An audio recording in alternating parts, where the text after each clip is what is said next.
as Jon Snow led his column of 2,500 soldiers westward beyond the wall.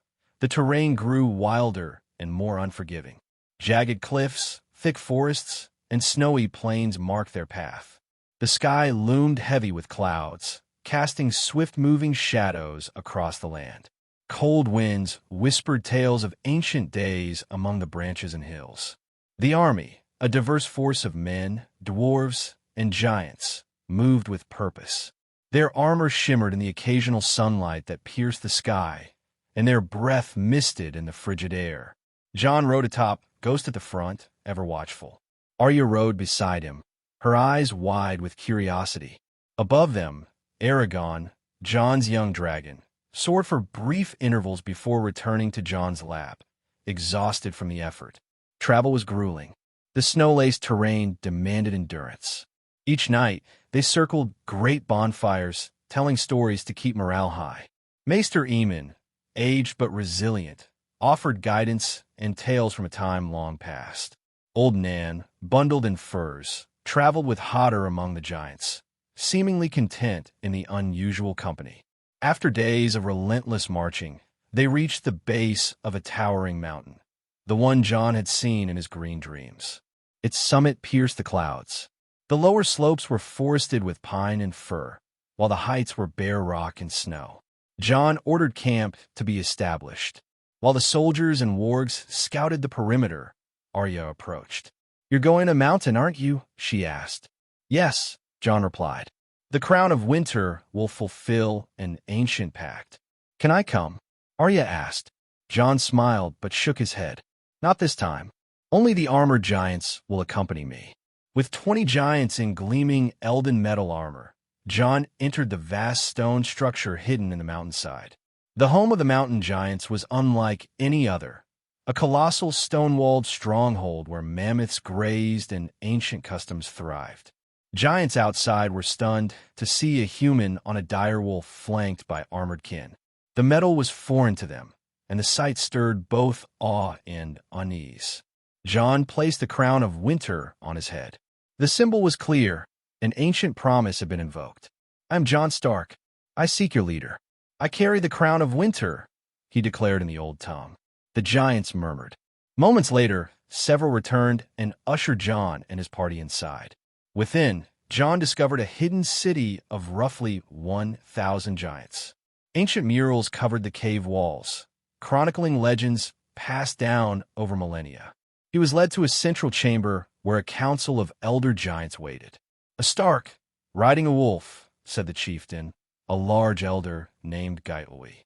"I bear Stark blood, and I come to honor a vow made long ago," Jon said.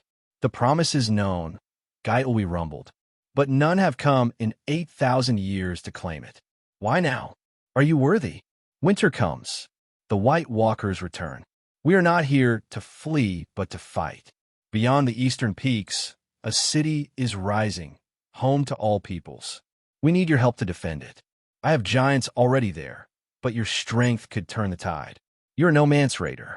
He came seeking our strength to breach the wall. You come offering purpose. If your giants are truly strong, show me." Wallach, Jon's armored giant commander, stepped forward. "Let me face him, King Jon." Jon nodded. "Then let us test your champion," Gaitlwy said, raising his hammer. "Make room." The giants parted to form an arena. Gaitlwy stood tall with his massive stone hammer, while Wallach unsheathed a massive blade forged from Elden metal. The duel began with thunderous intensity. Gaitlwy swung with brutal force, but Wallach, faster and more disciplined, dodged and parried with finesse. Sparks flew as metal clashed with stone. The crowd of giants watched in awe. Never had they seen one of their kind move with such skill. Wallach pressed the advantage, his armor absorbing heavy blows. With one final maneuver, he disarmed Gaitlwy without injury. Silence fell. "Can you make us like him?" the elder asked, astonished. Jon stepped forward.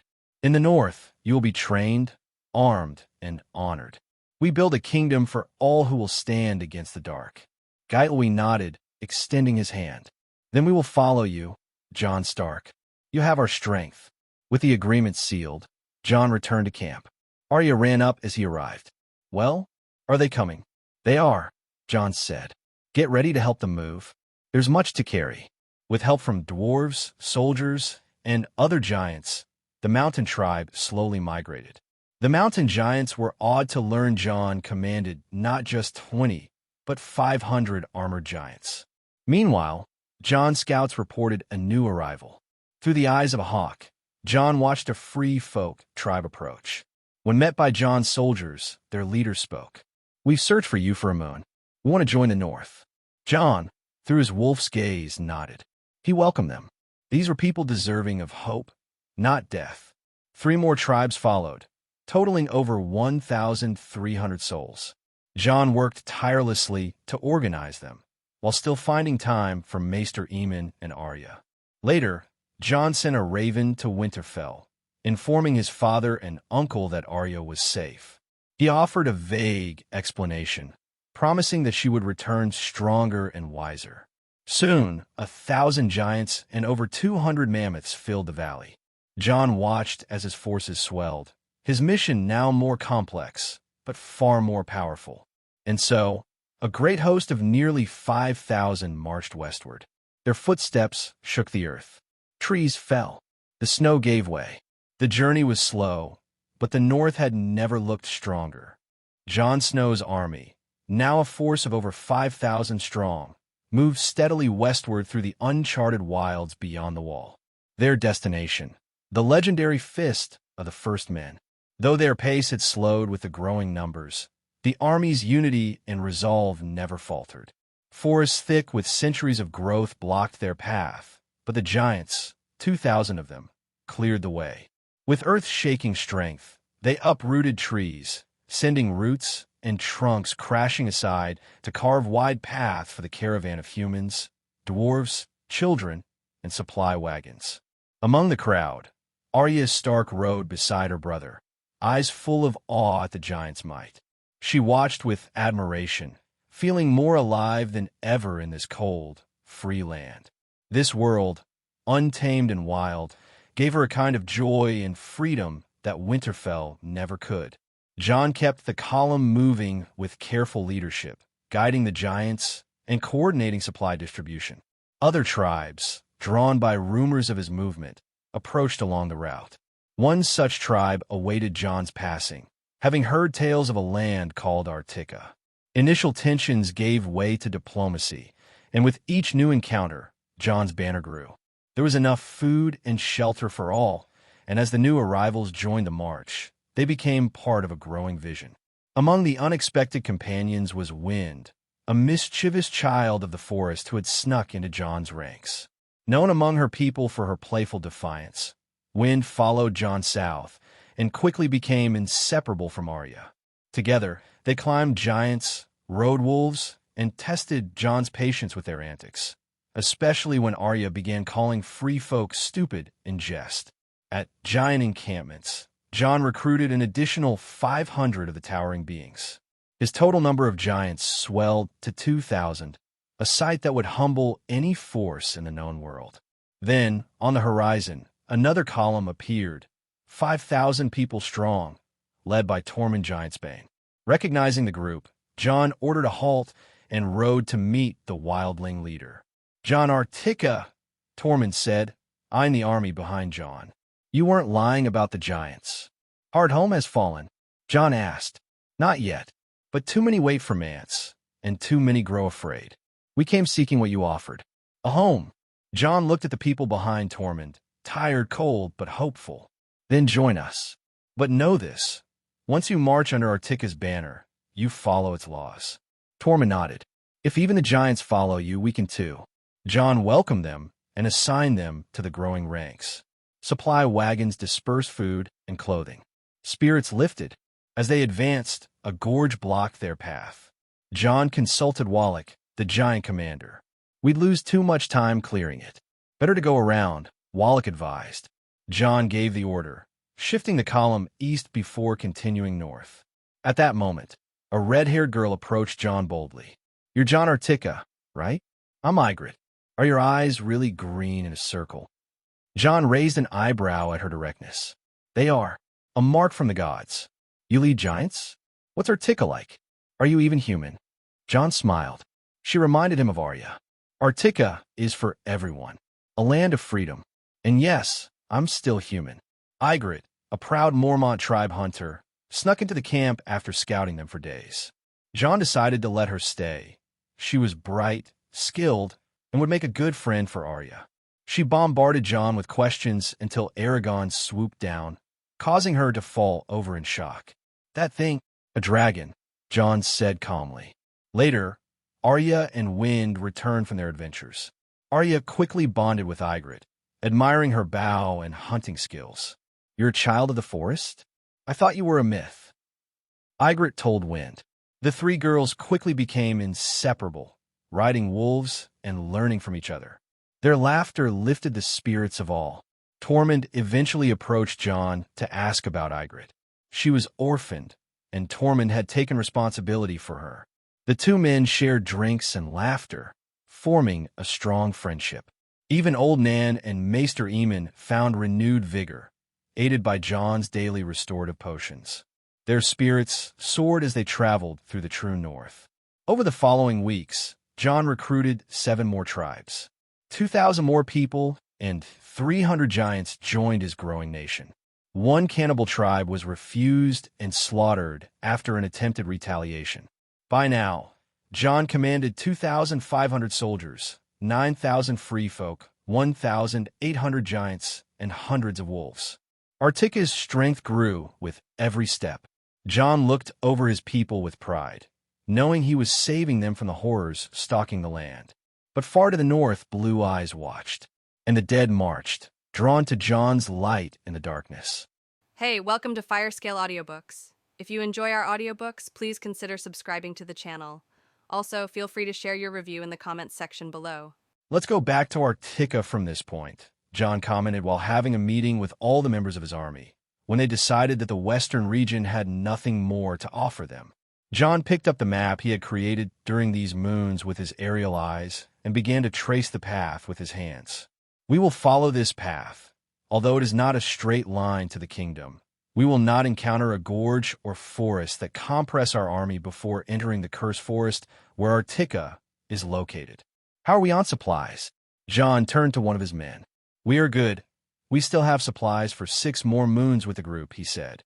Understood. Let's organize the camp. Jon told everyone to get ready. Yes, I will prepare the men, said a human soldier. The dwarves, spoke a dwarf. We, the giants, said the giant. All the leaders of each race and the leaders of the exercises were dismissed, and Jon went to the tent where Aragorn, Ghost, Arya, Wind, and Ygritte were sleeping, many of them as intruders, but Jon could not do much about it. He just let his body fall heavily on the bed. Hours before dawn, something made Jon open his eyes, with his night eyes wandering through the huge camp, and on its outer side, he spotted a threat approaching. Realizing the imminent threat, Jon acted as an experienced commander. He quickly left his tent, with Ghost, the giant wolf, by his side.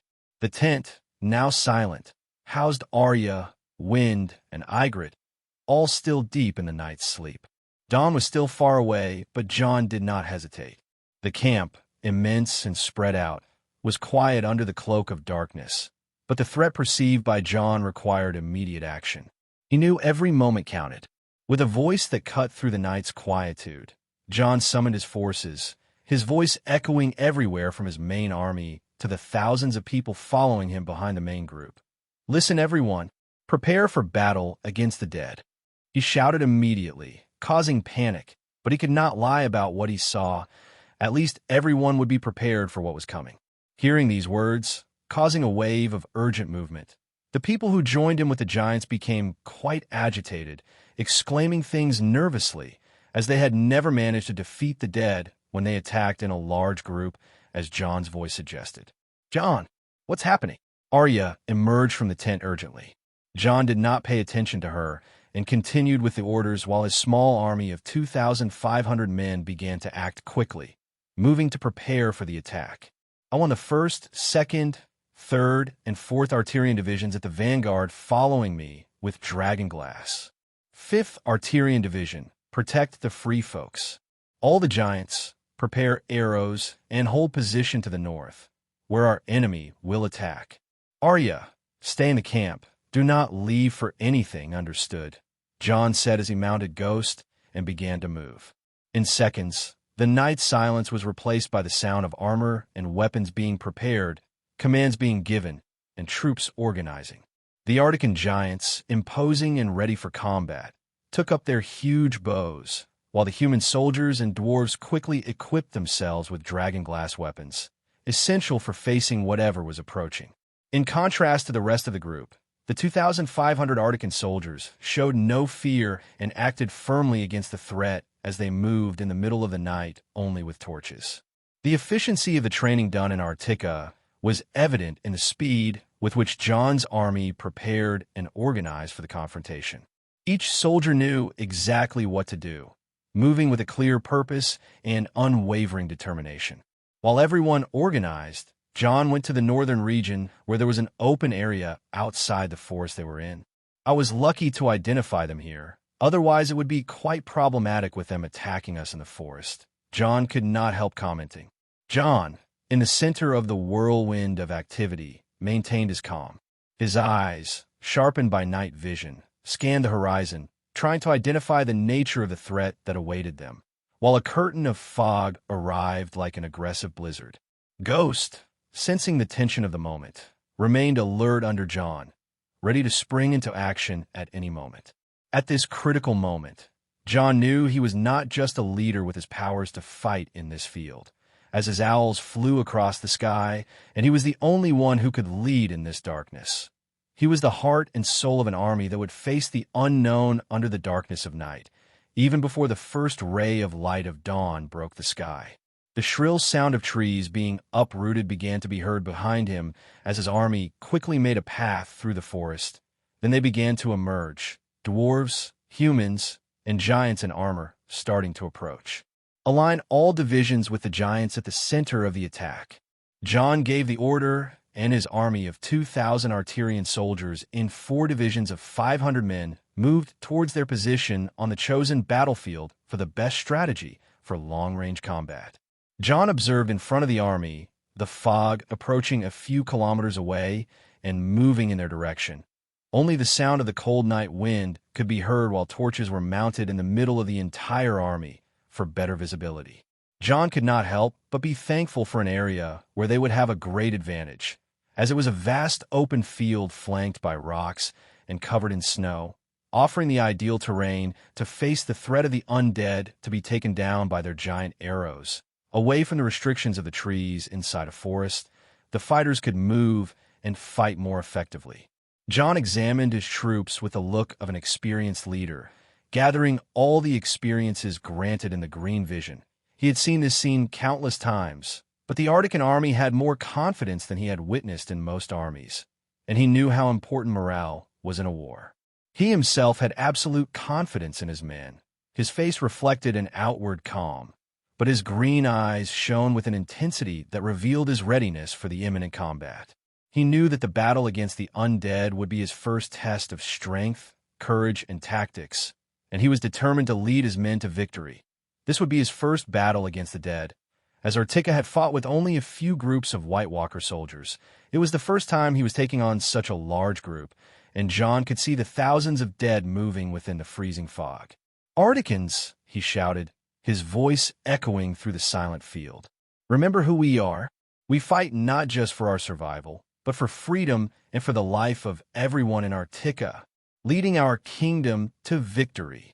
The army responded with a roar of approval, banging their shields with their weapons, creating a sound that reverberated through the icy landscape.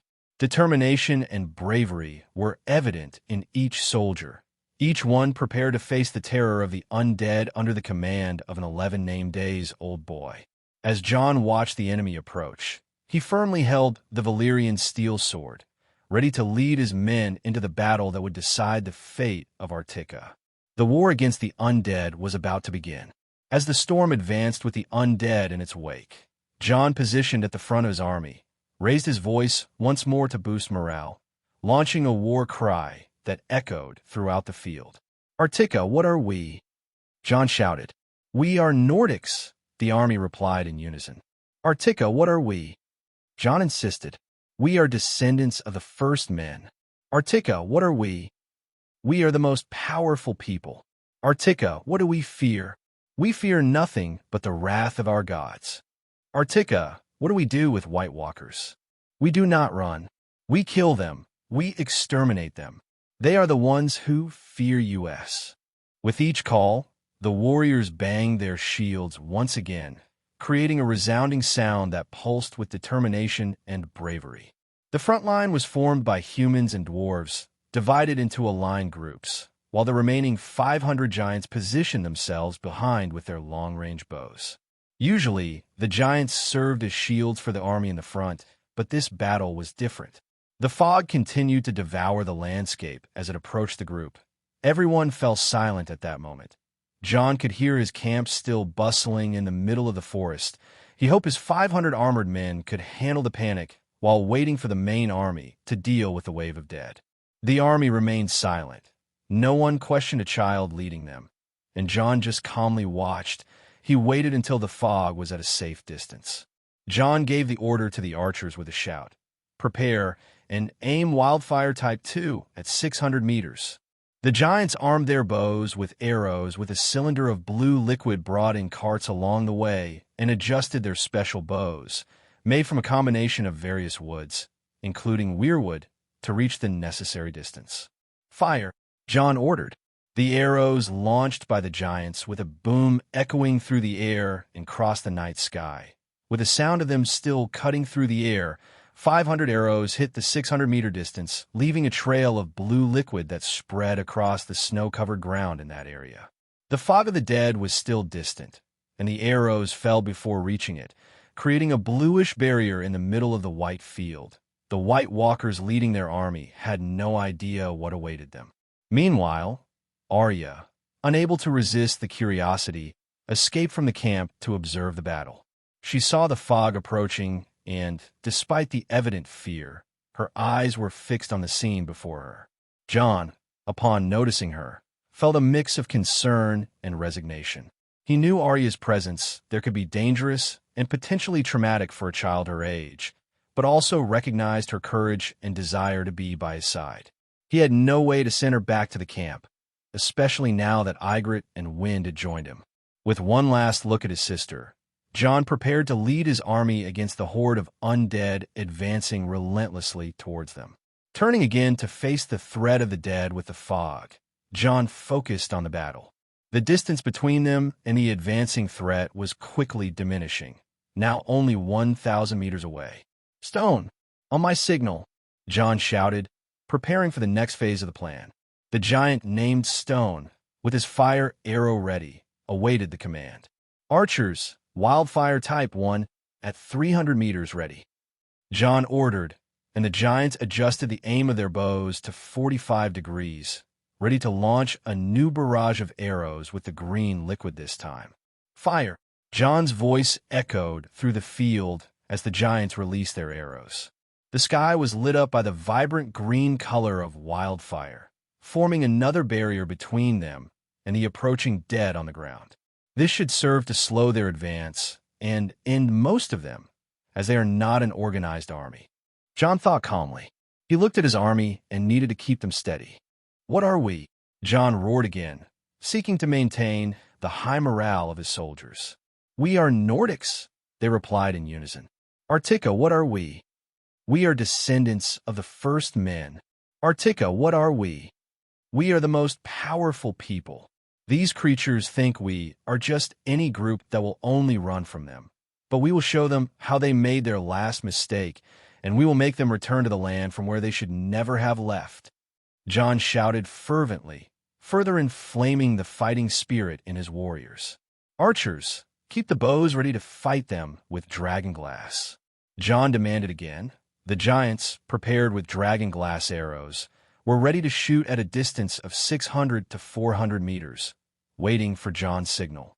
The tension was palpable, each warrior prepared for the final clash. The sound of shields being rhythmically beaten mixed with the howling wind and the constant advance of the fog.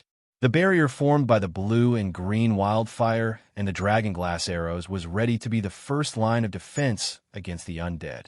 The fog continued advancing until it reached 600 meters, swallowing the entire line of blue liquid spread on the ground. As soon as they were at 500 meters, Jon finally gave the order. "Stone now!" shouted Jon, signaling the giant to launch the fire arrow. Stone shot the arrow, which cut through the sky like a burning meteor in flames, heading towards the heart of the fog, destined to ignite anything in its path. Meanwhile, Arya and the girls watched everything from a safe position, their hearts beating hard with the excitement and fear of what was to come. She knew that this would be a decisive moment in the battle, and her brother was at the center of it, leading his people against whatever was inside that fog that even she herself did not know, and the free folk couldn't explain, well beyond being the dead walking like living people. As soon as the arrow entered the fog, 2 seconds passed within it before a flash began to illuminate the entire horizon, making the night momentarily turn into day as an explosion and green fire began to spread and cover everything around it at that distance. Boom! The giant explosion shook the entire landscape by a few centimeters while the sound of the explosion resonated through the mountains surrounding them and went beyond. While the army maintained a firm gaze with some dwarves clapping as if at a spectacle, a group of free folk and giants who had gathered to watch the battle were astounded by the power demonstrated by Jon and his warriors. They had never before seen such a display of strength and fighting capability against the White Walkers. With wide eyes and open mouths, they watched as the dazzling flash lit up the sky, followed by a thunderous explosion. The impact was so powerful that it shook the ground. Even the camp felt its force. The green fire exploded spectacularly, engulfing everything within its 100-meter radius of action. The snow, the earth, the rocks, and the bodies of the undead were thrown into the air, wrapped in flames. The line of fire extended for hundreds of meters, devastating the horde of undead with unmatched efficiency as the fog began to dissipate with the explosion due to the shockwave. Now, without more fog, and with the light of a green fire line spread on the battlefield, the undead paused for a moment, until they began to throw themselves on the ground, forming a bridge to let the others pass quickly. They continued to advance. Jon couldn't help but be a little surprised by this behavior, which was valuable information for future battles. The dead continued to come, and Jon wasted no time. Archers launched the first line of arrows. He ordered and quickly launched an impactful force against the group at 500 meters. The arrows cut through the air, and the first line of running undead desolately was hit by 1-meter arrows, making the ground. They were embedded in the ground with the impact. Without having time to react, the undead continued to approach. "Prepare new arrows." Jon shouted again for them to shoot at 400 meters this time, and the giants quickly aligned, placing new arrows in their bows. Approximately 10,000 enemies initially advanced, and although 4,000 had already been eliminated by the initial explosion and the first volley of arrows, the threat persisted without giving up. "Fire again," Jon shouted, and the giants, promptly obeying, launched a second volley of arrows with dragonglass tips. The arrows were effective, and the sounds of pain and death of the undead echoed in the distance once more, showing that dragonglass was a formidable weapon against them. Arya Stark, witnessing for the first time the reality of the stories told by old Nan, watched with astonishment the nightmare creatures that were real. Meanwhile, the free folk, newly recruited by Jon, celebrated the efficacy and power of their new leader against the enemies they had always feared. They were killing them like animals, and this made them replace their initial fear with celebration. Stone, another fire arrow at 300 meters. Jon ordered again for the giant to burn the second line of wildfire, while what was left of the army of the dead advanced. The arrow was launched into the air and again hit the middle of the army of the dead, causing a large explosion of green fire, illuminating the night sky, while dawn had not yet arrived on the horizon. Jon had developed 2 types of wildfire in recent years, as well as finding flaws in those made by the Alchemist Guild in Kingsland. Jon had previously improved his own wildfire, making it more unstable.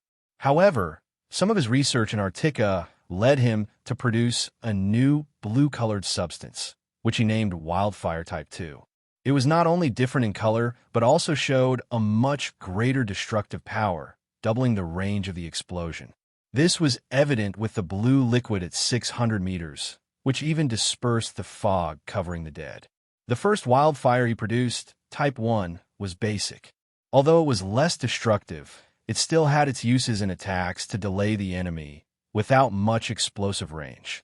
When Jon saw the flame reach the wildfire Type 1 at 300 meters, his eyes reflected the light of the explosion, giving off a peculiar green along with the emerald colors already present in his eyes.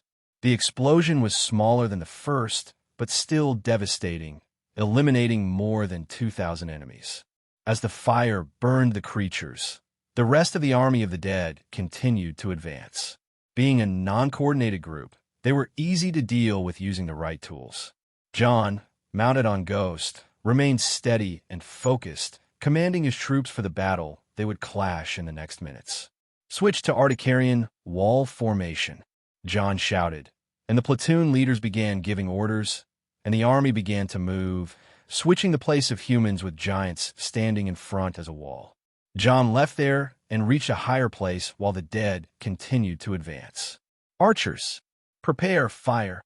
Jon gave the order, and now the humans, wielding weirwood bows, launched dragon glass arrows, reaching 200 meters, killing the first lines of the undead. Again, Jon ordered, and they shot at 150 meters, wiping out another line. "Wall formation, prepare for impact," Jon shouted, and giant shields formed a single front as they were placed on the ground, creating a massive barrier. "Archers, keep shooting, dwarf formation protecting the flanks." Jon ordered, and the dwarves prepared with their hammers. The undead ran against the giant shields, hitting them hard, and those who followed soon crashed behind them, forming a wave of bodies scattered by the impact of the charge. The giants remained immovable behind the shields while the enemy tried unsuccessfully to breach the defense. While human archers continued to launch dragon glass arrows, killing more than 1,000 of them, the dwarves took the sides. The dead tried to flank the giants, but were met by hammers with dragon glass at the door, and the dwarves, using the strength of their arms, were quick in their devastating attacks on the crowd of the dead. "Ha! Come on, you deceased.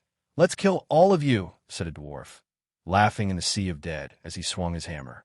The battle continued fiercely, with Jon's army repelling the attacks of the dead effectively. Jon's strategy, combining the use of giant bows, wildfire, and the unique abilities of his army, was turning the tide in favor of the living, who had already lost most of their army before reaching the giants. In the midst of the fight, Jon spotted the White Walkers on their horses crossing the battlefield. "Arcticarian attack formation."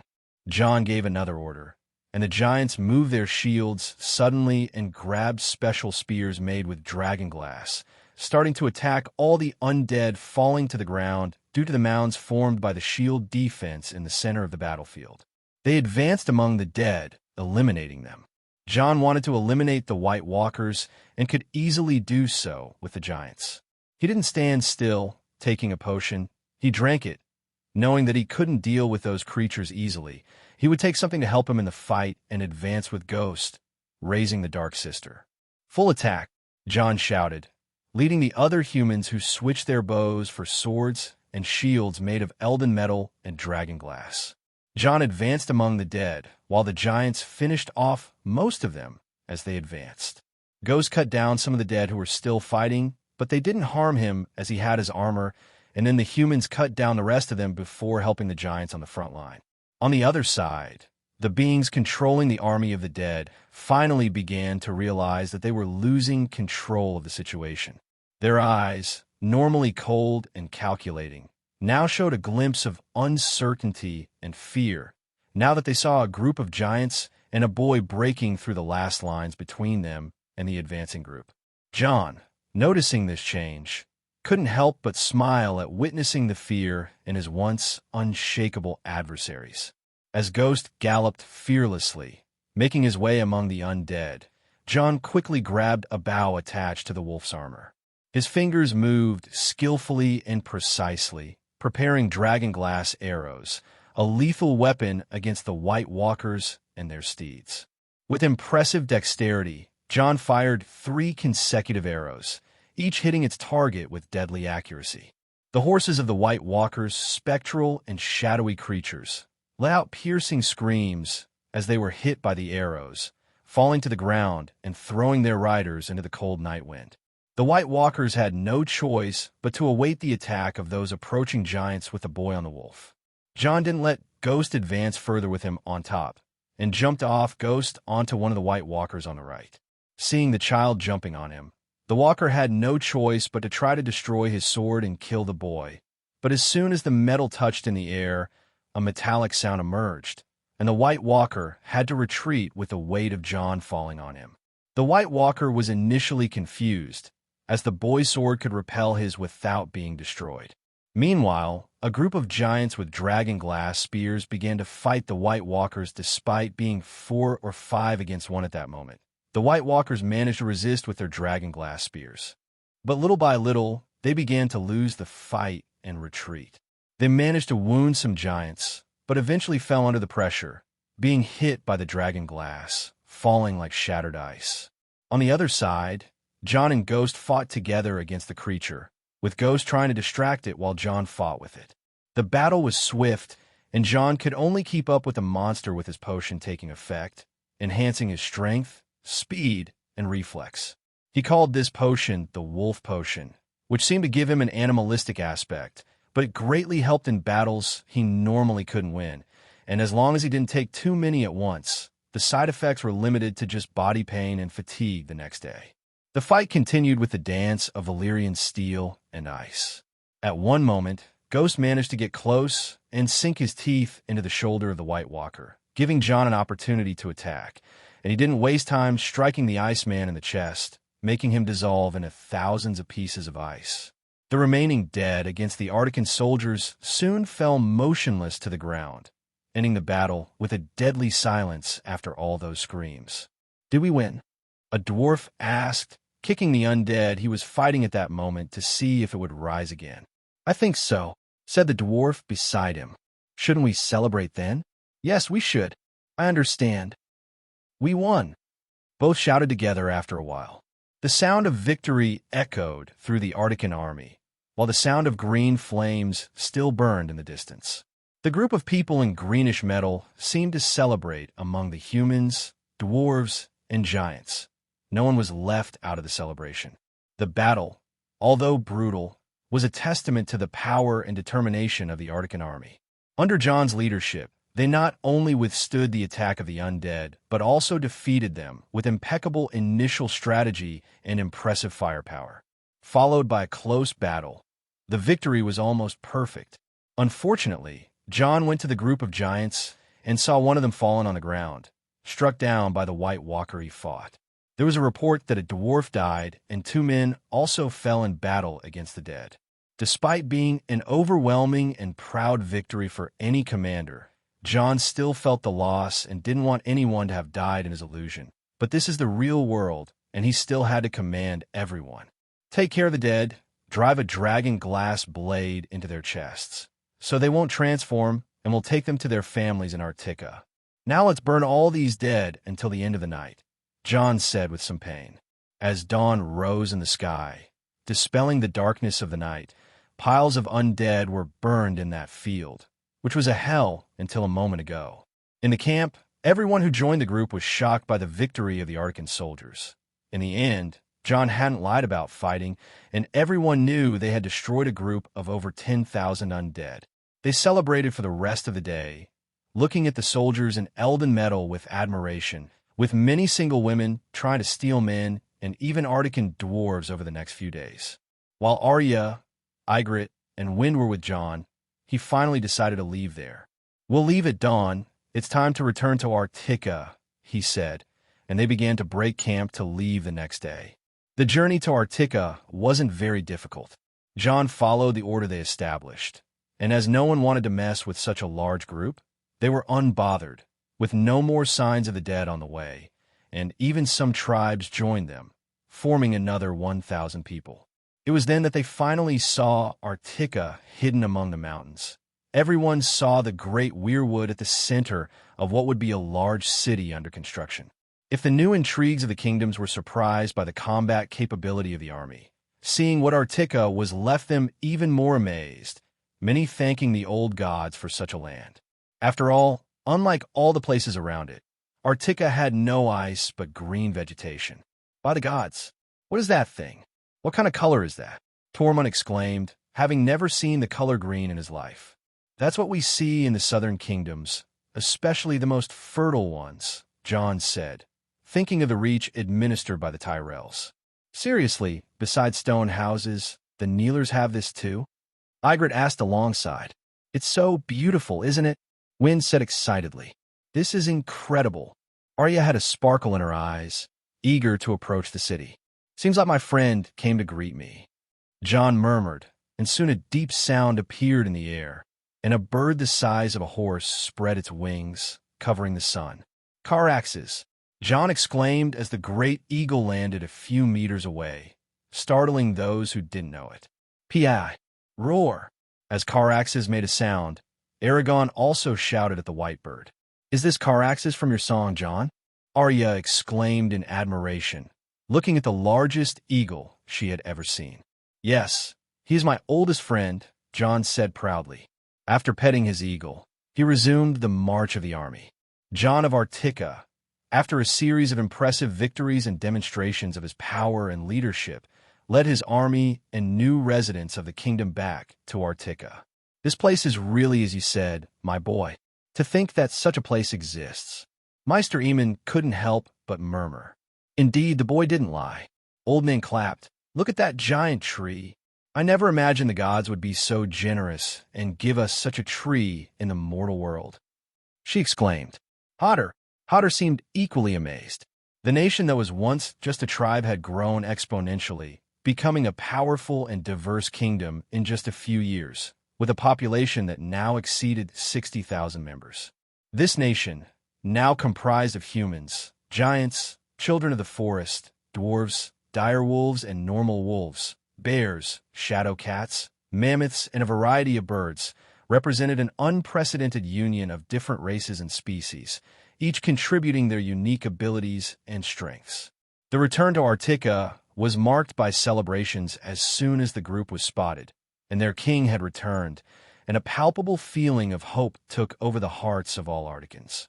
The new members of the kingdom were amazed by the lush and fertile green land, an oasis in the midst of the icy north, as they walked through the green vegetation to reach the city. This land, now home to a thriving and diverse society, promised a future full of possibilities for all, far from the dangers and hardships they all faced. In the days when Jon still returned to Arctica, many things happened in the kingdoms below the wall. At the wall, Benjen stared at the letter, frowning as he read it. Jon, what are you thinking? You passed through the wall with Arya. Benjen couldn't help but crumple the letter in his hand. It contained information that Jon was with Arya and that she would stay with him in Arctica for a few years, studying. Jon also wrote that he would do everything to keep her protected. What the boy did is serious, and I doubt his brother will take it lightly, no matter how safe and full of innovative goods this kingdom beyond the wall is. Everyone will think horrible things about the girl. It's not the first girl the wildlings have taken beyond the wall this summer. Gior commented, already aware of the letter's contents. There was the case of the Umber's daughter, and the North is sensitive about this. Everyone thought something terrible would happen to Arya, being taken to that cold desert. I don't like any of this, I swear by the gods, but Jon would never let harm come to Arya.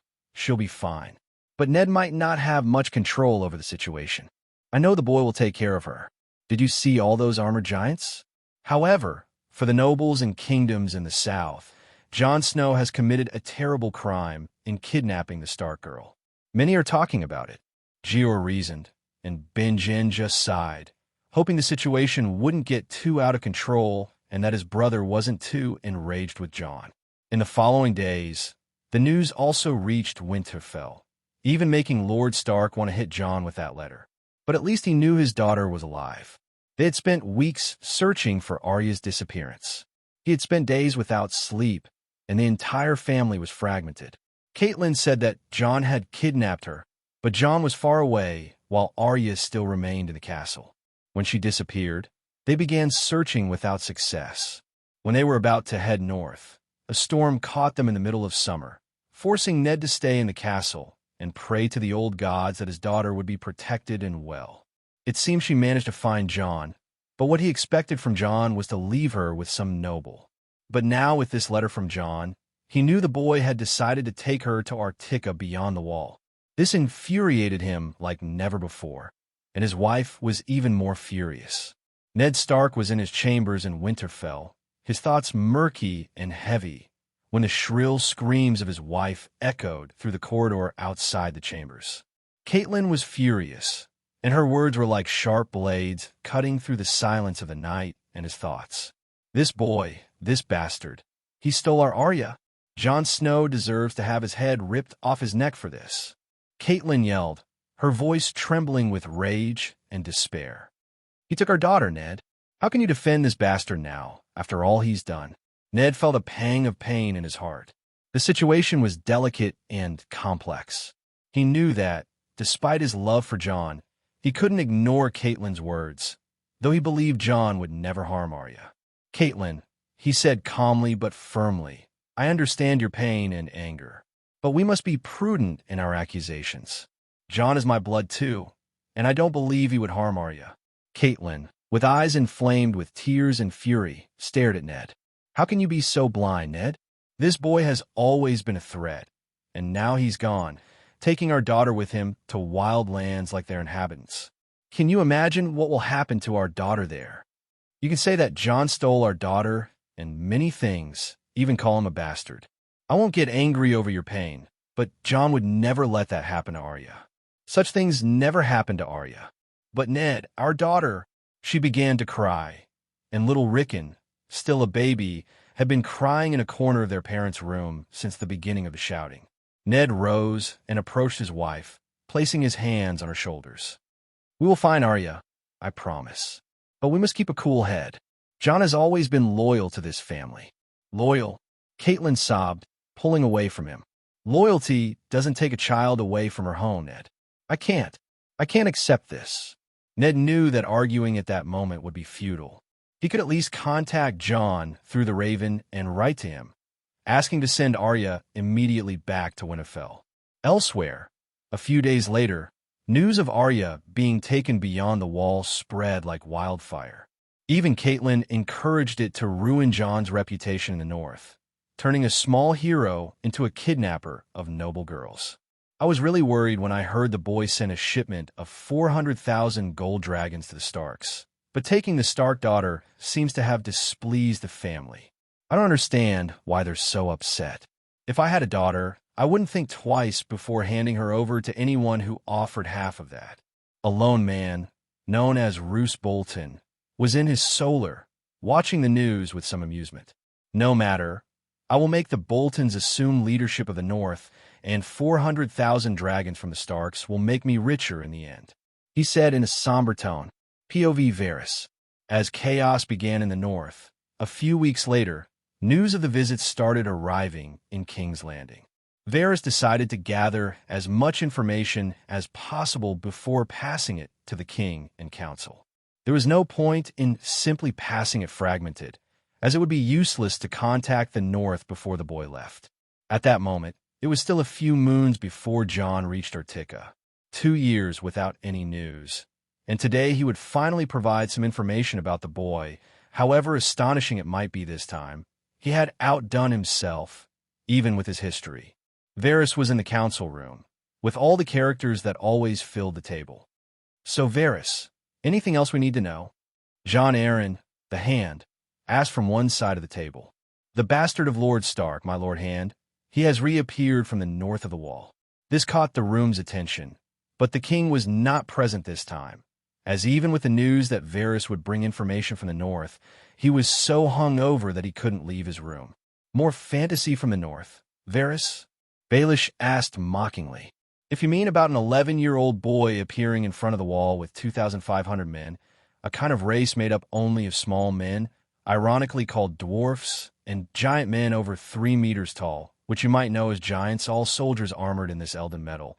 And in the group, there are 500 of those giants. Then yes, more fantasy, he said solemnly. Everyone choked. What the hell are you talking about? One of them exclaimed, and all agree with that thought. I'm talking about what all the Night's Watch Rangers saw. And, when everyone says they saw it, there's some truth to it. Am I wrong? Varys asked ironically. You're saying that boy from 2 years ago somehow came back from north of the wall with 500 giants and another 2,000 soldiers armored in elden metal. That metal the king received from Lord Stark when he visited Winterfell? Stannis Baratheon commented with a furrowed brow. This can't be real. Jaime Lannister commented mockingly. My brother speaks the truth. Cersei said mockingly as well. But all the men of the Night's Watch say they saw this. Army of medium, small, and large men? Jon Arryn asked, analyzing, and Varys nodded. Did he attack the wall? Jon Arryn asked again, wanting to understand why the boy would come with such a group to the wall if it was real. No, Lord Hand. He more helped than harmed with supplies brought from beyond the wall. Although he created chaos when he arrived at the wall, Varys said. The boy donated resources from beyond the wall to the Night's Watch. Renly commented, stunned. Hard to believe, but the boy somehow managed to produce clothing, strange drinks, swords, and food for the Night's Watch, delivering a large amount divided into wagons. Even Varys had his doubts. The North already has a scarcity of food, and beyond the wall it is much worse with its climate, as its lands are much harsher. However, this child, whom everyone said was foolish for going beyond the wall, returns with so many resources and an army that no one in this room yet believes in, but all of Varys' little birds sing the same song. To say that the boy not only made resources, but also distributed them to the wall, who would believe that? Stannis said severely, treating it as a joke. Yes, my prince, according to my little birds. Among the shipments he brought were many innovative products. There was a new alcoholic drink that warms the body in the cold, much appreciated by the people of the wall, and there was a strange product called cigars, small scrolls wrapped up that you light on one end and let burn. They calm the nerves and relax you when you inhale the smoke. No one has ever seen anything like these products before, but you can send a raven to any member of the Night's Watch to find out if my little birds are lying. Varys challenged everyone. He had his bit of skepticism, but when all the birds write the same thing, there was no refuting it. Are there other lands beyond the wall, then? This bastard somehow managed to create trade in the wildlands. Cersei asked curiously. No one has knowledge about this. No one knows where the boy is, and he didn't even tell his family the location when he visited Winterfell. So he visited Winterfell? The Hand asked with raised eyebrows. Yes, he visited, and it was a very peculiar visit, with many unique events. To start, the boy arrived at Winterfell alone, mounted on a wolf larger than any other recorded. He ignored Lady Stark, the eldest brother and heir to Winterfell, along with the eldest sister, and only greeted his father, Arya Stark, and Bran Stark. Rickon Stark was not allowed by his mother to leave the castle to receive Jon Snow. The Stark family is always united. James mocked. He always held a bit of anger towards Ned Stark and wouldn't miss the opportunity to mock him and his. Not just that, Sir James. This caused discontent with Lady Stark, leading the boy to mock and be called a foolish fish in front of the entire family and castle members present. And how was this handled? Jon asked, raising an eyebrow at the bastard's audacity. There was initial confusion, but Lord Stark took his son to his solar for a talk and said he could leave soon after. Varys spoke and continued, but things happened a little differently than expected. Jon Snow not only stayed in Winterfell after the talk, but he and his father also went to the crypts of the ancient Starks and took the ancient crown of winter hidden for thousands of years. Now that sounds like an interesting story, a bastard with a crown. That would make a fine song. Prince Renly commented with a smile. Varys continued after the comment. Jon Snow stayed in Winterfell for 2 weeks, and during that time a lot happened. To start, it was discovered that Jon Snow has in his possession the sword of Visenyak Targaryen. This raised many eyebrows. Dark sister, the boy has that sword, are you sure? The commander of the Kingsguard, Barristan Selmy, was quite surprised. Yes, Lord Commander. The sword was real, and the Maester of Winterfell could confirm that. Varys spoke. The boy has a Valyrian steel sword. It should belong to the crown, not a bastard. Cersei commented, and even her brother looked at her like the others, thinking it was a very blatant extortion. Continuing the story, the boy not only showed possession of a legendary sword, but also how to wield it. No one had ever seen such talent in a boy before, taking all the soldiers and recruits in Winterfell by surprise. Varys spoke. You're saying that a boy who lived 2 years beyond the wall returned as some kind of fighter? James commented, a bit incredulous. The boy also had some disputes and broke the arm of the Greyjoy heir in one of the trainings. I hope the bastard paid for that. Maester Pycelle commented. On the contrary, he was quite comfortable during his stay, even without speaking to half of his siblings. Lord Stark kept Catelyn away from him during this stay.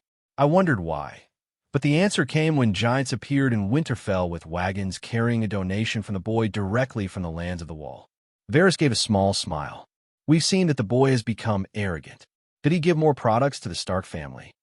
Prince Renly asked, ignoring the rest. Gold, gentlemen. The boy donated gold coins valued at 400,000 dragons. The coins were of the same shape as ours. Everyone was astonished. Let me see if I understand. The boy first donates products to the Wall, and now you're saying he produced our currency beyond the Wall, in those lands known as frozen deserts, and donated a quantity of 400,000 coins as if it were ice. Jon asked, a bit shocked, but everyone looked at Varys with greed after that. It seems there might be some wealth in the north beyond what they expected. Yes, don't ask me how. I don't have little birds beyond the Wall, and I'll try to send some as soon as I can for sure. But until then, I have no idea how the boy managed such wealth in that place. Varys spoke sadly. Didn't we have a decree for the wild bastard to come to King's Landing? He didn't respond. I remember the Lord Commander of that ice wall was supposed to have informed him about this order. Cersei commented. He did receive it, my queen. Varys said hesitantly. And Jon wanted to hear the rest, but seeing Varys hesitate, it couldn't be good news. He told the Lord Commander to write to the king to shove the royal decree up his own ass. Varys revealed. Everyone didn't know how to react upon hearing this. He really said that? Baelish looked in disbelief. Yes, moreover, Arya Stark disappeared, and it seems the boy took her and is taking her beyond the Wall. Maester Aemon was freed from his vows and was released from the Night's Watch. Despite claims that he was killed, he went beyond the Wall with this group. Varys looked at everyone before giving the last and most shocking news to everyone. The boy, known as Jon Snow, now calls himself the King of Arctica, the name of the land he is cultivating beyond the Wall, building a city and a kingdom, as he says, and it seems to be very successful. Varys spoke, and the room fell into silence. King of Arctica, Baelish murmured. From a bastard to a king, James commented. You can't be serious. Pycelle spoke sternly. The king beyond the Wall now is an 11 days boy. Renly wanted to laugh. We must attack him for the disrespect. Cersei immediately growled, her eyes shining, since she had something to gain from the boy's resources. As if traveling beyond the Wall was easy, my queen, Jon Arryn said analytically. But if they have riches, it could be a worthwhile campaign. The boy calls himself a king. Isn't that an affront to the 7 kingdoms and the Iron Throne? Baelish said greedily. Lands beyond the Wall do not belong to the domain of the 7 kingdoms. We can blame the boy for many things, but for him declaring himself king of those lands doesn't seem fair. Even so, it's outrageous. Pycelle also supported military intervention. We're getting indebted. A war with the lands beyond the Wall could be harmful. It will be much worse than a war against Dorne. Stannis argued. They are savages. They should not be hard to defeat, Pycelle insisted. How can we make the armies of the 7 kingdoms travel beyond the Wall for an 11 days boy who refused the king's invitation? Renly mocked. There are subjects, after all, Cersei said, but no one agreed with her. I will inform my father about this, Cersei planned, thinking it would still be a good deal to try and seize the boy's gold, products, and giants.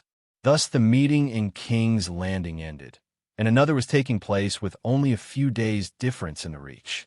Queen of Thorns POV. Grandmother, are you okay? A voice asked, pulling Olenna Tyrell from her thoughts. Am I so lost in my thoughts? She asked, looking at her granddaughter. Yes, grandmother. Willis and I have been trying to call you, but ever since you picked up that scroll, you've done nothing but stare at it, said little Marjorie. What's in that scroll, grandmother? Willis asked curiously. I just received strange news from the north, and a very peculiar bastard, she said with a smile. A bastard, grandmother? Marjorie asked, curious. Yes, Jon Snow, son of Eddard Stark. He left beyond the wall years ago and returned with an army of 2,500 soldiers with troops that I still can't believe. Very unbelievable for a boy of just 11 named days who lived 2 years beyond the wall, Olenna commented. Jon Snow, the one from the ballad of Little John that bards sing about the boy from the north. Marjorie asked excitedly, having heard that song a lot in the city since she arrived in the kingdom. That same one, and I'm starting to believe the stories, she said, handing the letter to Willis. Is he a threat to us, as you say of others, grandmother? Marjorie asked innocently. I highly doubt it.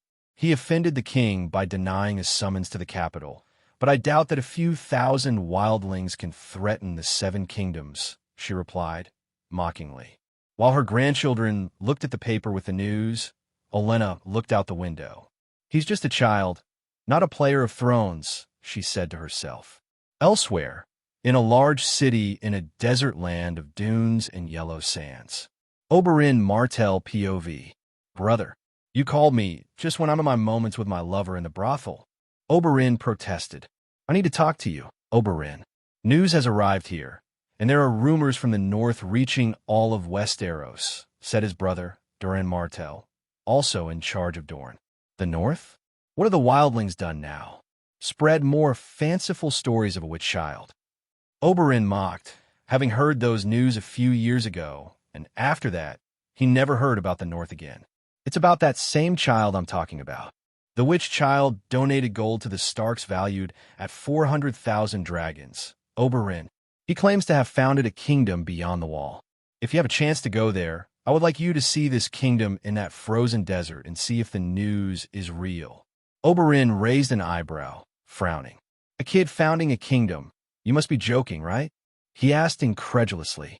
Everything indicates it. As unbelievable as it may be, Doran spoke. Well, if this happens, I'll be going to the north. Who knows? I might start my revenge against the Starks. Don't look at me like that. I will take my revenge like the snake we are. And where is our niece? Since I'm here, I want to see her. She's training in Valyrian, Doran said, sighing. Then I'll see her. She reminds me a lot of her mother. Oberyn had a smile as he left the room. In the west, Lord Lannister received a letter from his daughter in King's Landing. Tywin Lannister POV. He looked at the scroll from his daughter and put it aside, alongside another he had received many days before. The information was the same, but in his daughter's and the Queen's, she was trying to persuade him to attack beyond the wall, mentioning Valyrian steel swords, elden metal, gold, and even giants that they could tame to fight alongside them. She's a fool, Tywin murmured. Attacking beyond the wall would require many resources against an unknown enemy we have no information about. Only a fool would form a campaign like this. What will we do, Tywin? Kevin asked by his side. We will do nothing. Not until we know more about this Jon Snow, Tywin replied in a neutral tone. The information about the bastard intrigued him greatly, but he knew nothing more and would not deal with the unknown recklessly. 3 years had brought significant changes to the Arctic, a thought that lingered in the minds of most of the population who were here at that time. Arya was one of those people. When she caught sight of the kingdom from a distance with its city under construction and a great weirwood, more beautiful and larger than any she had seen before, displaying its red leaves, strengthened trunk, and practically covering half of the city with its 70-meter shadow, she could hardly believe what she was seeing. Looking beyond the city, things did not stop enchanting her. She saw a large field used for the kingdom's cultivation, with a vast space with all kinds of things planted and ready to be harvested while people looked like ants working in these fields. There were colors there she had never seen in a fruit or vegetable from afar. Then there were the great forests where Jon said she was within the kingdom for a reason, housing thousands of animals like the giant wolves, common wolves, bears, and shadow cats, each with its territory with some prey animals breeding in them for the residents to have food. As they approached the city with their group, while people were coming out to greet them, it seemed like a big party, and a man in armor on a horse appeared in front of Jon, wearing armor like in Sansa's stories. Arya knew this was Duncan, one of Jon's first friends he brought from the northern realm below the wall. After they talked for a bit, Jon instructed the people who came up to him to relocate all the new population and get them acquainted with the kingdom. They began to conduct, and many more people came to greet Jon. They seemed quite happy at that moment. I never imagined such a place could exist. Arya heard Ygritte speaking beside her. Let me introduce my sisters later. They will be shocked I came on this trip hidden. I hope they weren't too worried about my disappearance. Wyn spoke on the other side excitedly. By the gods, look at the little men. I was getting used to seeing 500 of them, but here there are thousands. Tormund shouted, pointing to the dwarfs. There were a bunch of them laughing and shouting in the distance, at least about 5,000 of them. It was a scene that even Arya was quite stunned by. The boy really knows how to surprise. Old Nan commented in the cart next to her grandson. Hotter, he built a great kingdom in a place where no one else could. This boy is truly blessed by the gods. Maester Aemon commented while stroking Aragon in his lap, looking admiringly at the kingdom. Now closer to the city, behind the crowd that came to greet them, Arya noticed the houses under construction of a very different type than she knew. To start with is that the common people of the Arctic had houses made of stones, something that only nobles and very rich people could have in the kingdom to the south of the wall, with large houses and their castles. Moreover, the constructions were so beautiful that they would make anyone envious, and she knew this was a talent of the dwarves. Jon had mentioned that in the beginning, the houses were made of wood when they were a settlement, but with the discovery, he developed a grayish adhesive land, called cement, much more reinforced than they used in Westeros to create their castles, making everyone in the Arctic have their mini castles. Jon did not limit himself to this. As much as the Arctic was a green land in the midst of ice, some days were too cold, even at the volcano, and in winter this would only worsen. So, together with the dwarves, they created a metal line that would run from a volcano in the region and go to all the houses without affecting the rivers that ran through the city, providing constructions of hot springs in some places and heating all the houses. After Jon had made his preparations, he called Arya to accompany him in private along with Maester Aemon, since both would be living with him in the Great Weirwood. Arya was finally entering as an Arctican citizen into the kingdom. 3 years had passed since that day, and Arya still had many things in her memory. She looked down at the streets of the Arctic below her after the sacred grove where the children of the forest lived. Those spacious streets were always crowded with giants, dwarfs, humans, children of the forest, and animals freely circulating the place, coexisting in harmony. Her brother was truly a king whom everyone recognized as the founder of this magical place. The food here was much better than anything she had eaten in Winterfell, always with a variety of recipes and foods that Jon created with his magical powers, which she still struggled to understand. The people here had a habit of smoking these cigars and drinking these beverages called vodka, whiskey, beer, mead, and a wine that was said to be very good as well. Jon had never let Arya try them when there were big parties in the kingdom's main square during these years. But Arya had fun anyway. She had the Harvest Festival in Winterfell and Wintertown, but it was just a shadow of what the Arctic would do while thousands of people gathered to drink and sing all night with some entertaining attractions, like a theater and singers putting on a show. Arya did not hesitate to say that Winterfell seemed like a basement compared to this place. Arya's mother always said that Jon was a threat to take Winterfell from Robb, and he planned to do such a thing. But this place was worth at least 100 Winterfells in the girl's opinion. It wasn't just the people, the culture in development with its artisans and teachers. Jon had all his vaults filled with gold, but gold had no value here. No one cared about it. Jon was storing gold taken from the mines of miners and putting it into forms to be identified as dragons for use in the future of his plans. People looked at Arya as if she were stupid when she said that Jon let her jump and swim in piles and piles of gold in his largest vault. One thing that Arya had known since her first day in the kingdom and was introduced to her when they arrived at Jon's house was meeting Serena. Initially, when Jon said he would introduce her to the giant he had known for years, Arya thought she would meet a woman 3 meters tall, but reality was quite deceptive. What appeared to her was a girl of 1.6 meters. She had dark hair, bright blue eyes with a quite fierce expression, but in front of Jon, she seemed like a girl in love, looking at him with anticipation. Arya saw the most beautiful girl she had ever seen, even much more beautiful than her sister, Sansa. However, the girl jumped on Jon, hugging him as if he were something precious, and Arya, for the first time, saw Jon in a moment of weakness as he practically begged the girl to stop crushing him. In these 3 years, they finally got married, but Jon didn't just marry her. Ygritte became his wife too. Arya found herself calling the girls stupid over the last few years as they ran after Jon. Many women and single girls did this in the kingdom, but Jon had more contact with Serena, whom no one could stop her force when she wanted to get to Jon, and Ygritte, who was quite agile to get past guards. And before Jon could react, she was already by his side. Though he always knew with his war guys, he always pretended to be a bit surprised. Arya knew that Jon liked the girl too. Stupid. This was the word Arya defined the girl's pursuit during this time, while seeing such situations recurrently. On her first day here, 3 years ago, Arya still remembers how they visited a distant relative of Aemon Targaryen. It was a surprise to see a man bonded to the roots of the world's largest tree, but Arya was already accepting that she had a very limited view of the world. After Jon had made his preparations, he summoned Arya to join him privately along with Maester Aemon, as both would be living with him in the Great Weirwood. Arya was finally entering as an Arctican citizen into the kingdom.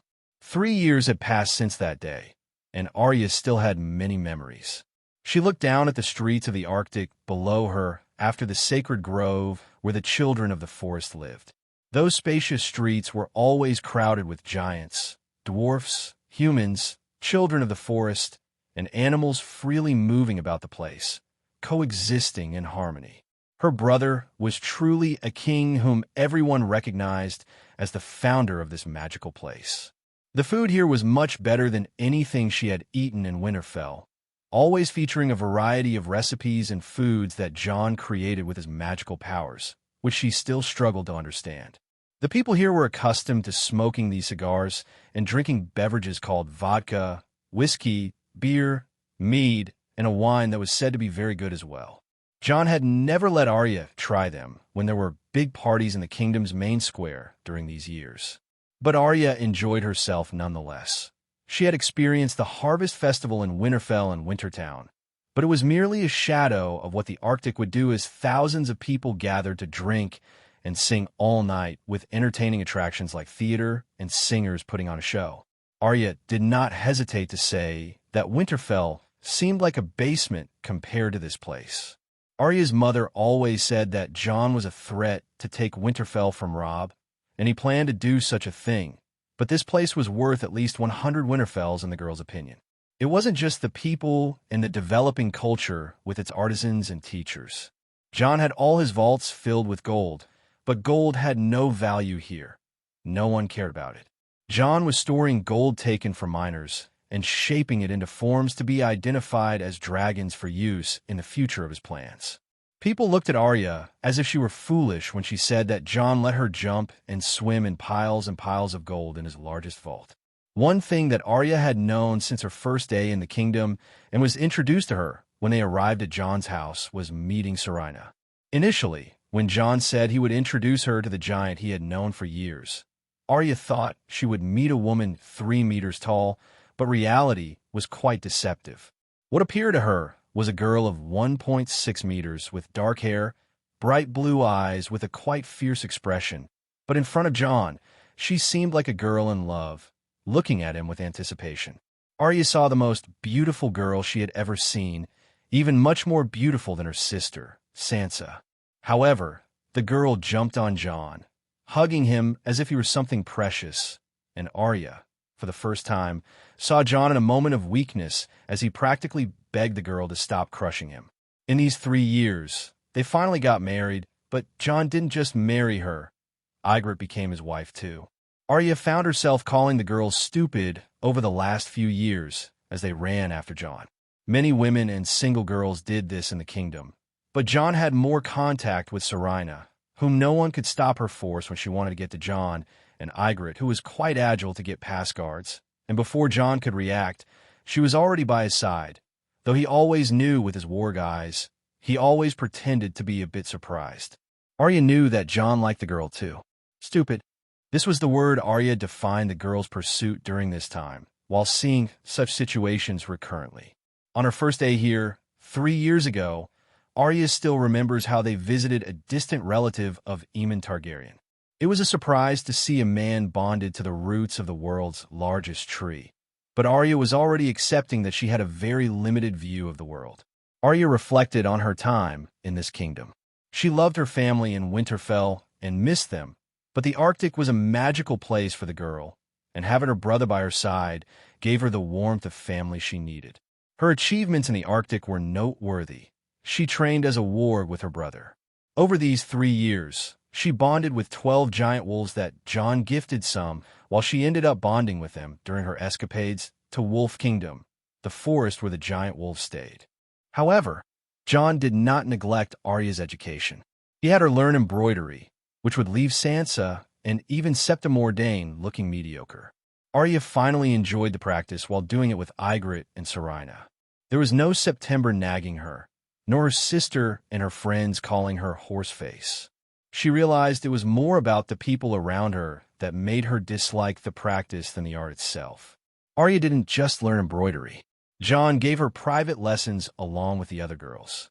By the end of the 3 years, Arya had learned the royal etiquette of a princess, mastered languages beyond the common tongue, such as High Valyrian, the Old Tongue, the Et language, and even Dothraki.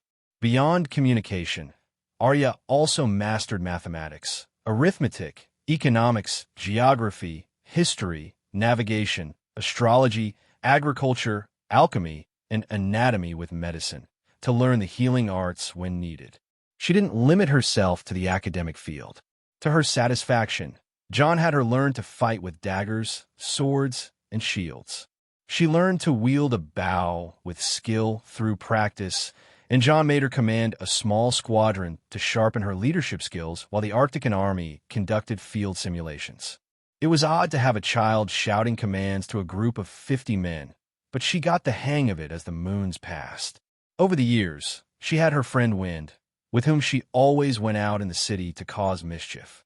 Now with name days past, she tried to drink alcohol for the first time and compete against a dwarf in a drinking contest, but lost miserably. It was her first time drinking alcohol, and she spent the rest of the day sick, vomiting. Jon was angry with her when Arya went to the tavern secretly to drink. However, she ended up becoming an apprentice to the dwarf who won the alcohol contest to learn his forging skills. Arya began trying to become a smith since then. In addition to all these changes, Jon had her take a kind of daily potion since she arrived in the kingdom. This changed her a lot over the years. Not only did she become healthier, immune to diseases that were only tales to her, and stronger like an adult, something Jon had done before her, she became more beautiful. Her skin glowed, her hair shined, her gray eyes became more striking, and her face took on a new shape as she entered the final stage of childhood. She even acknowledged she was more beautiful than Sansa, someone who, along with her foolish friends, used to mock her appearance with derisive nicknames. Many said she would be one of the most beautiful women in the world in the future, but Arya had slightly different thoughts. First, she wanted to have scars to stand out as a fierce warrior. There were many spear wives who entered the Arctic after many battles, and Arya had gained many idols. She wanted to have their scars. However, the funniest thing was, of all the women, Serena was the strongest in the Arctic. She might have been 1.6 meters tall, but she continued to have the strength of a giant, defeating all the large men with just punches. Besides her giant genetics, Jon provided her with daily potions even before Arya's arrival in the kingdom. Ygritte took the potions with Arya. Jon always kept her close, and it was no surprise that they got married after a few years. Ygritte grew in beauty and strength as well, like a true Arctican. Arya reflected on her journey in this place over so many years and concluded that she loved the Arctic. Within the city, there was one place she frequented beyond the classes that Jon made me attend every day. It was the arena in the middle of the city, a closed place that Jon built for thousands of people to watch performances and fights. All the kingdom's citizens attended the place every day to see who were the strongest in the kingdom or to prove their worth. Jon, unsurprisingly, the king was the greatest warrior even among the giants now, with his 15 named days, having gained an explosive strength that only lost to Serena in terms of force, but he beat her in a weapon battle. In this place, there were no fatalities. It was always fun when going to the arena to watch. There were competitions every day. The dwarfs designed the place to fit 100,000 people inside, and there were events on some days of the year that the entire population would attend. So there were always the excited shouts with thousands of people, an experience Arya never thought she would live in her life. Besides the marriage of Serena and Ygritte with Jon, which happened a few fights ago, Serena was pregnant with Jon's first child. Another novelty was the real size of Aragon after 3 years. Arya now encountered an Aragon the size of a house flying over the skies of the Arctic. The dwarfs did not like the dragon, saying he was a fire-breathing monster and always asked Jon to take care of that flying creature. Now the Arctic would enter a new stage of its development. Jon, after 3 years teaching the first batch of teachers, started the education of the common people, where each teacher took a class of new future teachers in the most recent building constructed that Jon called a university. His brother said he still had to set up the great library that the dwarf started construction next to the university, but still, the Arctic had a scarcity of books, and Jon planned to make the biggest library in the world there. Arya knew he planned to change that soon. As the ships in the harbor were now, and the hundreds built, and Jon had declared that he would start his maritime journeys all over the world, Arya would accompany him, and this made her even more excited to know the world and learn about travels and trades, as Jon said she would. Jon was atop the tree, looking down at his enormous city with his entire kingdom around it. The city was in constant motion and developing in every way. New buildings were emerging, and houses for the new inhabitants were under constant renovation. Arya was by his side, gazing down from a height of 70 meters. The tree is growing an additional 20 meters per year, and Jon does not know its limit, but he would like to see it much larger. Beautiful, isn't it? I asked my little sister of almost 9 named days. I would say magical, Jon. I never imagined seeing a place like this. It's 1,000 times bigger than Winterfell and much more beautiful. I would not want to leave, ever. She said happily, her eyes shining with the view in front of her. I don't think Father will like this, let alone your mother. Your mother already wants my head for bringing you here, Jon said, laughing. Lord Stark sent a message with the raven that went to Winterfell and Moon after they arrived, demanding why Arya was taken and that he wanted her to return to Winterfell. Her mother demanded that she leave this barbaric place and that Jon be taken for the crimes of kidnapping a noble girl. My time is running out, isn't it? She asked timidly. We had a deal. She said she would like to stay here for 1 year before answering to her father, since the raven returned to Winterfell only to say that Arya is well and safe here while studying with him and being prepared for a world and not with the quite poor education of the 7 kingdoms for nobles. He emphasized to her father that she would learn what really mattered. Jon also did not lie when he also said that he would take Arya to the south as soon as he could, but the journey is long and dangerous to Winterfell. There was no way to take her now with the current development of Arctic, so when the raven returned, making the same demands, and how Jon was reckless in taking Arya, Lord Stark never had an answer again. Jon knew this was natural after his daughter being taken, but Jon thinks of Arya's well-being more than anything, and it would be good for her to get out of the Septa's education and learn to be an independent and intelligent woman. You will answer to your father for the first time, and you will do it within the next 3 moons. Jon demanded of her. At least she had the decency to nod her head. Jon! A voice interrupted our conversation, and when he turned to see the source of the sound, Jon shivered as he automatically shrunk into a crushing hug. Serena ran up to him as was her habit, and hugged him tightly. But unlike before, she tries to kiss him now. Jon always tries to dodge her lips. Not that he doesn't appreciate it, but he feels it's bad before marriage to do these things. He was entering puberty and starting to feel things seeing Serena. The woman could have been a giant before, but she was so attractive that sometimes he had to fight against his instincts to take his future wife to bed, and being forcefully kissed is not something attractive to him now.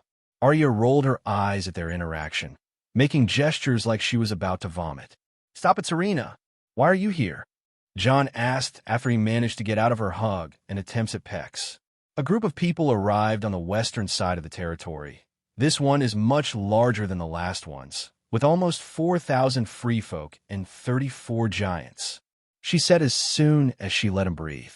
"Let's see," Jon said, using his eyes, and saw through Caraxes flying in the sky. The group stopped by a few hundred Arctican soldiers who acted quickly as soon as the warg sentinels warned of the approach.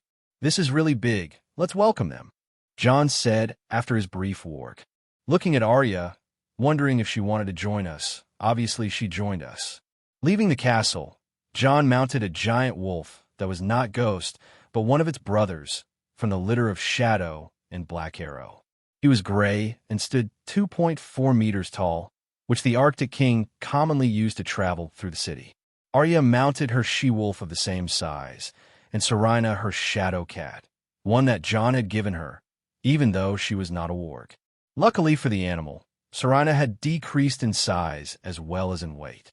They quickly traversed the city via a military avenue to avoid passing through the crowds, followed by a few more Arctican knights who had sworn to protect the royal family of Arctic.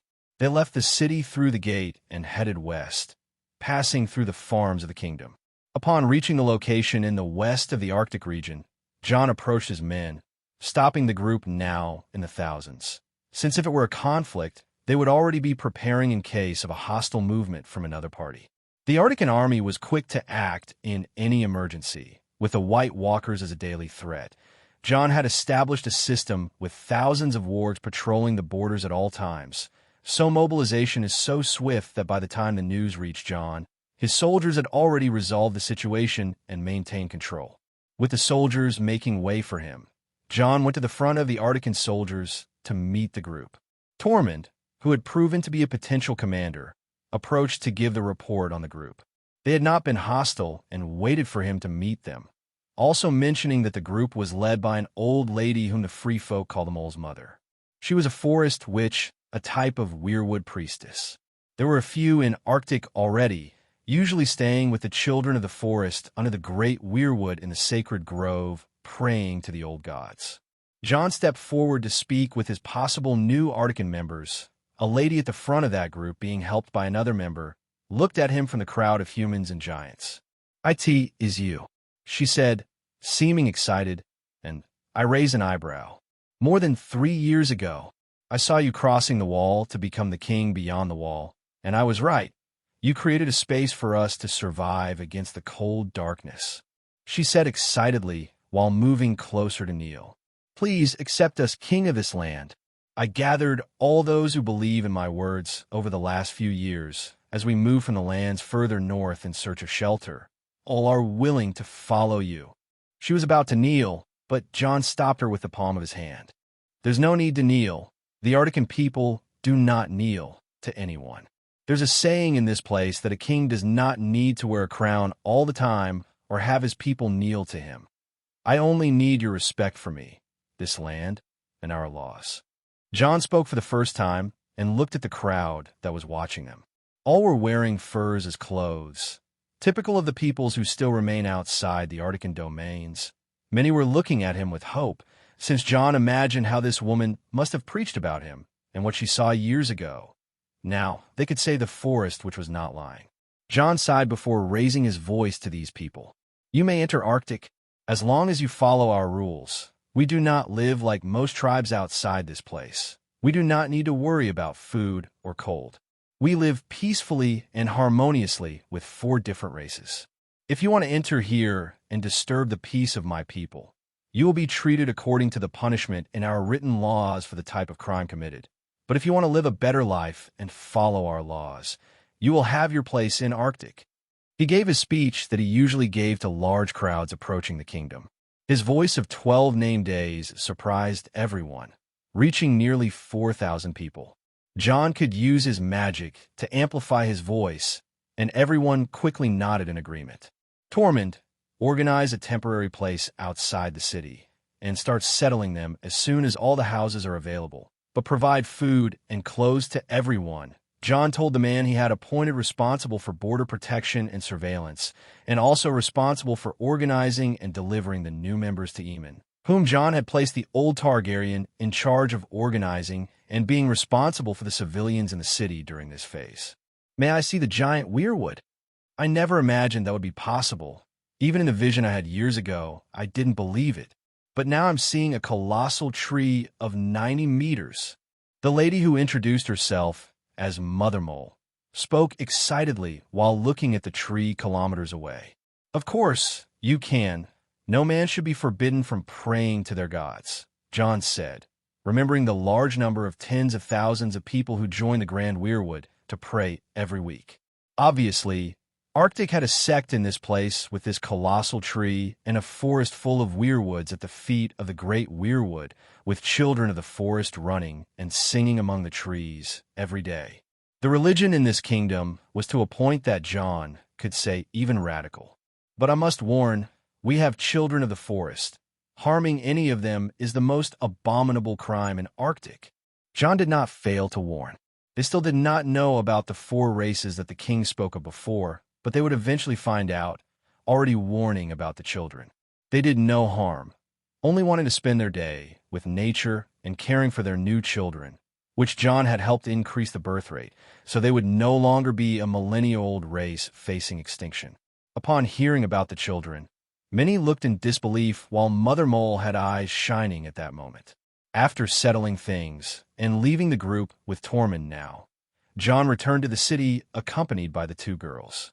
We passed through the walls where thousands of dwarves were working and giants carrying stones with mammoths. The construction he had initiated finally to organize the structure. After passing by the working people, Arya addressed her brother. Jon, it's still morning. Why don't we go to the arena? It's empty at this hour, and Ygritte told me yesterday she would be fighting at this time. She commented, making Jon look at her and then at Serena on her shadow cat. Are you free? Don't you have training with the Giants' army? He asked his fiancée. He really didn't know everything about Arctic. He may be the founding king of the place, but always prioritized its self-functioning so that the kingdom would have autonomy and not rely exclusively on a single power, although one depends on the other. No, Jon, they are busy with the constructions today. I can accompany you, she said, and the trio headed to the kingdom's arena, looking at the colossal structure that was still underway. It could already accommodate nearly 40,000 of the 100,000 people planned for this place at the end of construction. However, as the canal was being made to the sea, there wasn't as much labor to finish its construction every day. So on the days when there are no workers finishing the work, the people used these days to hold events with the public in a fight as a sport without fatalities in the arena. Arriving at the place, there were only a few thousand Arctican people watching, who had decided to start their day seeing some entertainment. The field was 200 square meters in size, and there were various fights happening at that moment. The Arctican warriors trained here to exhibit themselves to the people when they were not training in the army space. They found a 12 named days old Ygritte in a fight with another adult Arctican woman. After several exchanges of blows, Ygritte yielded. She was a great archer, but still lacked many things as a warrior in her blade. Even with the potion Jon was providing her, she couldn't beat an adult. These potions he provided were very limited, as he was the only one who could make them. Hence he chose a select group of people to benefit from them. Ygritte spoke with the woman after her defeat, gaining some tips, and joined them soon after she saw Jon, Serena, and Arya in the royal box.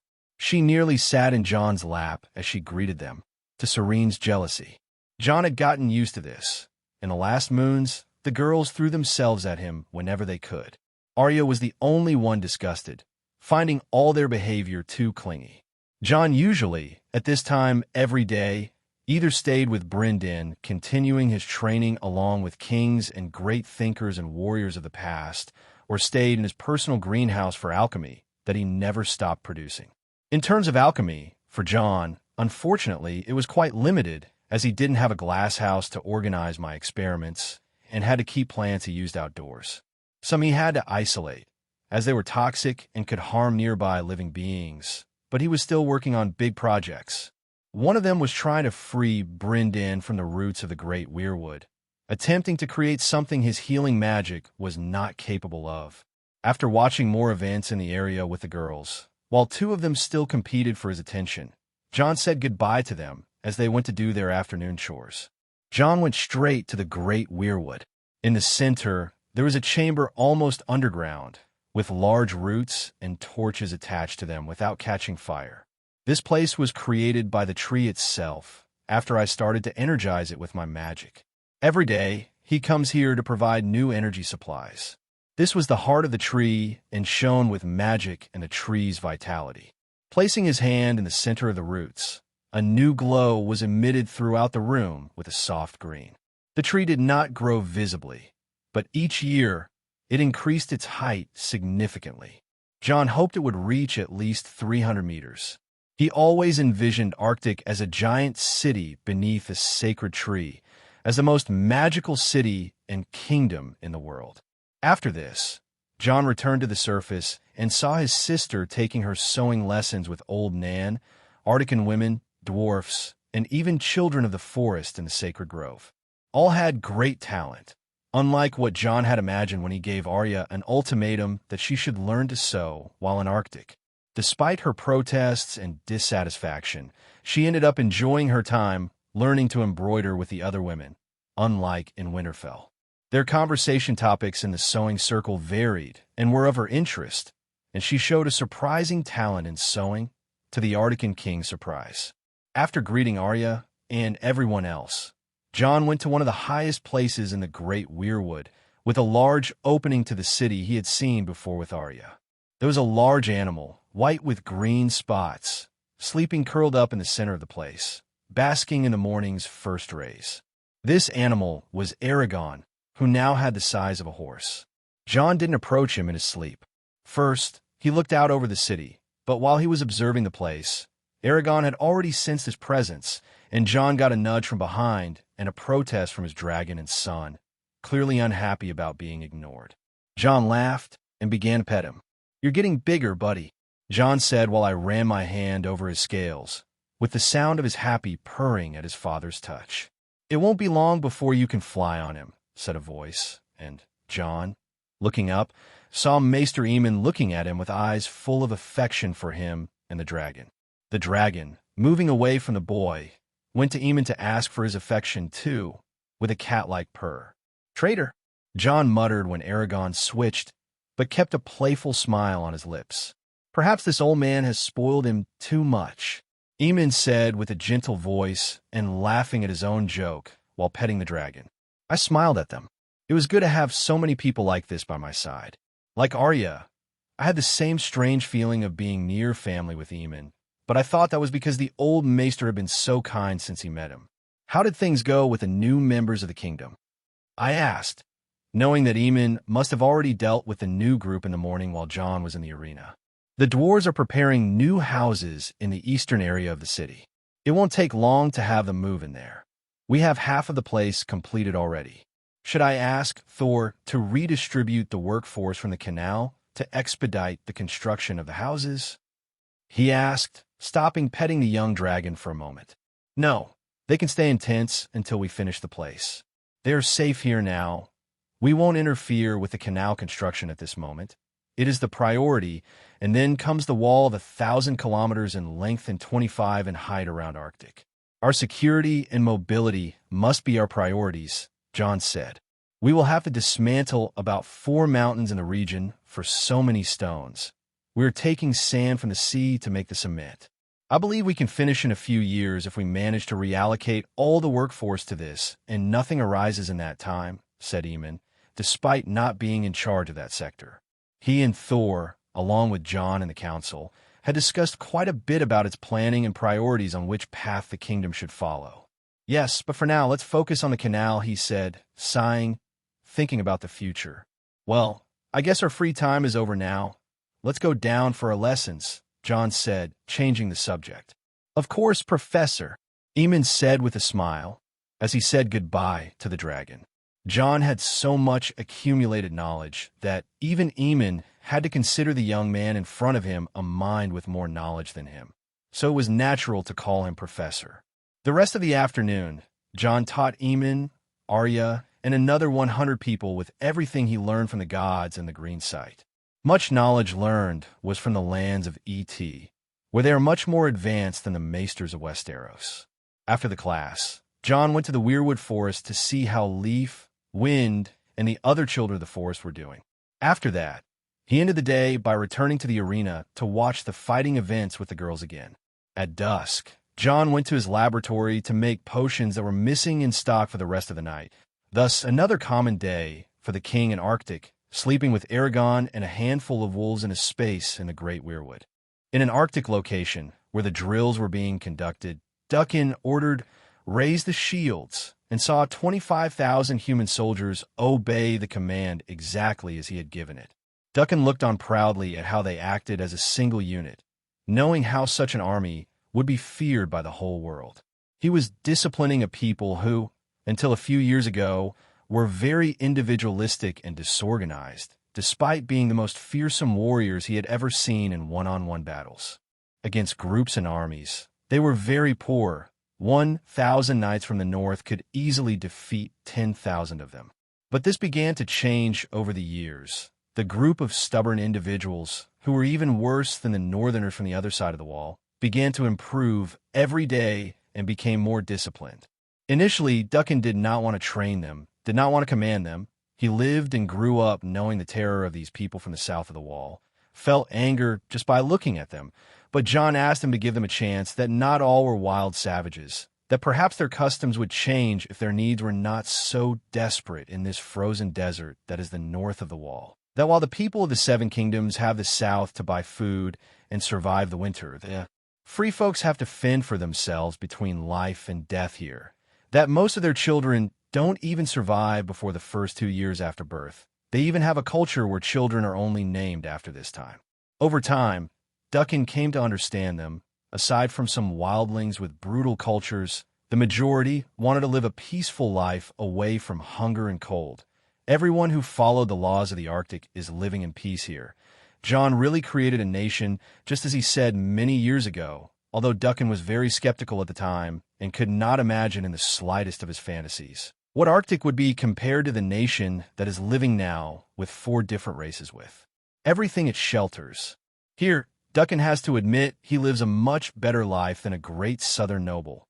Food is fresher and much better than the lords of the houses can eat. Common people have the most beautiful houses than most of the castles in the south, even though magically Arctic is much warmer than the lands outside of it. They still have a system of boiling water through piping that John and dwarves designed with waters that pass through the volcano and connect to all the houses the entire population has. Besides hot water, cold water to fill their bathtub with the city's own water, there are also things like showers and toilets with a sewage system. Inventions that John saw in the lands of the far east with Brynn. Hygiene was on another level, and sanitary diseases were non-existent here. In Arctic, there are also hot springs in some public places where they can relax with their friends with a pleasant conversation. Duncan knows how dangerous it is to have a volcano in the middle of the city as the stories of what happened in Valyria, but John assured that thanks to the Great Weirwood, its deep roots would take care of the balance to never let the dormant volcano reactivate and be dangerous for the inhabitants. His goal was always to create the largest city in the world, a city so large that it could even be called an entire country, the first magical nation in the world since the Valyrian kingdom. And Arctic will be much larger than the ancient land of the Dragon Lords. Duncan was absolutely sure about that. And who is Duncan in all of this? Duncan Frost, the name that represents his house in Arctica with its own coat of arms. He is the general of the human army and supreme commander after the king in the military force of this country. He knew he had never imagined leading tens of thousands of swords and shields and being responsible for thousands of lives. But Jon gave him this burden and made Duncan study military strategy with the king, although he did not participate in the other classes. This theme was addressed by Jon, creating for Duncan and all the military leaders to learn everything about war strategies and various scenarios against enemies, and how to overcome disadvantages on battlefields. Duncan started as the king's royal guard, but sometime after founding Arctica, the king himself mentioned the importance of training the army and how he was already training the giants. So, from that day, Duncan has been leading a large number of men and women free folks directly, despite being hard-headed at first. Over time, they learned to execute his commands and everything he learned from Jon. He also took care of the giants for a while, but soon one of their own species took responsibility for the race and took the lead of the colossal force. As for the dwarves, well, dwarves were difficult to deal with, even more when you want to command them in a military group. They are too proud, and Duncan never had a chance. Thor, the former king of the dwarves and now leader of the race in the Arctic kingdom, commanded the little men. Besides that, the army is becoming more powerful every day, whether it's humans, dwarves, and giants. Jon and the dwarves are producing large quantities of elemental armors and weapons, and the army is not fully armed because the dwarves and all the other human blacksmiths are working on the wall.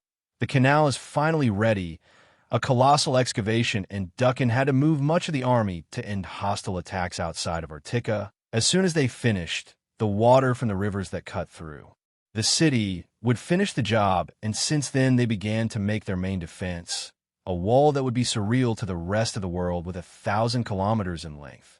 Duncan snapped out of his thoughts while looking at all the raised shields of the army. He resumed to the army and shouted, "Lower shields." It's humanly impossible for one man to speak to all those people. Only Jon could do something like that with his magic.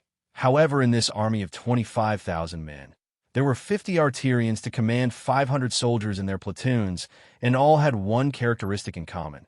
They were wargs, with their animals flying over Duncan. Everyone understood his commands and passed the order to their men. They obeyed, and almost in perfect sync, the shields were lowered. As soon as he saw the army execute the command, Duncan didn't stop there. Formation.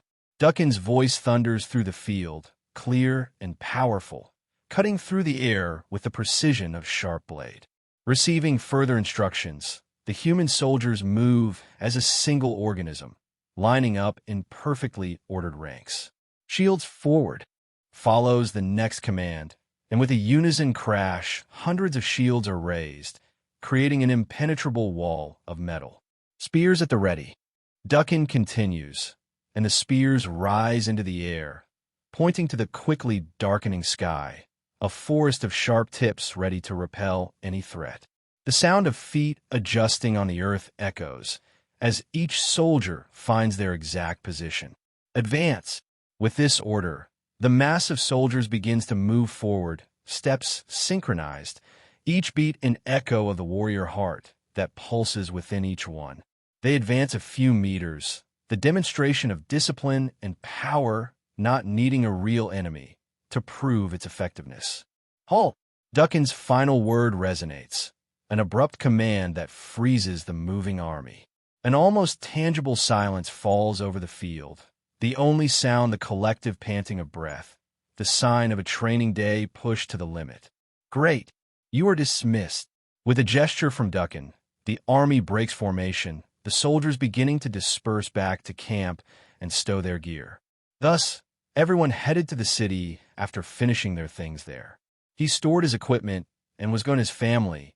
That was until he felt a rumble on the ground behind him.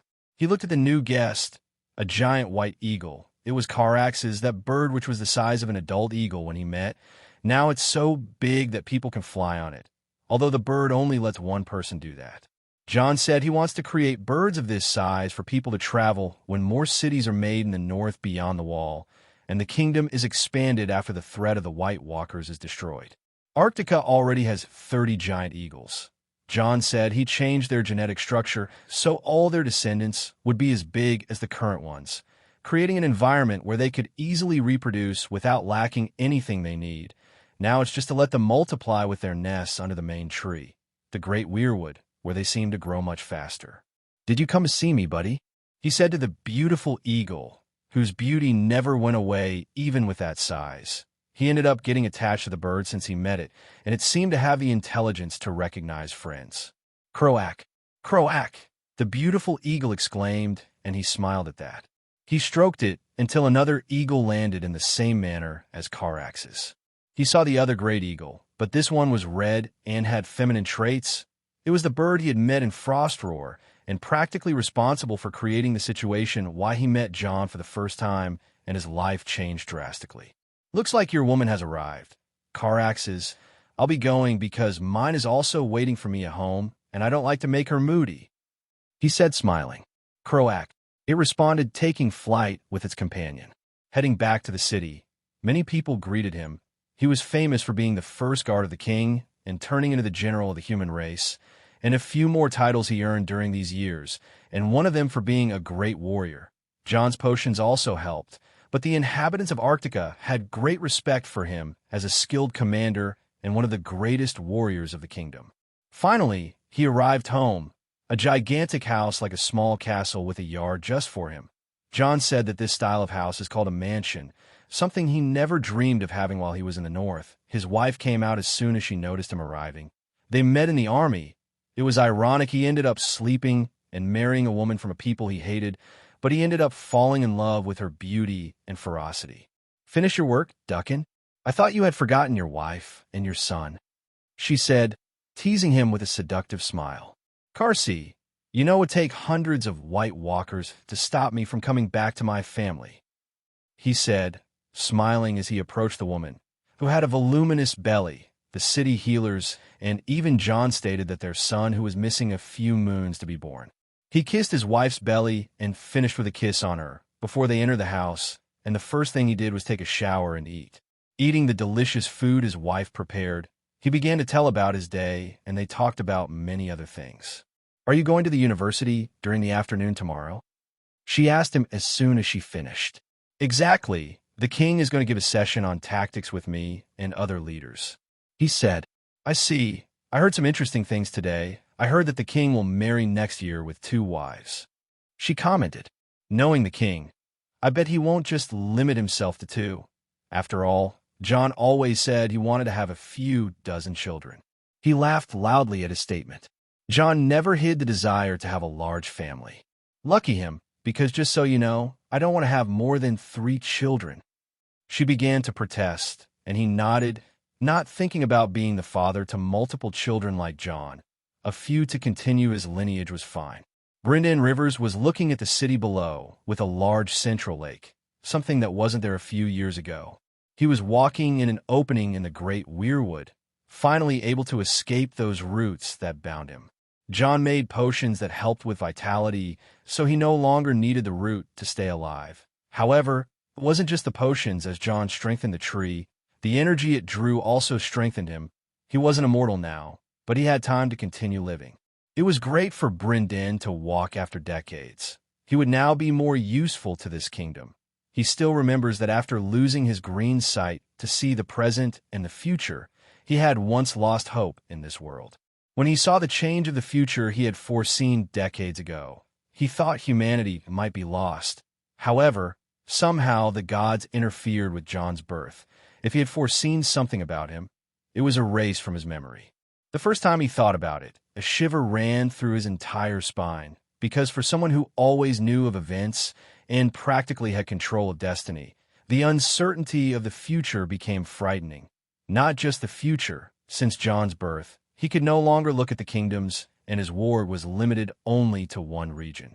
Unfortunately, it seems not just him, nor can Jon do it without spending months with his birds going south and coming back to Arctica with information. The wall blocked the connection, and even though Jon being the greatest warg that ever existed, the boy could only see memories of birds arriving in Arctica. Many years ago, when he saw the child for the first time, he was scared.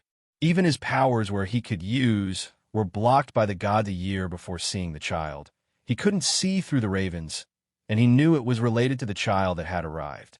Yet even with the uncertainty of the boy or the future, he ended up seeing some hope in the child's journey and saw how they transformed this land into the largest city under construction in the current world, a future that was gloomy even with a small chance of victory against the dead. turned into a light for the people north of the wall with various races. The children of the forest are managing to reproduce again now and coexisting with people for the first time. Giants interact more in their own way and walk through the city, enjoying what it can offer without any problem with their size, as long as they don't try to enter any inappropriate places. But there were exclusive buildings for them. They had their own set of giant houses on one side of the city, with shops and taverns made for them, with all the other races feeling quite small when they entered that district. Dwarves, a race he didn't imagine existed or see in his vision, as they were older than the children of the forest, had been hidden in mountains for thousands of years, and the king managed to locate them through the gods and unite them in Arctica as one people. Their citizens respect and know each other, have some problem here and there, but nothing they can't handle quickly. Their military power is now on par with the kingdom, and soon will be surpassing any kingdom of Westeros, and in less than a decade will have more soldiers than the rest of Westeros combined. A military power that is concentrated in just one place. No one in the world can boast of this besides Arctica.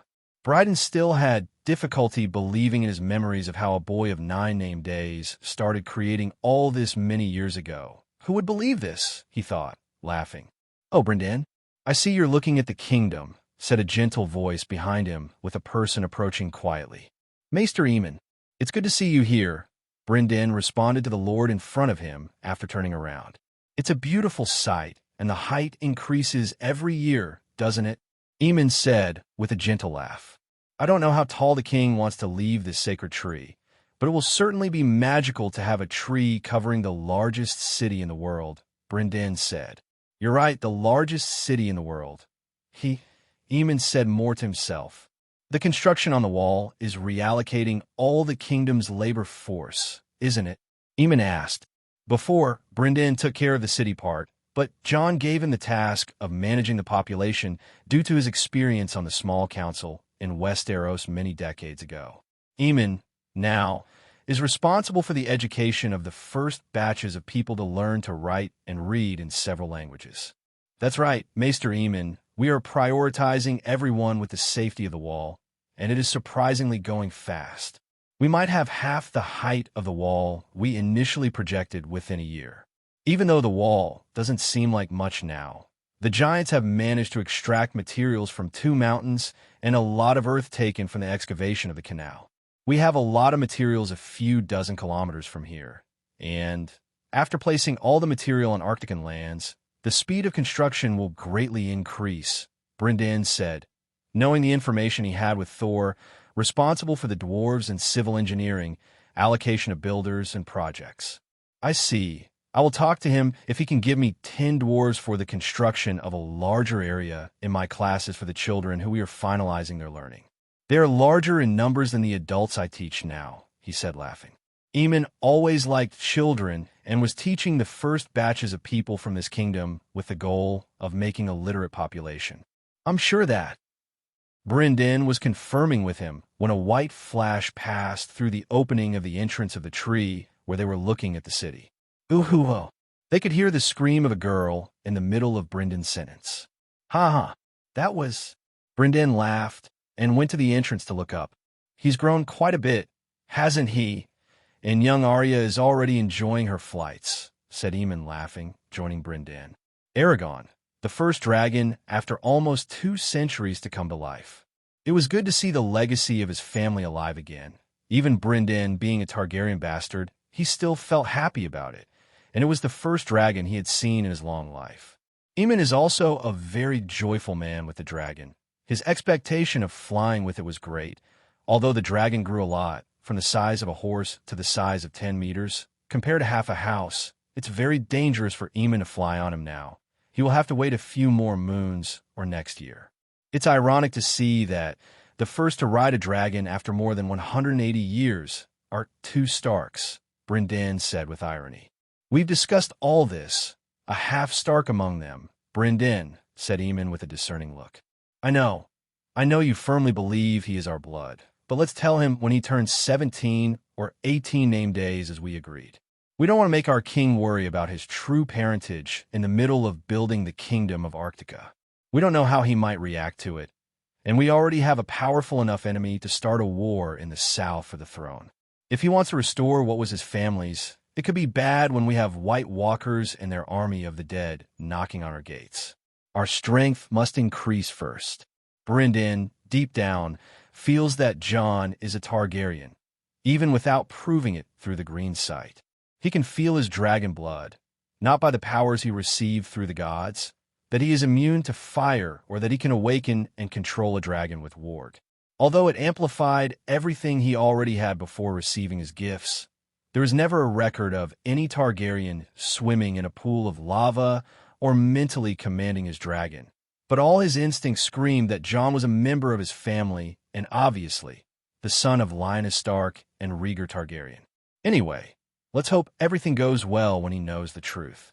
I'm sure he'll be furious when he finds out we've been hiding our suspicions from him for years, he said, and could only sigh thinking about his reaction while watching Jon, his sister or cousin, flying over the city on Aragon, a beautiful white dragon painting the Arctic sky. That's it. We'll suffer his wrath, and it's quite possible he'll want to kill us. But if it means strengthening Arctica and the end of the White Walkers, I'll die gladly. Brynden spoke with conviction. Oh wow. Aemon screamed with his weak voice as they flew on top of Aragon at an altitude of 200 m. The great tree was below them, 130 m tall, covering the entire city with its shadow, but as they were a bit away from it, they could see many things about the city. Now, he and Jon were doing what their ancestors hadn't done in hundreds of years, riding dragons. They could see the entire Arctican region on the long horizon, the first meters of the wall being built. Aemon had to hold on tight to his saddle while contemplating the landscape. His great-nephew liked to do daring maneuvers with Aragon when flying alone or trying something with his sister Arya. But with him, he always made a smooth flight for the old lord to enjoy something suitable for his age. Aragon was growing a lot and had doubled in size last year. The saddle Jon designed made them comfortable on the dragon. Even Aemon, with his advanced age, was not bothered at all and ended up enjoying this moment with water running down his eyes. Despite the potions, Jon did not make Aemon immortal. He is still old and suffers in various areas, even with more revitalized energy. But his vitality has increased a lot since he started treatment with Jon. He could indeed live up to about 130 years. If Jon gave such treatment to someone younger, that person would have a chance to reach 180 years. Jon was excited that day. Aemon could also feel the happiness and anticipation of his nephew in the saddle in front of him, and the dragon manifested the feeling of its rider through their connections. Aemon could even feel the dragon warmer than it normally is. And on this day, the warmth was also quite pleasant. The happiness of these two companions was due to Jon's wedding in a week. A few moons before, Jon reported that Arctic would have its first queens, the giantess in human form, who changed with the miracle of the old gods and the free folk Ygritte. It was a combination that had no opposition for the people. Even though Jon was by far the king with more loyalty from his subjects alive, he would have some complaint if it were a wife from the south. The boy turned 15 years old and was ready to marry and still managed to get two beauties that represented two of the four races. The girls were also famous for their strength and inspired many other women in the country. The king could not have chosen better. He was always young people who showed themselves in love with each other over the years. Jon is doing something that since Jaehaerys, the conciliator, no king could do after him. Have the union of love and duty at the same time, instead of having to choose between the two. Or Aemon could say, since Aegon, the conqueror, a king with two wives at the same time. There was Maegor, but his union was not something common to mention. In the end of all this, Aemon was happy for Jon. Sometimes these days, Aemon dared to make a joke with Jon, saying that he should now choose a dwarf and a forest daughter for the union too. But Jon always said he was only attracted to females in normal human forms. Besides the wedding in this last fight, Aemon finally finished his first literate class of 100 teachers and 1,000 children up to 10 years old in the Common, Old, and High Valyrian languages since he started over the last 2 years. Although they didn't have books in Arctic to reach a wider audience and pass knowledge to more people, they still had a lot of material that Jon brought from Castle Black in the north. Finally, Arctic was evolving civilly, and Eamon hoped that Jon's plan to do something bigger than the Citadel, something that would make Old Town look poor, would succeed with the university under construction. Eamon wondered if he would like to see the face of those Grand Maesters when they knew that in this country, the great minds taught the common people to be as thoughtful as the Maesters for free, or that there was a teenage boy there with so much knowledge that everything in the Citadel was very outdated, and that he could teach old people like him and bring in things they never imagined possible and new theories about things never thought of in this world. Ygritte POV. In the mirror, a girl on her 15th name day, she was stunning with a face that would make any girl from the Seven Kingdoms quite envious. She had warm-colored red hair and bright blue eyes, while wearing another dress with metal plates in Elden metal, a fashion from Arctic for brides on their wedding days. But Ygritte was feeling like a Southerner now, even though Jon said that not even Southerners wore dresses as extravagant, and all the girls from the Seven Kingdoms would envy her at this moment. She had heard many times, especially from those who came from the South, that in Arctic, the dresses and clothes, both male and female of the Arctic population and produced by dwarves and women of the free people, were better than what the great noble houses of the South wore. Jon had captured ice spiders and started mass production of the creatures for fabric production on one of the farms. Ygritte, in particular, found it strange to see 1,000 giant spiders in one place. But the dress itself was not a surprise to the girl, already knowing the skill of the dwarves and other women who liked and had a talent for sewing. Serena and even Arya were good at it, but Ygritte was a total disaster. She preferred spending her time in the arena or with Jon with his potion nuisances. Even his classes that he forced them to attend were a better time spent for the fire-kissed haired archer. But at least from his sewing sessions, she could escape. She tried to do the same with Jon's classes. Well, that until he gave her an ultimatum. Flashback start. Ygritte, come here now. Jon's voice was heard while he was hunting in the bear forest. The bears weren't a threat to her thanks to Jon, and since she only harmed the elks and other animals that lived there, they didn't mind her in the gigantic forest. As a hunter, it was a great hobby to come here once a week, and when she was running away from something like Jon's classes. Ygritte returned to Jon, approaching beside 2 giant bears that accompanied him as he entered the area. "Jon, you found me as always, you damned warg," she said with a teasing voice, having done this many times and always being found by the man she loved and admired in recent years.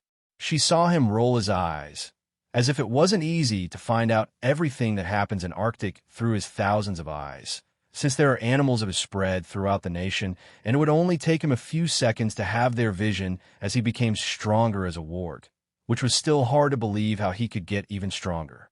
Ygritte, thinking of making up an excuse, as she always did, even though Jon always got a certain anger, he just forced her back to classes, and she would do it again, where she didn't want to attend those things that made her mind hurt just by trying to solve those mathematical problems Jon gave to everyone.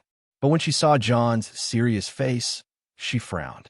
"Ygritte, why when I went to give a class today for Eamon, Brynden, Arya, Serena, and another 100 people whom I trust for great positions for Arctic in the future, you were not present?" he said, not leaving his serious tone. She continued looking at him cautiously, but finally spoke. "It's boring, those classes.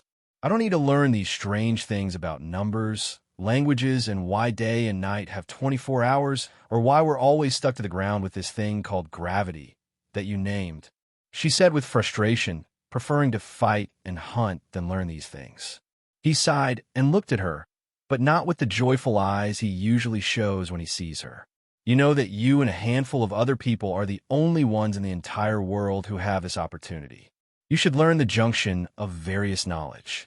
It'll be necessary for you." "For me? Why? I find it useless. I'll be a hunter and a warrior of Arctic," she exclaimed, "and your lover in the future." She thought quietly, not having hopes to marry the man, but wanted to have his children. "Arctic will not have a dumb queen, Ygritte. Even if she is recognized and strong, I will not have someone who is not smart enough to help me govern and raise my children," he said with a voice as cold as the lands north of Arctic. Ygritte fell silent. She was stunned by Jon's words, and it wasn't his coldness that made her eyes widen. What do you mean by queen? Me, queen of Arctic? She said, pointing to herself, quite surprised and a bit nervous. It was no lie to anyone that she loved Jon. From the moment she saw him 2 years ago, saw the ideal man she wished to be stolen by, and no one could compare. But she thought that, as he was a southerner, he wouldn't put more women beside Serena in a marriage, thinking she would have a place as a lover. That's right, Ygritte. I love you as much as Serena. I wish for you to stand by me and Serena, guiding our people and giving me a large family. He said melancholically, different from his previous tone. This kind of sincerity did not match the virile Jon she knew. Jon at 14 was muscular, tall, and very handsome, had a quite firm voice, and knew how to command and act like a king without authority questioned. She saw him now with a dreamy look, but she didn't find it bad at all with these words. She knew he loved her too. This made her believe that while he was married to Serena, she would share his bed too. But now hearing about being a queen was something that left her quite surprised, seeing that Jon truly would have a polygamous marriage. Truly, you wish for me to be a queen of Arctic like Serena is going to be? She almost shouted, trying to still understand Jon's words.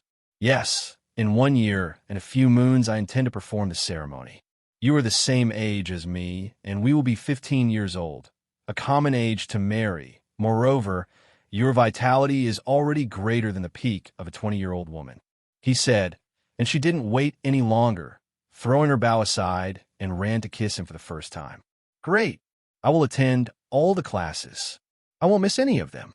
I will be a strong, loyal, and smart queen, she said, kissing him several times, even seeming quite novice at it. I'm counting on you, my future wife, he said, smiling while enjoying her kisses. Flashback end. After so much time, 1 year and a few moons, the day finally arrived. Arctic seemed a totally different place at this moment. Most of the streets were empty, as the ceremony gathered all the people in the kingdom in the great square, and it would take place on a high altar prepared by the dwarves, since there was the entire population to watch. Usually, it would be in front of the weirwoods, but there was a 130-meter tree in front, and it would be conducted by Leaf, the chief of the children of the forest. This was already valid in the eyes of all the old gods. My queen, we should go. Your husband must be waiting. A woman who was analyzing her measurements commented, looking at her with pride. Although Ygritte did not like dressing like this, finding the dress too tight if she had to fight someone, she looked at the woman and nodded, even not liking also how she called her. It was a very new thing for the girl. She was led outside to where there was an ornate carriage. Serena was inside it with a dress of another shade, but the same style. Are you nervous? Serena asked with a playful smile. Quite in you, Ygritte admitted. A bit, but finally marrying Jon, she said excitedly. There was no one driving the carriage, but the deer started moving on their own. They were a species that Jon modified and were a beautiful exotic animal. They had a much stronger structure and larger muscles. Moreover, their special touch was in the blue horns they had, which gave a magical appearance. The carriage began to be led through the empty streets of Arctic with soldiers performing a sort of presentation march as they approached the square. When they arrived, there was already an open line for them in the middle of tens of thousands of spectators, sparing them from walking through the entire population.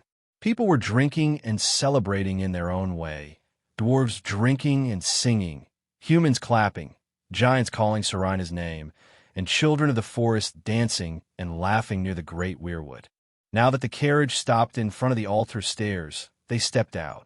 This type of ceremony always required them to be led by their parents. But as Ygritte and Serena were orphans, Tormund took Ygritte to her future husband, and Serena was assisted by a giant known to Jon before crossing the wall when she was 8 days old, Wallach. Serena POV. Serena and Ygritte, under the watchful eyes of all present, solemnly advanced through the clearing to reach the sacred site where Jon, surrounded by the majestic aura of the weirwood and the godswood of the old gods, awaited them. The air was filled with a mystical gravity, accentuated by the murmur of the leaves and the reverent silence of those who had gathered to witness the event. The imposing presence of Serena and the untamed beauty of Ygritte captured the essence of Arctic's wild and free nature, reflecting perfect harmony with the setting chosen for their marriage. Jon, upon seeing them, felt a wave of emotion. The affection and desire in his gaze left no doubt about the deep love he felt for both his future wives, adorned so beautifully that even the heart most hardened by battles and the cold of the north would warm. He received them with a smile that mixed pride and admiration, knowing that moment would seal their fates forever. Leif, as the apostle of the old gods, of small stature, began the ceremony with a voice that, although soft, carried the weight of ages. We are gathered here under the gaze of the old gods to unite these souls in matrimony. After that, the people accompanying the brides stepped away from them, leaving only Jon facing the two, side by side. Who stands before the old gods? Leif continued. Serena, Ygritte, Jon Arctic, all three facing each other spoke. Say your vows. Leif spoke again. Before the eyes of the old gods, I, Jon Arctic, take you, Serena and Ygritte, to be my wives. I swear to protect you, respect you, and love you in health and in sickness, in wealth and in poverty, on sunny days and in storms, until death do us part. Jon spoke with his desire in the tone. Before the witnesses of the trees and under the gaze of the old gods, I, Serena, take you, Jon Arctic, to be my husband. I swear to support you, respect you, and love you on all the days of our life, in the light of day and in the darkness of night, until we become part of the earth again. Serena, with a voice that resonated like an echo from the mountains, declared with eyes set on Jon's greens and grays. Ygritte, with fire and passion in her voice, affirmed. Before the witnesses of the trees and under the gaze of the old gods, I, Ygritte, take you, Jon Arctic, to be my husband. I swear to support you, respect you, and love you on all the days of our life, in the light of day and in the darkness of night, until we become part of the earth again. Jon, holding the hands of both, led them to kneel before the sacred tree. This act, performed in unison, symbolized submission and reverence to the superior power of the old gods, a millennia-old tradition that transcended time. After a moment of silence, where the internal prayer of each mixed with the whispering of the weirwood leaves, Leif, with precise gestures, guided Jon in the exchange of cloaks. By the power granted to me by the old gods, I unite you, declared Leif, correcting any previous hesitation with the authority of her faith. May this cloak symbolize the protection and the new path you now embark on together. Jon, following Leif's instructions, carefully removed the cloaks of singleness from Serena and Ygritte and wrapped them with a marriage cloak. This act symbolized not only the change in their marital status, but also the protection and care he promised as a husband. Upon concluding the ceremony, Jon lifted Serena and Ygritte, an expression of strength and tenderness etched on his face. Leif, watching with a satisfied smile, confirmed the union with a final blessing. Under the stars, the moon, and the vastness of the forest, may the old gods bless this union. May you grow strong like the great weirwood, resilient as the mountains, and free as the north wind. With Leif's words echoing through the godswood, the ceremony came to an end.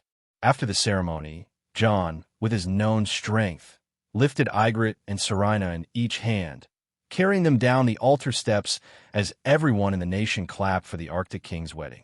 Then they were taken to the festivity unfolding in the arena, where the entire population followed.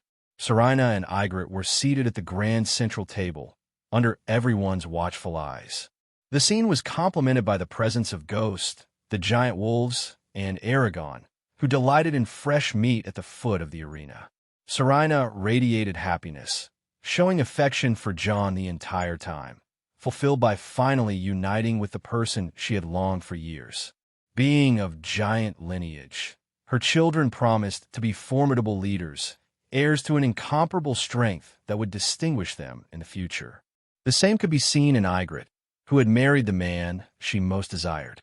At a certain point, while the arena was packed with people celebrating, Jon stood up from his chair and raised a cup up, waiting to capture the attention of more than 100,000 around him, who became silent a few minutes after he made this gesture, indicating that their king wanted to speak. Such was the power of the Arctic king. Seeing it was the moment, Jon concentrated his magic in his throat, amplifying his voice throughout the arena with ease. People of Arctic, today is a day I celebrate with great happiness. A day I can finally say that I have become a man and will start my responsibility with my new family. He said in a way that drew thousands of laughs, especially from the dwarves. Arya, who had snuck into the main table, looked at Jon with admiration, marveling at how easily her brother could lead thousands of people. He once told her that he trained a lot with ancient kings, observing their reigns through green sight with help from the man in the tree, which made him quite skilled as he trained. Jon continued, I had something that few kings had the chance. I had the opportunity to choose duty and love at the same time. Yes, I love these girls, and they're fit to help me lead my people, our people like no one else. Our children will be the future of this nation, as well as their children and those who come after them, and so on. Just like all your children and your children's children, who will be the future of Arctic.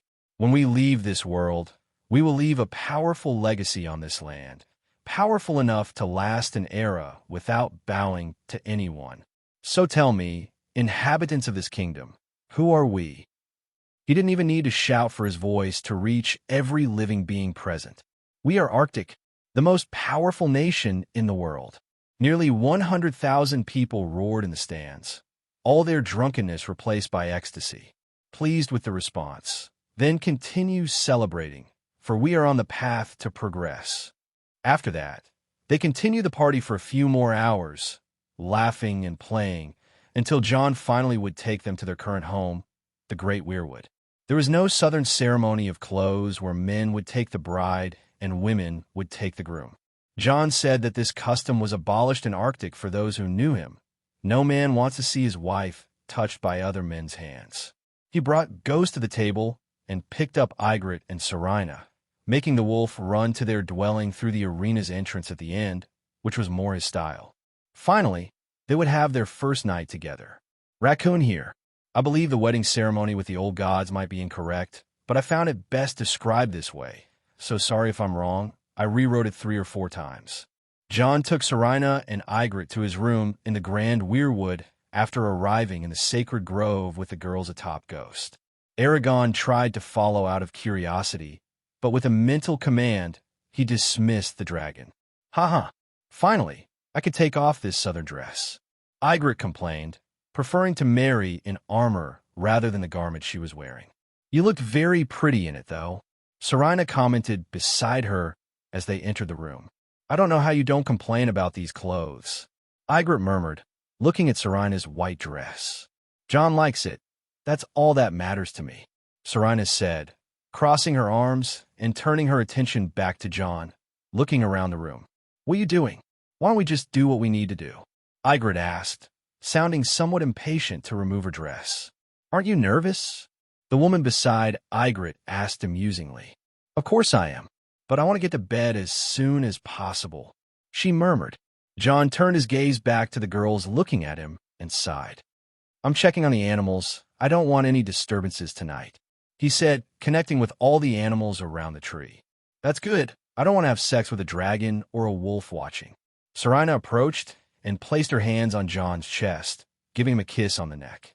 This surprised not only Jon, but also Ygritte in her dress. Hey, what are you doing? You're being quite bold. Ygritte complained with her face quite red, watching Serena act this way. Didn't you talk about this with the older women?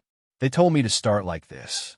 Serena kissed Jon's neck and sealed their lips before turning her attention back to Ygritte behind them. Of course, but that doesn't mean I'll act that way. I'm quite embarrassed. Ygritte spoke, her face competing in redness with her hair as she looked away, clearly embarrassed. She spoke again, looking at Jon, who seemed to have enjoyed Serena's action. How are we going to do this? All of us are virgins. Should we do it one at a time? Wouldn't that be better? Ygritte asked. Why? We're a family now. Let's do it together. Serena left Jon and walked over to Ygritte. Hey, what are you doing? Ygritte, still embarrassed, was stunned as Serena passed her until she was behind her, with her face close to her ear. I'm sure our husband will appreciate this very much. Serena commented as she began to remove Ygritte's dress in front of Jon. Stop it, Ygritte complained, but didn't move to stop the girl as her body began to be exposed to her husband. Jon, do you like seeing your wife like this? Serena teased the man. Jon couldn't deny he was getting aroused by all of Ygritte's curves and intimate parts exposed in such a way he had always held back over the last years, merely limiting himself to kisses and trying to avoid the temptation of sleeping with some of them. Ygritte had always been more reserved than Serena, but he couldn't deny the beautiful woman as he looked at her beautiful breasts and her intimate part with fire-kissed hair like her head. Without a word, Jon approached Ygritte as she looked at him with a mix of shame, excitement, and anticipation in her eyes. Of course I like it. If you all want to do this together, let's do it, Jon commented, approaching and taking Ygritte's face before sealing it with a deep kiss. It was no longer a simple kiss they used to share. It was something wilder. Ygritte surrendered to her desires in the moment, letting her mind go blank as she began to feel her body heating up as she experienced those emotions and her intimate parts starting to get wet. She moaned as Jon pulled his lips away, with saliva still connecting them, and he moved to the side of her head, where Serena still was to do the same with the other woman. Serena, feeling the same things as Ygritte, let out a moan. Do you want to do this with both, Ygritte? Jon spoke directly after kissing Serena and looked at the other girl with interest and hesitation. It was no secret he wanted to sleep with both at the same time, as his lower head seemed to have taken control of his body. Yes, she said, still embarrassed, but she felt her body giving in to the excitement she was feeling. Let me take off your clothes, husband. Serena spoke beside him. Seeing this, Jon grabbed the naked Ygritte by the waist and began to move her, so they were all standing. He turned back to look lovingly at the redhead woman while the giantess in human form began to approach and kiss his neck while starting to remove his clothes that he got married in. Jon went back to kissing Ygritte while feeling Serena undressing him. He moved his hand from the girl's waist to other parts of her body, making her move with his touch. He caressed the girl's rounded breasts, which had grown quite a bit over the last years, and gently pinched her pink nipples. Jon, Ygritte moaned as her mouth salivated with Jon's saliva. So hard, Serena commented as he became completely naked. His body was muscular, the result of extensive training and potions in recent years. Jon did not limit himself to learning in Greenseer visions the arts of war, how to be a warrior and a commander. He practiced everything he learned. It was no surprise he had become a most skilled man in the arena, and even the giants could not fight him now, even if Jon had to switch his sword for a hammer to face the large man. Serena knew much of this, as she always proved to be the biggest challenge against Jon. With the potion she received, besides becoming a woman Jon doubted there were more beautiful in the world, she became much stronger than her peers. She was even stronger than Jon. However, Jon was quicker and managed to outpace her. They had a very strong connection, and Jon appreciated that Serena had stopped hugging him to death over the last year. Jon left Ygritte even more blushed, showing off his muscles, but she was not as bold as Serena to comment on it. Even so, she ran her nails over Jon's chest, appreciating his warrior build. Serena's earlier comment was regarding Jon's manhood. With its 20 centimeters, the girl looked for the first time at that part quite hard, and Ygritte could feel it brushing against her leg, making her even hotter. Jon, letting his mind wander even wilder, moved his hands over Ygritte's body and reached her intimate part, which was quite wet from the contact. Jon, she moaned, surprised, almost wanting to remove her husband's hands from there, as they were feelings that were frightening. Relax, I'll be gentle, Jon spoke as he began to caress, leaving Ygritte breathless and trying to moan. He turned his attention to his dark-haired wife. Serena, I want you to do something for your husband. Jon spoke while feeling Ygritte running her hand over his body. What is it, my husband? She said with some anticipation. Jon turned to her without removing his hand from Ygritte's intimate part and placed his hand on the shoulder of the still-dressed woman, making her kneel as he pointed his penis at her. Well, I want you to kiss it, Jon said without any shame. He saw in the Greenseer vision that people loved doing these things in the Red Keep, It was a way to experience why the renegade prince, Demon Targaryen, asked all his women and prostitutes to always do this.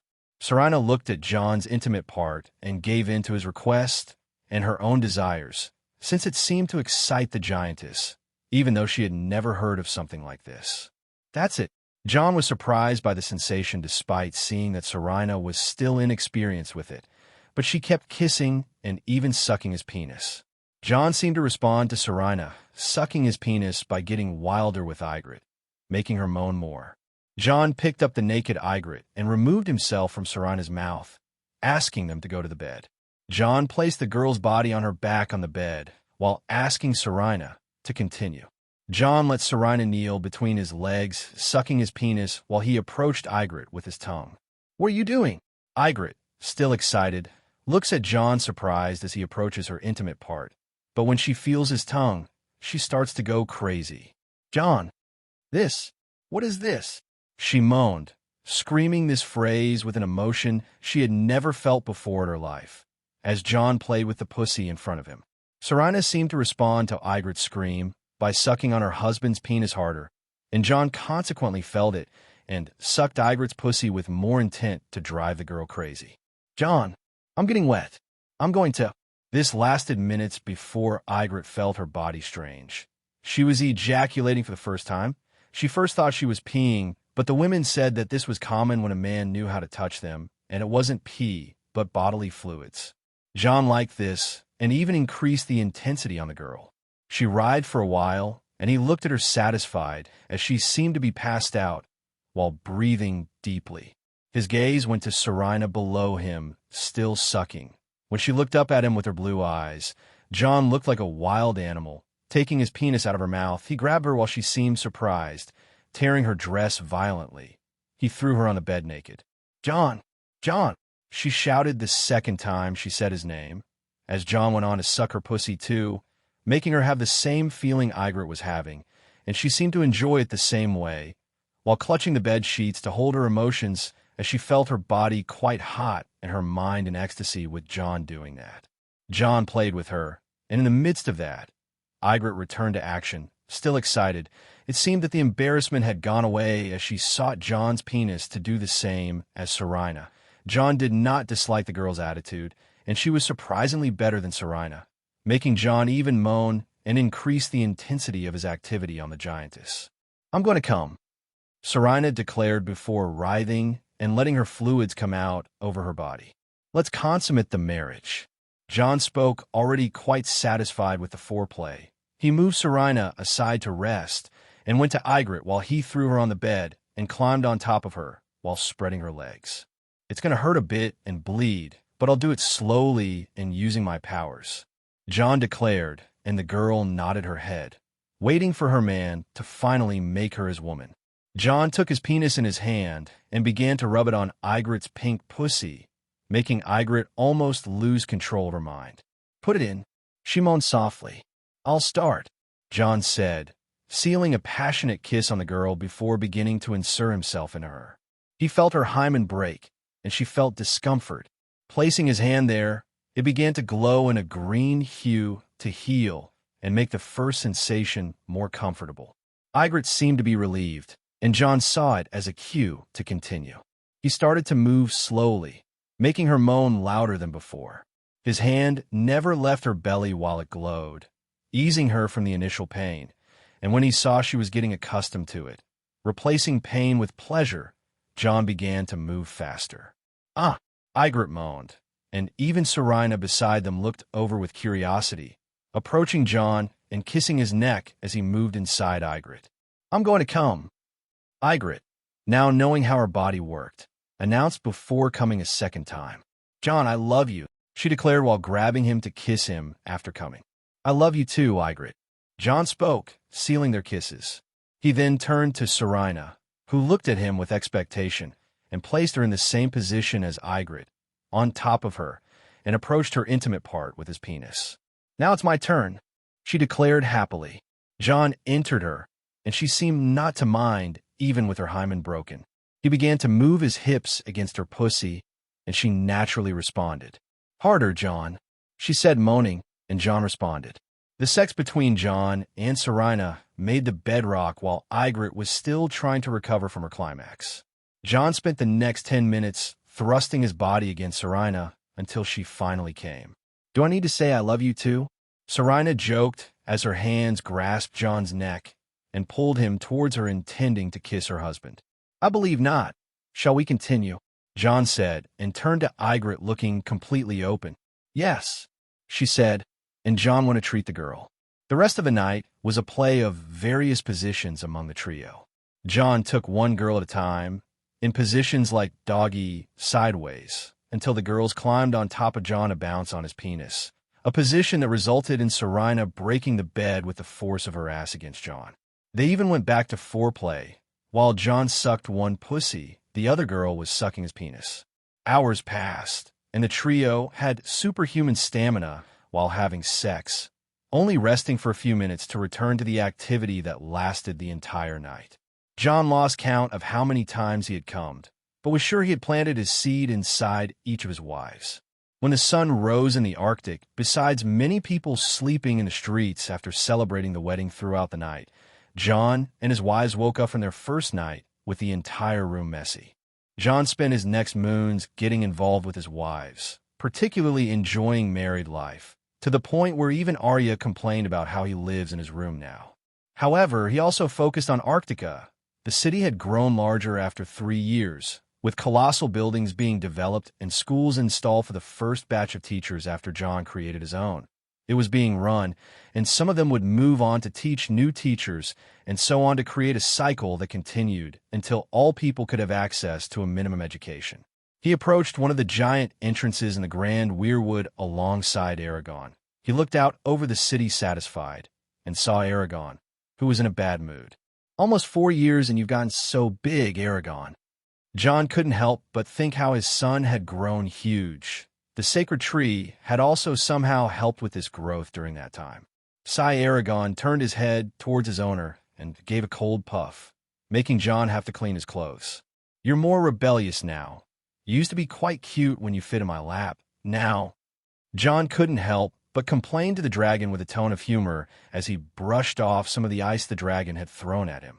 The dragon looked at him, indexing with his sapphire eyes before turning his face and snorting.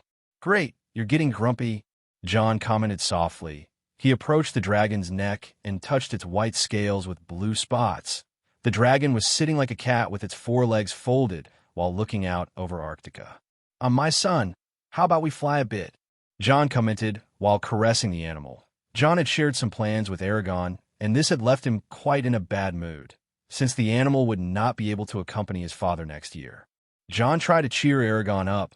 He didn't want the dragon to be sad, but unfortunately, he couldn't take him on his next trips. Aragorn looked at him a bit, showing his bad mood, but in the end, he began to get up if he wouldn't see his father for several months. Then he had to enjoy his last moments with him more. Jon saw this and began to climb a wing that Aragorn left for him to climb.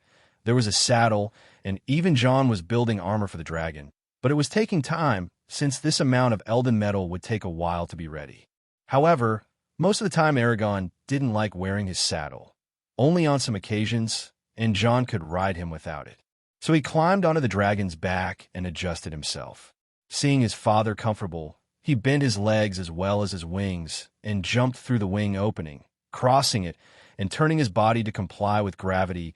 Jon felt the thrill he always had when flying above Aragorn. He saw the sacred grove approaching as the dragon dove to the ground in a dive. The sacred grove approached until Aragorn steadied his wings, opening them and tilting his body to glide. These movements created a wind in the weirwoods below. "Aragorn, you scared the children of the forest with that," Jon complained in Valyrian to his dragon, and the latter snorted and seemed to laugh with that. Jon just sighed as Aragorn began to gain height and rising before approaching the city outside the sacred grove. The dwarves were coming out with their tools from one of the shops while chatting, but this was interrupted when a shadow passed over them, making them even stumble as Aragorn flew over them. "That damn dragon," said a dwarf in a bad mood, looking at Aragorn in the sky. "Will he ever stop growing? The city in about 10 years won't be able to accommodate that creature." The other spoke, approaching his companion and helping him to get up to return to another day of work. Jon felt the wind against him, and he saw people like ants pointing at him from various places in the city as Aragon continued to fly over the place. He looked at the city and its expanse and had a glint of pride in the air. The university, one of the first constructions, was almost finished. Jon turned Aragon towards the structure, knowing it would fit thousands of people. Some students were already on campus with books and notebooks that Jon had designed to be created from his wood, placing humans to work on the teaching materials. IMG. The dragon passed by the place and headed towards another structure, the Great Library. Unfortunately, it didn't have even 0.1% of the books it could support, as it could fit books in the millions. However, Arctica would solve this on future trips, at least in part. Jon dreamed of making it the worst library in the world there, and before he left this world, he would achieve something like that, perhaps even much sooner. He liked what the dwarves had built. He ended up creating a blueprint of ET architectures, extensive and spanning hundreds of meters across the city. IMG. Jon continued flying while Aragon flapped his wings to gain even more altitude. He loved flying and loved having his father with him. Together, they flew connected, as if one could feel the other's emotion. Jon saw other colossal structures under construction across the city, things he planned for the future, while the most important for the city's operation were prioritized. In the northern part of the city was a colossal rounded structure, the Senate, built especially for debating laws in Arctica. Jon had the council, but there was a group of people who discussed some laws and what would be good for the kingdom, as Jon did not want to leave all the power centralized in one place only. He did not want dictator descendants who would end his kingdom and legacy in the future. He would raise all his children not to be like that, but he would not be here for the next generations. Arctica was built to be a kingdom that values its people's freedom, as long as they did not harm others' lives, and it would remain so. IMG. On the north side, there was also his own house under construction, a castle made directly to house the royal family, but it was still under construction, and Jon would have to wait a few years to finish it. However, he was proud of how he had designed his own house. IMG. Near the site were two enormous event arenas that would gather the entire kingdom. One could fit 100,000 people, and the other was 5 times larger, but still under construction. They were colossal structures that made Jon smile, just looking at them. IMG. Jon turned Aragon and went to the south side, where all sides of creation were concentrated. Forges, greenhouses, lumber mills, and many constructions that Jon wanted to create in the future were reserved here, spanning hundreds of meters now under construction for personal use. He would use this to further develop the kingdom. Unique plants were being created there, a large quantity of Elden metal, and he was even studying Valyrian steel. He knew the recipe, but had to wait for Aragon to grow a bit more, since a dragon was crucial for its creation, hoping Aragon could start helping him in about a year. Even his project to illuminate Arctica with glowing crystals made from plants was in its first prototype there. IMG. Jon turned his attention to the east side now, where there was the large lake stretching for kilometers. The port was supposed to accommodate thousands of boats, yet there were only 200 of them ready in the last years since the labor had gone into constructing the wall surrounding the kingdom.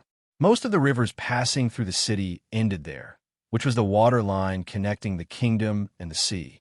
Jon and the dwarves had designed countermeasures against sea changes and waves caused by storms at sea. IMG.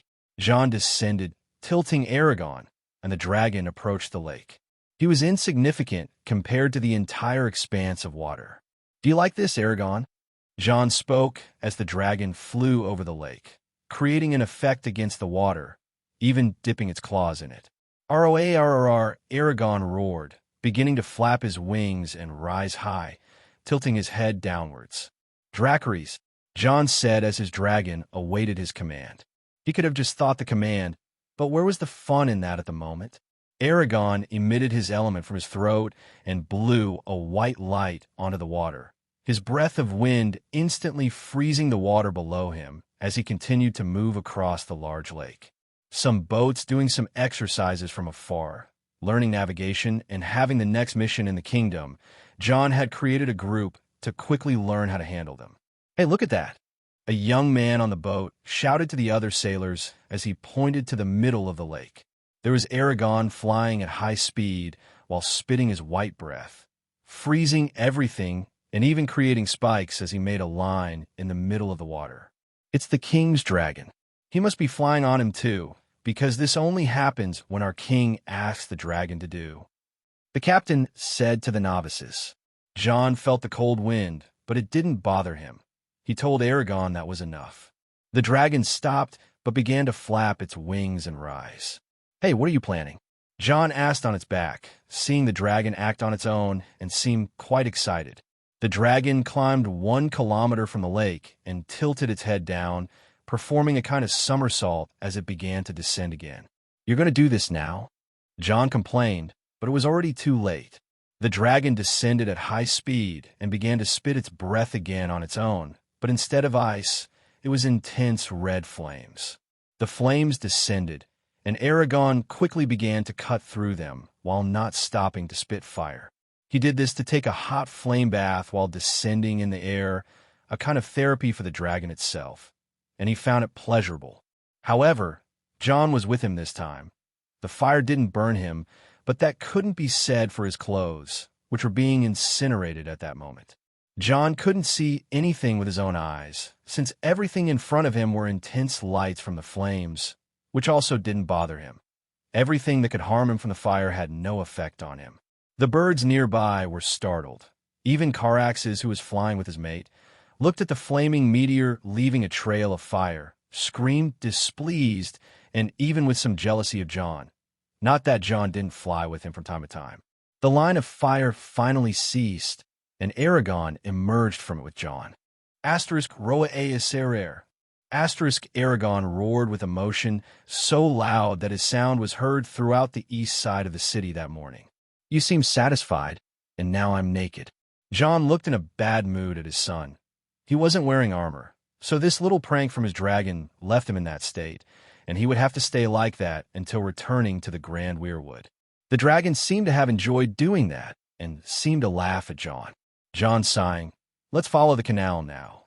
Jon gave the order and led the dragon, opening its wings to glide and follow to the east side of the kingdom, where the canal went towards the sea.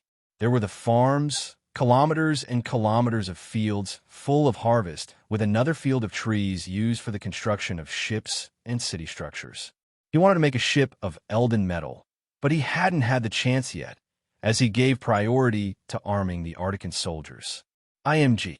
The fields were always the part Jon appreciated the most. The smell of the field that morning did not disappoint him either. It was here that supplied all the families of Arctica, and Jon had designed and modified the land so that the people north of the wall would never know what it was to go hungry. Thousands of people worked that morning as Jon flew over the fields. His attention turned even more to the east, even small from that distance, since this was one of the largest regions of the kingdom. He could see the statue that the dwarves were building, a titan at the entrance of the canal of Arctican lands as a gate. The wall being built next to it was nothing compared to the size of that titan. Jon continued flying and began to see the structure more clearly. Initially, it was supposed to be a titan representing the Arctican people, but the dwarves played a trick on him. Instead of the titan, Thor and the others ended up creating a statue with the image of Jon himself in an older version. Jon didn't realize it until he started to see similarities with himself in the structure under construction. When he asked what it was, the dwarves came clean and laughed at him. He even tried not to do it, but the dwarves blackmailed him. Their agreement was that they had the freedom to make their own creations. With no other choice, Jon had to settle with the giant that would be an image of him in time, which made him a bit embarrassed, but he had to accept it. In the end, it made sense. After all, he is the founding king, and it would be very difficult for someone greater than him to appear in this kingdom in the next millennia. He approached the statue that would be 400 meters tall in the end, its feet on each side of the 100-meter-wide canal. It was like a huge gate, something that would make braves and their titan ashamed. IMG, making a maneuver and startling some dwarves below, Aragorn circled the statue and went to the south and east side, where there were the forests of animals with open field for people to ride out of the woods. There were the three great forests and some special ones where Jon was creating new species of animals that he genetically modified to appear magical and could reproduce in a natural habitat. No one could enter these forests, but many beginner wargs could try to create a bond with the great forests. Of the three, one was focused on giant wolves, which was forbidden since the giant wolves only accepted Stark blood. Arya was proof of this when she got her first giant wolves. Meanwhile, bears, normal wolves, and shadow cats could create bonds. Jon had numerous of them in the forests, but could not dominate all the thousands of them now, leaving many for the new wargs of Arctica. In these regions, there were also the mountains and volcanoes. The dwarves received the mountains that were demanded when Jon made the agreement, and they transformed them into a work of art by placing many structures on them, while fetching lava from the volcanoes. The volcanoes were used to supply the city with their heat, as he had planned. Houses and public bath areas were heated, used as forges by some brave dwarves, but only Jon could really reach the volcano and mine dragon glass for the next war his people would fight. IMG. His attention then turned back to the north side of the kingdom outside the city, where there were the training fields, large structures to house the arsenal of weapons and equipment, places to execute fights, training, and even domestication and formation of warg squads with their large animals like bears and shadow cats. He could see that morning that Duncan was already summoning the human army for another war simulation. Arctica might have a large part of it focused on the country's construction, but there were always men training for the kingdom's protection should a crisis arise. IMG. Satisfied with his morning flight, Jon returned to his dragon. We've circled Arctica. Let's go back now. I need to put on my clothes since I'm naked thanks to you. Jon said, somewhat dissatisfied. Even though he was amused by his father's situation, Aragorn obeyed and returned towards the Grand Weirwood. Meanwhile, Jon seemed satisfied with the kingdom. His next plan was to open the borders of his country and start negotiating with other kingdoms and places. He thought about this while looking at the lake on the east side and its small ships, but 200 military and commercial ships that would be his first bridge to the world, a bridge that would truly start introducing this kingdom to everyone. Jon approached a stream quietly, where a woman was seated, dipping her feet in the water while contemplating the nature of the place. She seemed thoughtful as he approached, sitting down beside her. She turned to him with a smile. "Jon," she murmured. "How are you, Serena?" he asked, and his gaze went to her belly. "I'm fine, just contemplating the first rays of the morning," she said calmly and moved Jon's hand to her belly. "Do you feel it, Jon? Our son is growing inside me." She spoke with a certain emotion. "Are you asking me that?" Jon smiled, sealing their lips with a kiss. "What do they call you again?" "Druid," she said, rolling her eyes. But then she smiled again. "So, Mr. Druid, our first child is a boy, isn't he?" She looked at him expectantly. "You're right. How do you know?" Jon could feel the life inside Serena growing every day. Don't doubt a mother's intuition. She laughed at the comment. Jon just gave a small smile, still looking at her while keeping his hand on her belly. "Do you want to make the journey?" he asked. "I will make it. Don't worry about me. I can handle it," she said with determination, and Jon nodded. He spent some time with his wife, talking about the child. Jon seemed less excited than Serena, who spoke joyfully about the child, but that did not make him feel any less love for the child. He just had a more serious demeanor after managing a kingdom and its upbringing for 5 years, almost 6 years. After a while, duty called him with a meeting that the council wanted to have in the Senate.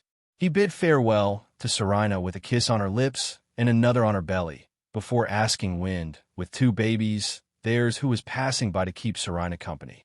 Jon mounted Aragorn, who descended from the sky next to the sacred grove and flew to the north side of the city, landing at a dragon landing site, like the dragon pit in King's Landing. But in Arctica, there were at least 8 of them, some under construction, not to imprison dragons like the Targaryens did, but as a place for Aragorn to land and rest when he could, maybe if he could bring more dragons into the world. Arctica could have a sky with more than 1 dragon, making the kingdom even more magical. He got off Aragon while being greeted by some people who admired the place and went down to ride his wolf to the Senate. He entered, and almost everyone was already present. The place was quite large, but they occupied a small area, as there were few people at that moment, besides the council, being composed of Jon as king, Aemon as the educational minister of the kingdom, Brynden as the civil minister, Thor as the minister of construction, Duncan, minister of war. There were other ministers that Jon had appointed over the years, which are Minister of Finance and Treasury, Gavrin. He was an elder of a tribe of the free folk before arriving in Arctica with his group. In charge of the kingdom's finances, Jon had taught him about managing the wealth of the kingdom over these years after seeing potential and honesty in him. The 50-year-old man learned about the value of money and how important it is for Arctica in relation to the outside world, since the people of Arctica still do not care much for gold. Minister of Agriculture and Natural Resources, Heron, a giant. Jon had seen the young teenager's interest in the subject and decided to teach him. With his talent and ideas, Jon decided to assign him to the position. He became in charge of managing the agricultural lands, forests, and natural resources of the kingdom, ensuring sustainability and food security. Heron became a respected farmer with a deep knowledge of natural cycles and agriculture learned from Jon, combined with administrative and financial knowledge with mathematics. He was prospering quite a bit in his area in the next year. Minister of Magic and Arcane Affairs, such as wargs and other matters, Seraphine. She was a child of the forest, responsible for regulating the use of magic within the kingdom, training new wargs, and dealing with magical threats like the White Walkers. Seraphine was not limited to just learning magic from the north. Jon explained how magic worked in various places around the world, some quite intriguing, others quite repulsive. Minister of Justice and Law, Kira, a tough woman, but responsible for maintaining order and justice in the kingdom, overseeing courts, the guard within the kingdom, and the enforcement of laws. Kira could be a former spear wife who became a respected judge, with a strong sense of justice and equity after Jon saw her intelligence for this area. There was a person responsible for the kingdom's religion, which was Leaf herself. However, Jon separated the kingdom's administrative part from the faith, even though they continued to be intertwined, and they even prayed before starting any discussion about the kingdom, seeking divine guidance for better decisions. Jon always wanted two fundamental concepts in Arctica: faith in their gods and freedom and prosperity with the kingdom. Combined, they would build the strength of Arctica. Jon turned his attention to two other people, his Minister of Foreign Affairs, Darius, and Minister of Trade, Junli. With Arctica now opening its borders, Darius would be in charge of diplomacy with other kingdoms, organizations, and cities from the continents, negotiating treaties and representing the image of this kingdom, which Jon made clear would not only be for maintaining peace, since he would bring war when needed. Darius might be an inexperienced diplomat, but Jon trusted he would learn and become a suitable man for the position. Junli was responsible for trade, and he would accompany him on the next journey, as would Darius. He was a middle-aged man whom Jon saw great potential as an entrepreneur. He would be responsible for managing a plot called the Arctican Trading Company, which would be a group with several people responsible for the kingdom's trade outside of it. There was also the matter of creating a spy network outside the kingdom. He wanted to do this with his merchant ships, since this was the fastest way to acquire information from south of the wall, but Jon did not know if Junli could handle the kingdom's espionage, or he would have to make a new minister. Jon's role as king of Arctica was to manage this group. He did not know if he should create a position like Hand of the King, because he did not want to concentrate so much power of the kingdom in one person. So his role was just to see how these 10 people were doing their job correctly, and the people also had a voice in their decisions in the Senate, where 10 members from each race were chosen by the people themselves in a vote to review the laws, and any bad decision could be overturned by them in the Senate. Jon created the Arctican kingdom differently from anything in the world, hoping it would bring prosperity for all ages, that this place would enter, and that it would be self-governing without intervention from future kings, just taking care that the kingdom continues to prosper. The meeting began with 51 people, 1 king, 10 ministers, and 40 representatives from all races. The debate started with the new plans. As you know, John began, his voice echoing through the giant oval hall. "We are starting a new phase, and in the next moon, I will go out to visit some parts of the world," John declared. "I still think it's bad for our king to go out on his own." "I'm still against it," a dwarf complained.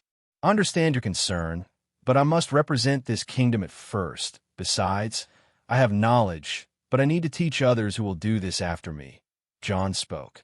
"Can Arctica remain safe without your presence?" A woman known from the free folk who represented them asked. "Yes, we have security measures for any attack. The wall is complete in part. We have no news of workers being attacked in the light. We are partially safe, and the Arctican forces are ready for any threat with the command of Brynden, Wallach, and Thor. Do not underestimate the Arctican forces, and I would be away for 1 year with my first journey, returning as soon as I have settled with the kingdoms south of the wall," John declared. The meeting continued with more discussions on the subject, but John was firm in his decisions, and everyone agreed. Other matters were discussed about how Arctica would be managed with the king away. He left everything as adequate as possible. He had weapons, armies, and resources. Hardly they would be conquered by any force in the world here. He was satisfied. John finished the meeting in the Senate and accompanied Eamon to the university on Aragon. "I hope to take a new step for the education of the people with this journey," John commented as they walked through the richly decorated place. "I'm sure you'll do your best and surprise us as you always do," Eamon said with pride. "I hope so, Uncle. Anyway, I'll bring back many books, and I hope that with them, we can prosper in education," he said. "I understand your goal, John, but we still have too few teachers," Eamon pointed out. Even though Arctica had a population of 200,000 in these 3 years, they hadn't managed to cover even 2% of that with literate individuals with all the teachers. "I know, but I have a plan for that. My journey might be successful in this regard." John had a few things in mind for the trip. He left Eamon and returned to the Grand Weirwood. He had to prepare for the commercial journey he planned for the next moon. Now, with the canal completed that stretched to the sea, John would make his first journey along with his realms. Entering a kind of solar with books and some sheets on a table, John went over to them. He picked up and examined the information contained on them. The kingdom had developed like never before in the last 2 years, with the construction of the canal drawing much attention from people outside the territory. There had been attacks, but the dwarves showed they were powerful enough to deal with most of the free folk who tried to attack the shortmen. When ready, the canal also served as a road for the kingdom that until then was hidden, since this place was not much visited and was surrounded by icy mountains. The free folk who dared to follow the river into the region were confronted with a magical land, without the snow of the north, seeing shades of green they didn't know existed.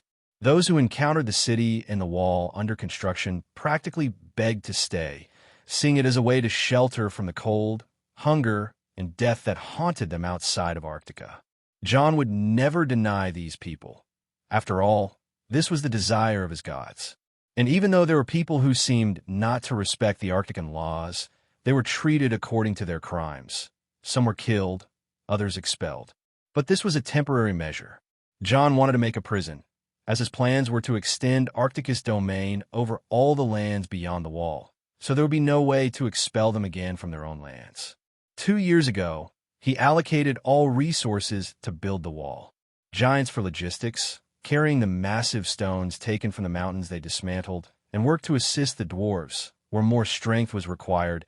Humans were designated for creating cement and molds, while the main builders, the dwarves, did the work and finishing itself. The wall was completely filled, thanks to the effort of thousands of people and races over these 2 years. With 1,000 kilometers in length and 10 meters in height, Arctica no longer had to worry about surprise attacks. But it was still not ready. It needed to be fortified to 25 meters, which would be completed in the coming years. Now he would also focus on the expansion of the kingdom, reallocating dwarves and other races to naval construction. He noticed there had been a drop in the production of crafts and textiles in the kingdom, even though the population was increasing with the arrival of new people and even giants following the canal.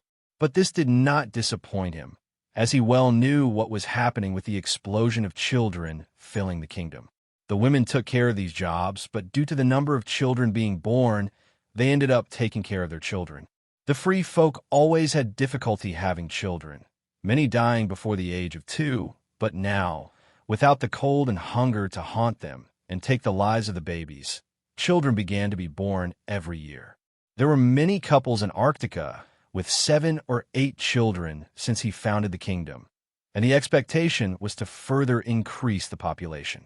The current birth rate was 4.2 children per human woman, 2 per dwarf, 1.5 per giant, and 10 per child of the forest. Looking at the report on that paper, the Arctican population and resources were currently as follows. Dwarves, 24,000, 10,000 children. Humans, 168,500, 80,000 children. Giants, 6,900, 2,000 children. Children of the forest, 550, 500 children. Dire wolves, 1,000. Normal wolves, 4,500. Bears, 1,400. Shadow cats, 1,300. Mammoths, 500. Birds, 10,000. Horses, 600.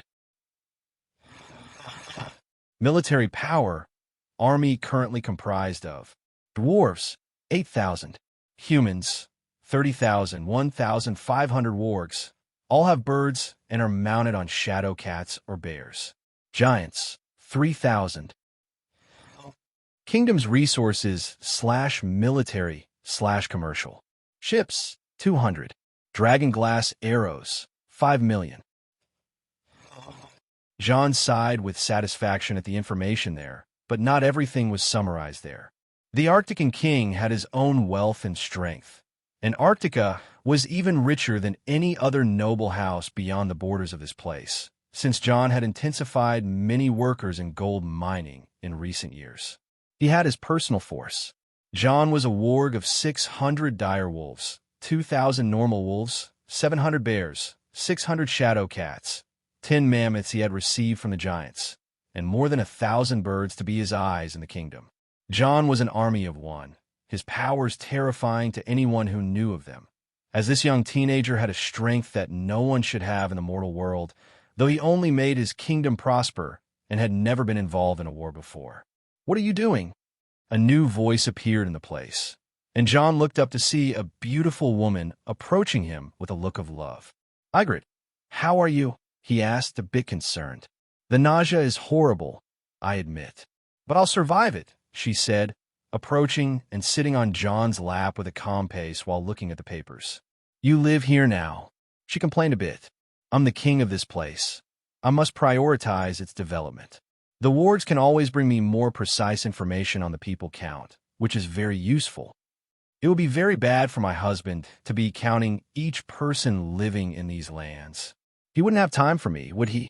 Ygritte said, giving John a kiss and smiling. "Very unlikely.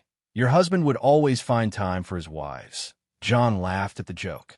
"That's what I like about him," she said, giving him another kiss while in his lap. John smiled at her and looked at her belly. "How are you? You know you don't have to go on this journey." John murmured, "And miss all the adventure, never leaving the north, but I promise I'll return if I get sick." "I must think of our daughter," she commented, and John nodded. Ygritte was also pregnant. "Daughter? You and Serena are quite assertive." John laughed, seeing that Ygritte had correctly guessed the sex of her child, and she had said something similar to Serena. "Well, I'm done here. It's time for me to switch from being a king to being a husband. What do you think?" John gave a small smile and spoke in a seductive tone. "I would love that," she commented, looking into his green eyes. John carried Ygritte to the bedroom, and Serena also seemed to be waiting for her husband and sister-wife, with John spending the rest of the day with them. The day finally arrived. John left his dwelling armed with his Elden metal armor, exiting that place to meet up with his wives, also properly dressed for the journey. "Finally, John," Arya complained by his side, eager to depart. "Don't be so hasty, Arya. Let's go," John said and led the women. There was only her here, and the farewell would be at the port. Exiting the sacred woods, they each took a mount.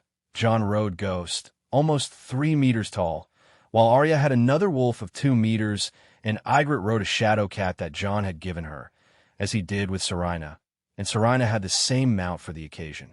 They joined a group of royal guards, all armored with the finest designs from Arctica, giving an appearance that would even make the golden cloaks blush. After they started moving, they finally headed to the port.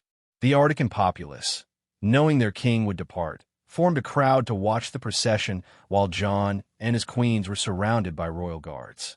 Unlike the Seven Kingdoms, the Arctican royal guard system was made up of 50 members, none of whom were deprived of starting families. However, there was an oath in front of the Grand Weirwood that they would never harm those they swore to protect unless it led to the destruction of the kingdom, an oath that would echo through the ages, preserving the kingdom even before the royal family. In their armors, besides being beautiful, there were inscriptions that were the foundation of them all, their gods, their land, and the royal family, in order of importance. These 50 people were chosen in detail, raising history and potential. Jon had made potions available that changed them, making even more powerful warriors. This group was also made up of 40 humans, 10 dwarfs, and 10 giants. Besides the Royal Guard, there was also the Protection Guard, where the number was larger and the races were more balanced. Arya seemed the most excited. She waved to the crowd joyfully, and many shouted at the girl they had known for her pranks over the last years. The route continued until they reached the port on the east side of the kingdom as they passed through a central avenue. Arriving at the port, 200 ships were almost ready to depart as the men made the final preparations. After clearing the way, Jon dismounted from the armor of phantoms and went to speak with the dwarf responsible for logistics by Thor's side. "How are things?" Jon questioned. "My king," the dwarf exclaimed and bowed his head down as a salute, as did Thor, but no one kneeled. "Almost everything is ready.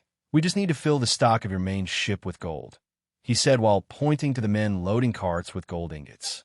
Jon didn't turn them into golden dragons precisely because he had to put Arctican resources into other areas, and he hadn't yet formulated his entire plan for the Bank of Arctica, while the economy didn't become something common in Arctica.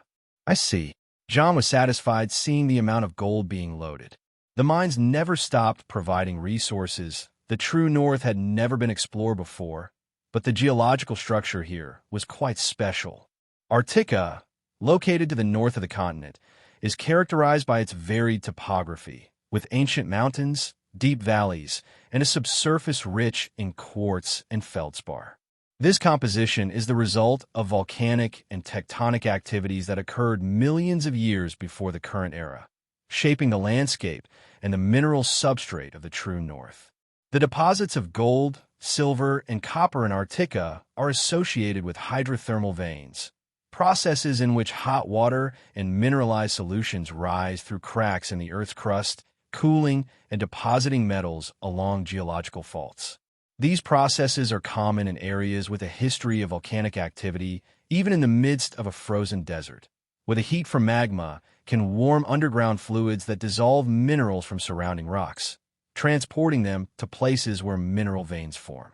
On the other hand, the formation of significant iron deposits typically requires different geological conditions, often associated with sedimentary basins where iron can be deposited in large quantities over millions of years through the accumulation of iron-rich sediments in aquatic or coastal environments. In Arctica, the conditions for the formation of such sedimentary basins were limited due to the predominance of volcanic activity and tectonic movements that favored the formation of metallic minerals but did not create the necessary environment for large iron deposits. Furthermore, the presence of quartz and feldspar in the soil of Arctica indicates a more acidic geological environment, which is not conducive to the preservation of iron in large quantities, as the acidity can lead to the dissolution and dispersion of iron ions, preventing the formation of concentrated deposits. But this was not a problem. Although iron was still scarce, they could open various mines, and Jon managed to arm a large part of the army. Although Elder metal was still being produced, Jon managed to open more than 250 extraction points throughout the region with my powers that could easily sense resources from the soil. Jon gave a small smile, seeing the ingots shining under the mid-morning light. I always wondered how the Lannisters would react if they knew that an individual can find gold in the soil in any region, since they boast about owning the most lucrative mines in Westeros. Over these years, we extracted a lot of gold and other metals. Even though most of our attention was on the wall, the mines and forges never stopped operating and arming our soldiers, he murmured internally. Hey, Jon, what are you pondering over there? Arya approached him at that moment. Just thinking about how we can use the gold to buy other scarce resources in the kingdom. Jon commented, but 80% of the army has armor, and 15% of that is made of Elden metal. Arya commented, and Jon smiled at her. You really know how to memorize any military information. You should use that memory of yours for other areas too. Jon ruffled her hair while she pouted. Other subjects are stupid, she murmured. Anyway, yes, we have a large amount of armor, and with our population, even though small, it is composed of warriors, and we can face any kingdom in a fight now. But it's not enough. My dream is to make an imposing kingdom, with all its soldiers armed with my magic armor, he said with a dreamy tone. Jon Snow's army, now a force of over 5,000 strong, moved steadily westward through the uncharted wilds beyond the wall. Their destination, the legendary Fist of the First Men. Though their pace had slowed with the growing numbers, the army's unity and resolve never faltered. Forests thick with centuries of growth blocked their path, but the giants, 2,000 of them, cleared the way. With earth-shaking strength, they uprooted trees, sending roots and trunks crashing aside to carve wide paths for the caravan of humans, dwarves, children, and supply wagons. Among the crowd, Arya Stark rode beside her brother, eyes full of awe at the giant's might. She watched with admiration, feeling more alive than ever in this cold, free land.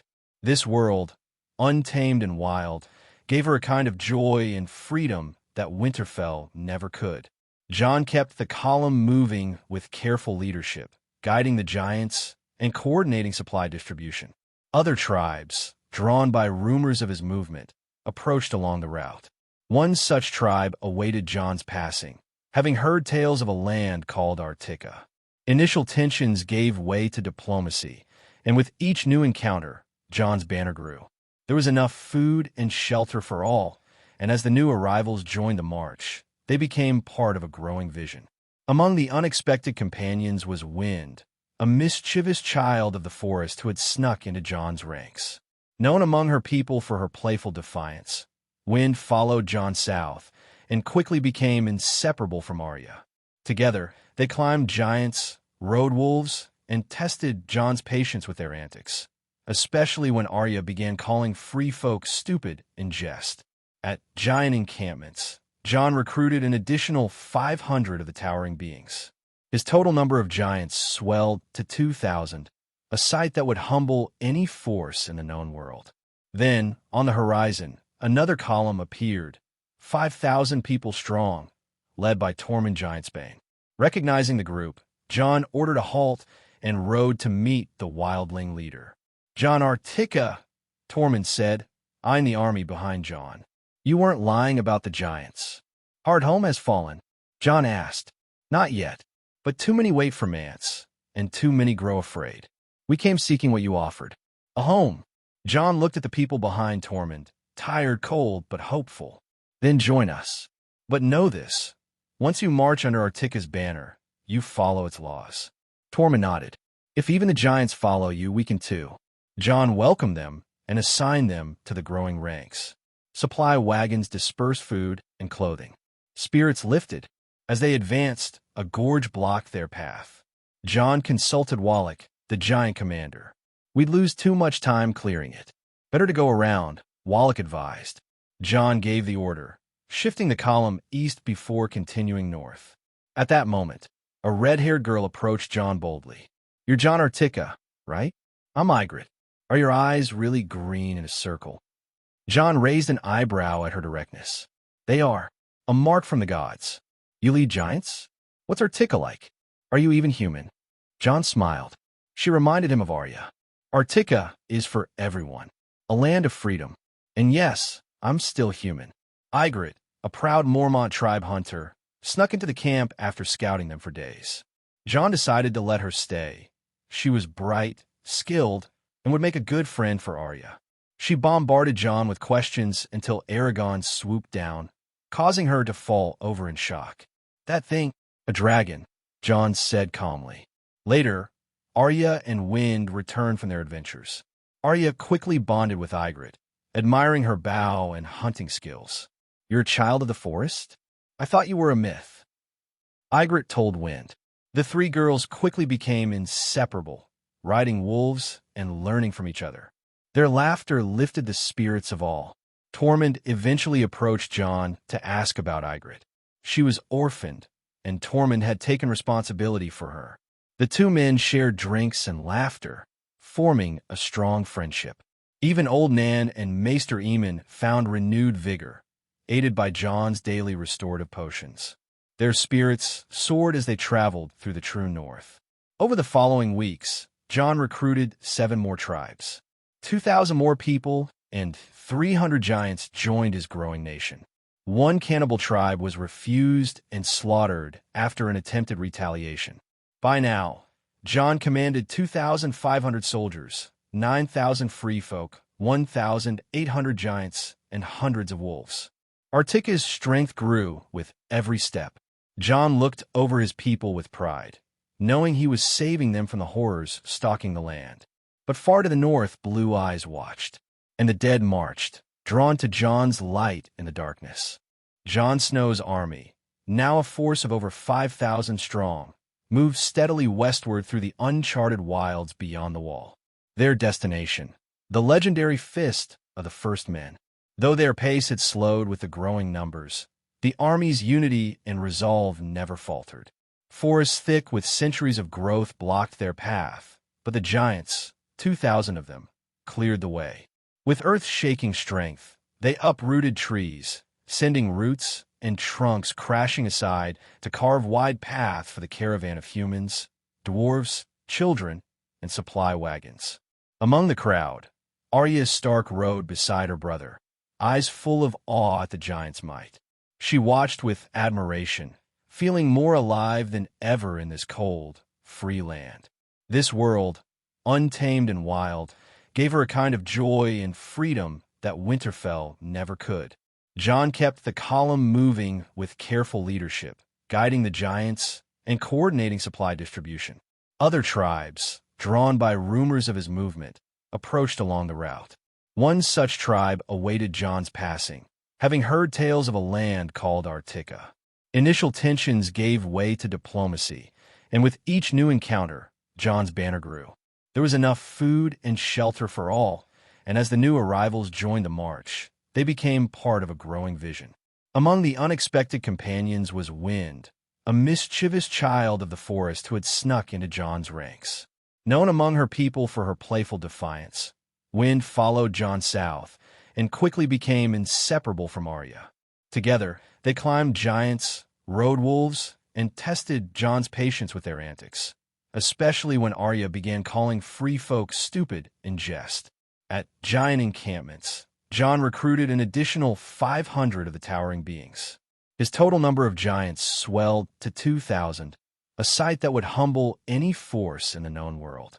Then, on the horizon, another column appeared, 5,000 people strong, led by Tormund Giantsbane.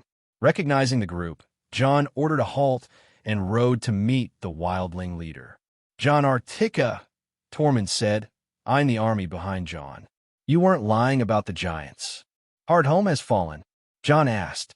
"Not yet, but too many wait for Mance, and too many grow afraid. We came seeking what you offered, a home." Jon looked at the people behind Tormund, tired, cold, but hopeful.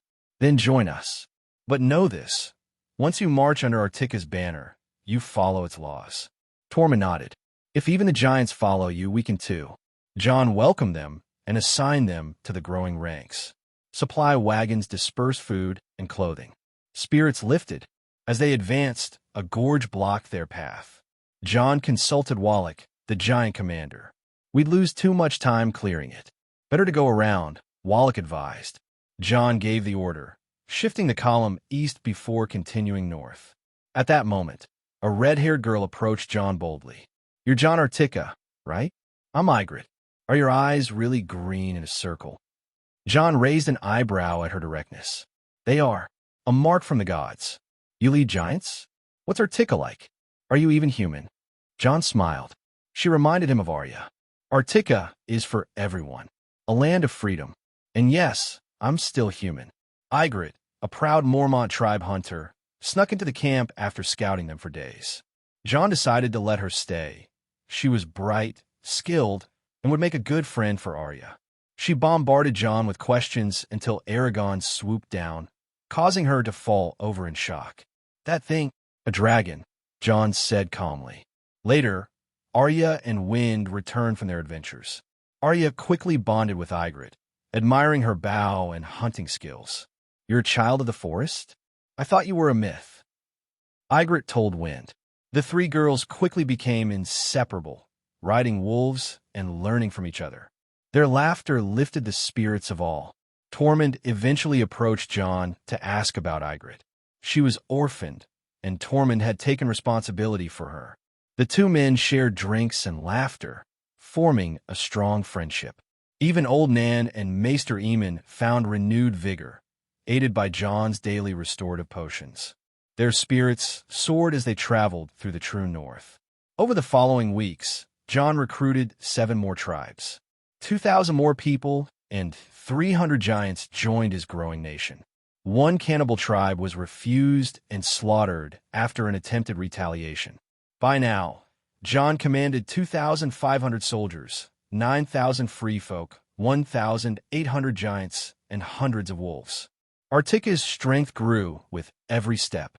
John looked over his people with pride, knowing he was saving them from the horrors stalking the land. But far to the north, Blue Eyes watched, and the dead marched, drawn to John's light in the darkness. As Arctica's fleet advances through the channel, passing by the farms of Arctica, led by the flagship, they head toward the vast gate with the huge statue under construction, which serves as the entrance and exit to the kingdom. As they pass through the gate, the fleet enters a territory outside the walls. They continued in a long line of ships. The sailors along the canal's banks noticed small tribes and clans of the free people watching the fleet's passage. Some react with admiration, others with caution, but no one tried to stop them, just observing from afar. John, standing on the deck of his ship, observes these tribes with a somewhat thoughtful look. "John, you can't save everyone." Ygritte commented by his side. "I know, but I still don't understand why these people won't go to Arctica, and I know most of them are not bad people." John commented with a sigh. "Unfortunately, many believe that the kingdom you built is a southern kingdom, against their beliefs of the free people. But I'm sure most of them will come to Arctica once they realize the danger," she said calmly. "I hope so. There are still many people who can be saved from the slaughter that is happening," John murmured. As the fleet continues its journey, the surrounding environment begins to change. The canal widens, and the frozen banks give way to vast expanses of open water as they approach the salty and frozen water. The air becomes colder and the sea breeze more intense, carrying with it the icy breath of the Arctic itself. Incredible! This is the sea beyond the wall. Arya approached John, looking at the fleet entering the sea for the first time. Now they were wearing warmer clothes, although John and even Arya had some natural resistance to the below-zero cold of the place. "Prepare sails, we have to get through this sea. Stay alert at the helm," shouted the man responsible for steering the large ship as he directed the ship's men to prepare, for in this sea there were large icebergs and ice floes in the middle of the route to the south. Leaving the canal behind and entering the vast and relentless sea of ice, John's ship continued leading and cutting through the icy waters with its reinforced hulls. John breathed that air with satisfaction, knowing that navigating those waters was quite dangerous, as there were violent storms, sea monsters from the legends of the north, and, of course, ice that can trap and crush an unprepared ship. However, he had designed his ships and prepared his men for all these possible events more than 2 years ago. After the first ship left, the fleet followed its leader to sea, the Arctican flags fluttering in the wind, boasting the emblem of Arctica, the blue snowflake. It didn't take long for the 200 ships to be at sea and everything around to turn into a labyrinth of ice, with large icebergs witnessing the passage of the fleet. "Turn to this board," the captain shouted for the flagship to avoid a large iceberg in front. "Look at that ice. It looks like a mountain," Arya exclaimed. "Captain, the sea is frozen ahead," said a ward with his crow in the sky, analyzing the route. There were many birds in the sky, as all the ships were analyzing the route and following the leader. On Jon's ship, there were many birds on the sails and next to the ship, since this was the way to keep communication with all the ships, and they all followed the main one while choosing the best route. "Our hulls can cut through that ice," spoke the captain after entering his own northern owl. After all, he had to be a warg too. They continued through the ice-infested sea, dodging large ice stones and cutting through the ice with the tip of the ship a few times. The sailors of the other ships, although trained, had no experience, even working with all their efforts to adjust sails and changing routes, trying to predict the unpredictable movement of icebergs and floating ice masses. Some ships encountered some difficulties. Like the case of a galleon, the most agile and fast model of ship, veering too late from a submerged iceberg and scraping its side against the ice, tearing wood chips from the hull with a screeching sound. But still able to continue the journey, the Arctican warriors were already working on the repairs. Another ship, a carrack loaded with supplies, underestimates the strength of the cold currents and collides with a larger piece of ice. The impact is strong enough to shake everyone on board and leave a visible mark on the reinforced hull. Quickly, the crew mobilizes to check the integrity of the ship, ensuring that it can continue the journey. Jon observes these incidents from the deck of his ship.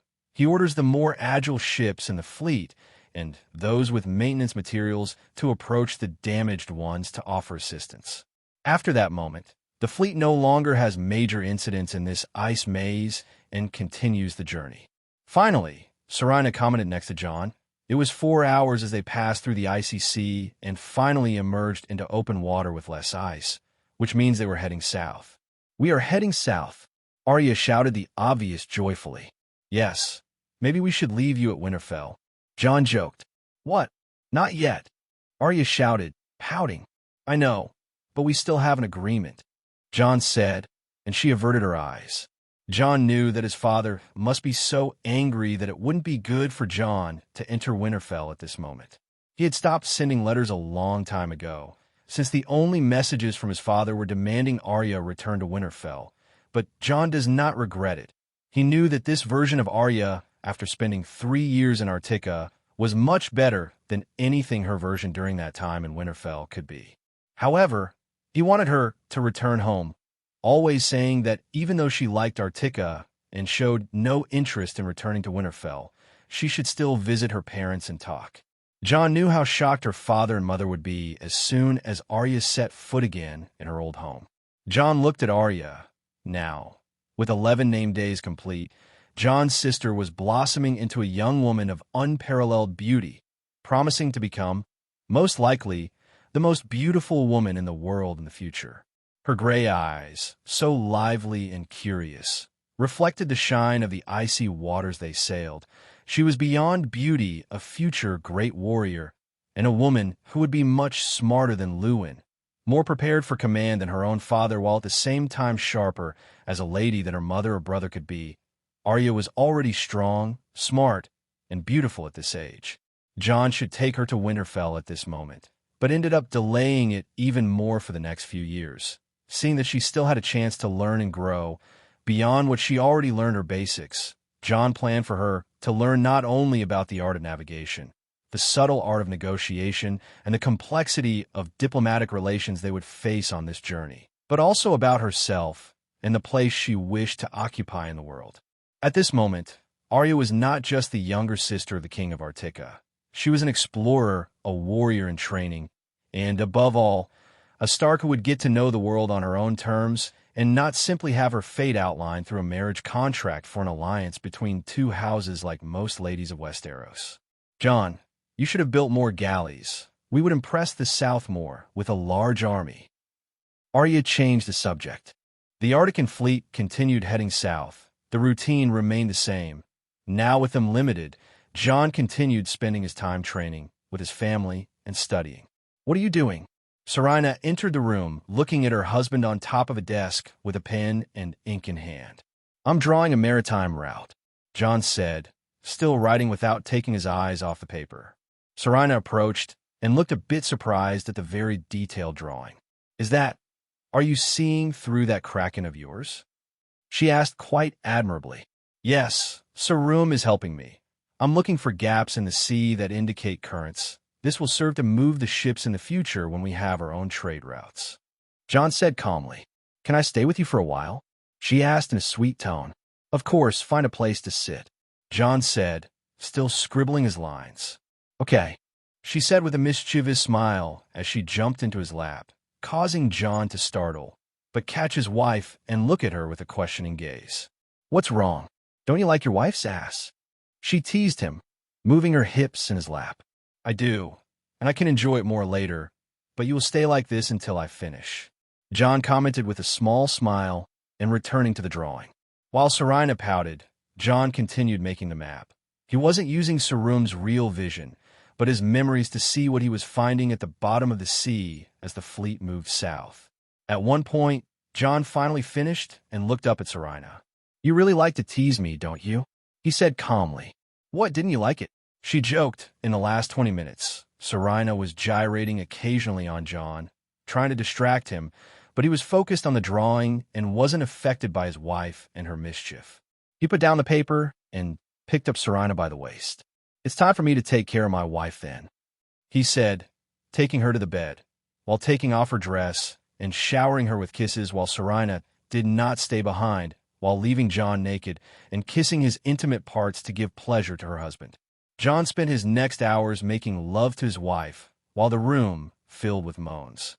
Not far from that place, a merchant ship was in the middle of the sea. "Come on, the wind is good and must be taken advantage of," said the captain. "Dad, aren't we too close to White Port, are we?" a boy asked next to his father, watching the captain lead the sailors of the ship. "No, son, we are already in the northern waters, and soon we will be meeting your mother," he said with a smile. "Did we make a lot of money, didn't we?" the son asked excitedly. "Yes, son, the business we did with Bravos went very well. We are coming back with a lot of gold," he spoke. But the moment of the merchant father with his son was interrupted by someone shouting from a mast. "Captain, there are ships ahead." His voice seemed alarmed. "Ships ahead? How many are there?" The captain looked at him. "I don't know. I can't count from here, but there are many. All heading south," said the sailor, quite scared. "Many? What is this now?" the captain murmured. "Are we in danger, Dad?" the 13-year-old boy asked, quite scared. "I don't know, son, but let's pray to the old gods that nothing bad happens to us." The merchant spoke. It wasn't long before the ships appeared on the horizon. 10, 20, 30 shadows, and they kept appearing one after the other. Even Captain lost his calm seeing that. "What are we going to do, Captain? There are at least 100 of those ships heading south," the merchant asked worriedly. "Chief, they don't seem very concerned with us. It's better to reduce our speed to not get too close and wait for them to pass without noticing us." The captain spoke, and his boss nodded. "As long as we're not caught by those strange ships, it's fine." "You heard him, sailor? Lower the sail, let's slow down," shouted the captain. The sailors obeyed, making the ship lose speed, but still moving forward. When the entire fleet was closer, they could see 200 ships moving south as a closed unit. "Who are they?" said a sailor. "I don't know, I don't recognize that flag, but their ships are gigantic. At least 3 times larger than ours," another spoke. "May the gods protect us," spoke a third. "It seems they didn't even bother with us," said the captain with some sigh as the fleet passed with the last ships on the horizon and headed south. "If they are to attack someone, at least it's not us," said the merchant. "Let's continue our journey. Hoist the sails again." The captain gave the order, and they headed for the northern port. "Just a merchant ship. Don't bother with it," said the captain after seeing through his birds as it landed on the ship that had slowed down not to approach them. "The Southerners surely told tales of our great fleet," said another articulated next to the captain. "Let them tell. We'll surprise those cunts." Tormund joined them, but soon felt a pain in his heel. "Ah, He cried out in pain and turned to whoever had kicked him. "I've told you. Don't say those words when I'm nearby, you idiot," Arya declared before walking away with her wolf beside her on the deck. Tormund stood there scratching his head. "Ha ha ha ha. You always manage to get the king's sister's wrath with your statements, Tormund," said a royal guard, mocking the red-haired man. "TSK, I have to be careful with that girl. She's not afraid to kick and hit others," Tormund murmured as the others laughed at him. The journey continued, taking advantage of favorable ocean currents found by Sarum, and with ships being lighter models and in a shape that cut through the sea better, the fleet quickly reached the line of the valley. "My king, wouldn't it be more useful to start with the valley?" The trade minister requested an audience, and Jon agreed. "I understand your doubt, but I want to start with Dorne. The people of the valley are quite religious with the Seven, so I want to start with a more open-minded land. This will give us a reputation in the Seven Kingdoms with our products and will help us to facilitate our entry into these lands. Moreover, we will go to the Reach after Dorne in the west. Let's leave the valley for when we return to the Arctic." Jon commented he did not need to have a sequence in his stops and wanted to start with Dorne just to start his first business. The fleet continued, and its imposing presence at sea did not go unnoticed. Merchant ships that were returning from Essos and going to major ports on the continent, like Gulltown in the Vale Kingdom, and ended up sharing the same waters with Jon's fleet, slowed down with their crew watching with a mix of admiration and fear the fleet heading south. Questions about who belonged to those ships and what they were planning going south, questions about whether a war had started were raised and what that flag meant. Those ships, like that from the north, arrived at the port of their lands and spread that a huge fleet was traveling the sea, alarming many people, mainly nobles who had their city and received ravens from other places confirming that the fleet was seen in the north while descending to the south. This happened in several cities on the east coast of Westeros while the Arctic fleet continued to Dorne. Even some ships tried to follow the fleet. However, they were left behind when they saw the superior speed of those 200 ships. "My king, there are pirates a few kilometers from here, but I doubt they try anything with the number of our fleet," the captain spoke with a spyglass, even though he had already put his birds out to see 4 ships and saw that they were pirates making raids in these waters. "They don't intend to attack us, but that doesn't mean we'll let them continue with their illicit activities. We don't need to move the whole fleet. Send 2 galleys that way and destroy all of them," Jon commanded, and 2 warships left the fleet heading towards the 4 pirate ships. Meanwhile, on the pirate ships, they had already spotted the Arctic fleet. "Captain, what should we do?" said a pirate. "Nothing. We can't fight against that fleet, which is a shame with such a large number of ships. How many goods we could have stolen from there." He lamented. "Why are there some birds here? That's odd." Another man said, looking at a crow watching them. In fact, there were at least about 12 of them circling the ship. "I have a bad feeling about this." Another man spoke. "No matter. Let's turn around and wait for some commercial ship to appear." The captain spoke, but another man interrupted him. "Captain, there are 2 ships coming in our direction."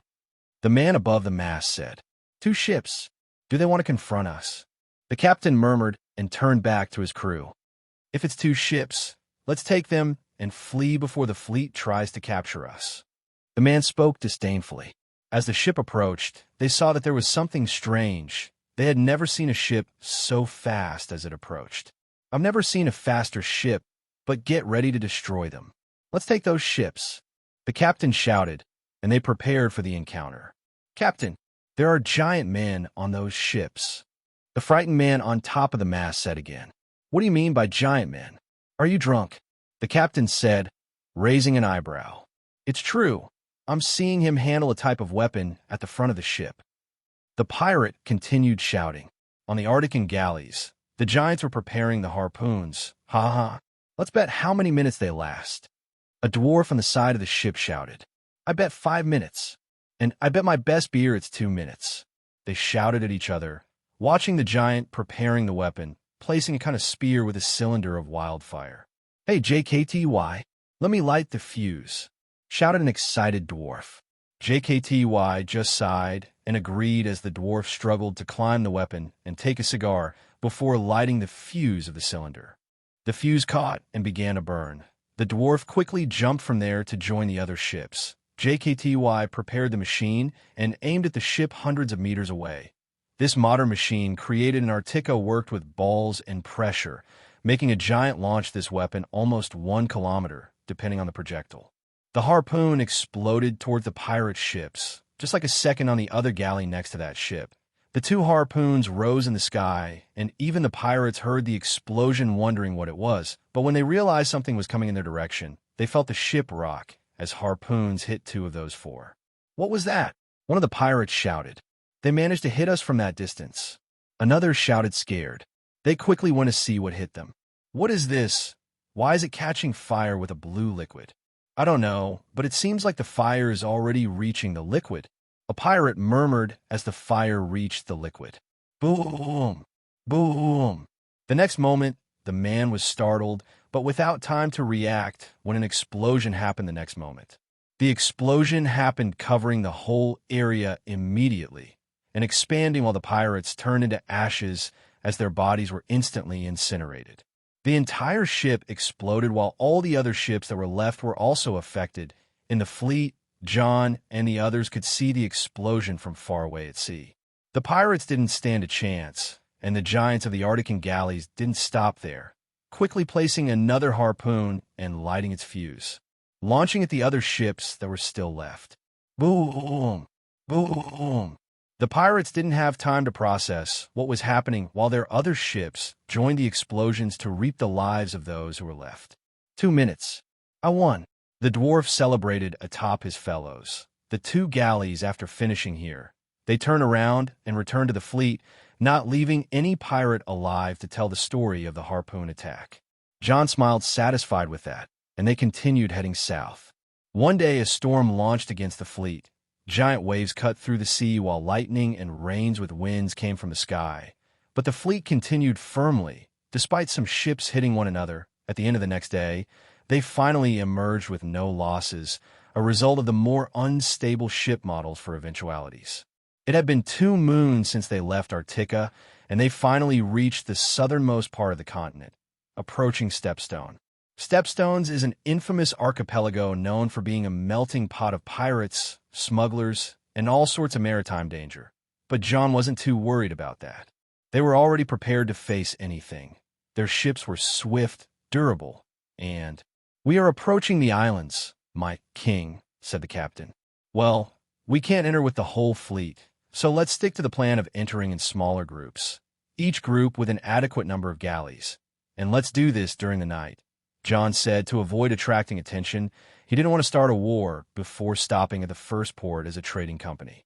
So they started to separate the groups at the first hour of the wolf, where there was no moon in the sky, giving them more invisibility as they began to pass. John instructed Sarum to protect any ship in the area, and he remained at the bottom of the sea in the middle of the way. The fleet managed to pass through the most dangerous area undetected, but that couldn't be said of other areas. But where pirate activity was less active, the island inhabitants and ships sailing through the waters finally saw the huge fleet now reunited again as it headed south.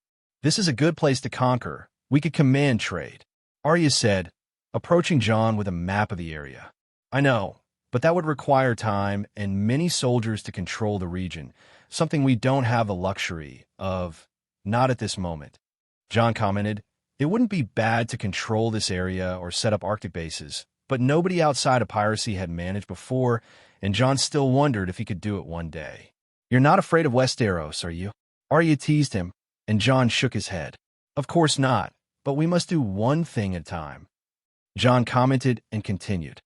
"Speaking of the continent, soon King's Landing will know about our fleet, since many of the ships we passed are heading to its port. How will they react to our news?" John murmured, as the Arctic fleet skillfully zigzagged through the waters around Stepstone.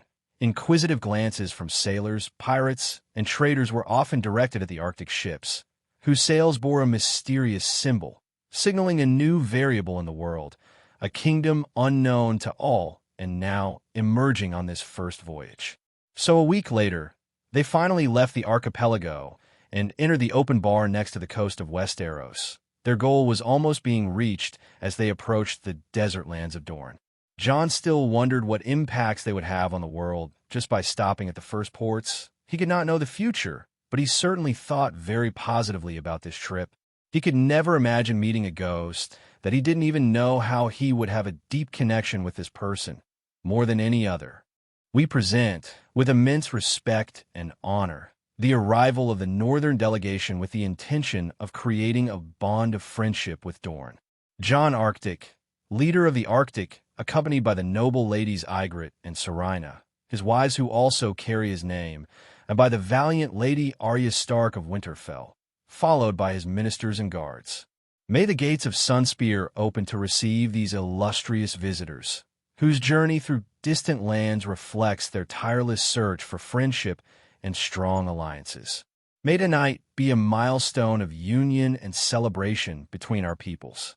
As the herald concluded his announcement, Jon's delegation advanced majestically through the hall, with Jon at the forefront, flanked by Ygritte and Serena.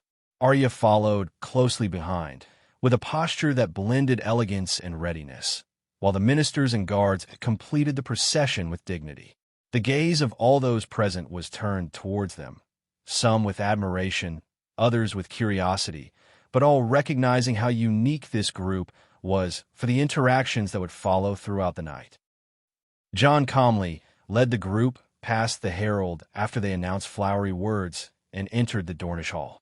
There were some bards playing music in a corner, while some nobles were scattered around the place talking among themselves and drinking wine, but there were not many of them, as this banquet was something planned at the last minute. In the middle of the place, there was the main table with the Martell family, so Jon went to them, as it was his etiquette to greet his host. Then, arriving in front of the main table, Doran took the initiative to greet him, while Jon glanced at Nyra. "Welcome. Come join us as our guests. House Martell will be pleased to have you with us." Doran spoke formally, and Jon nodded and began to sit at the table before interacting with all the other guests.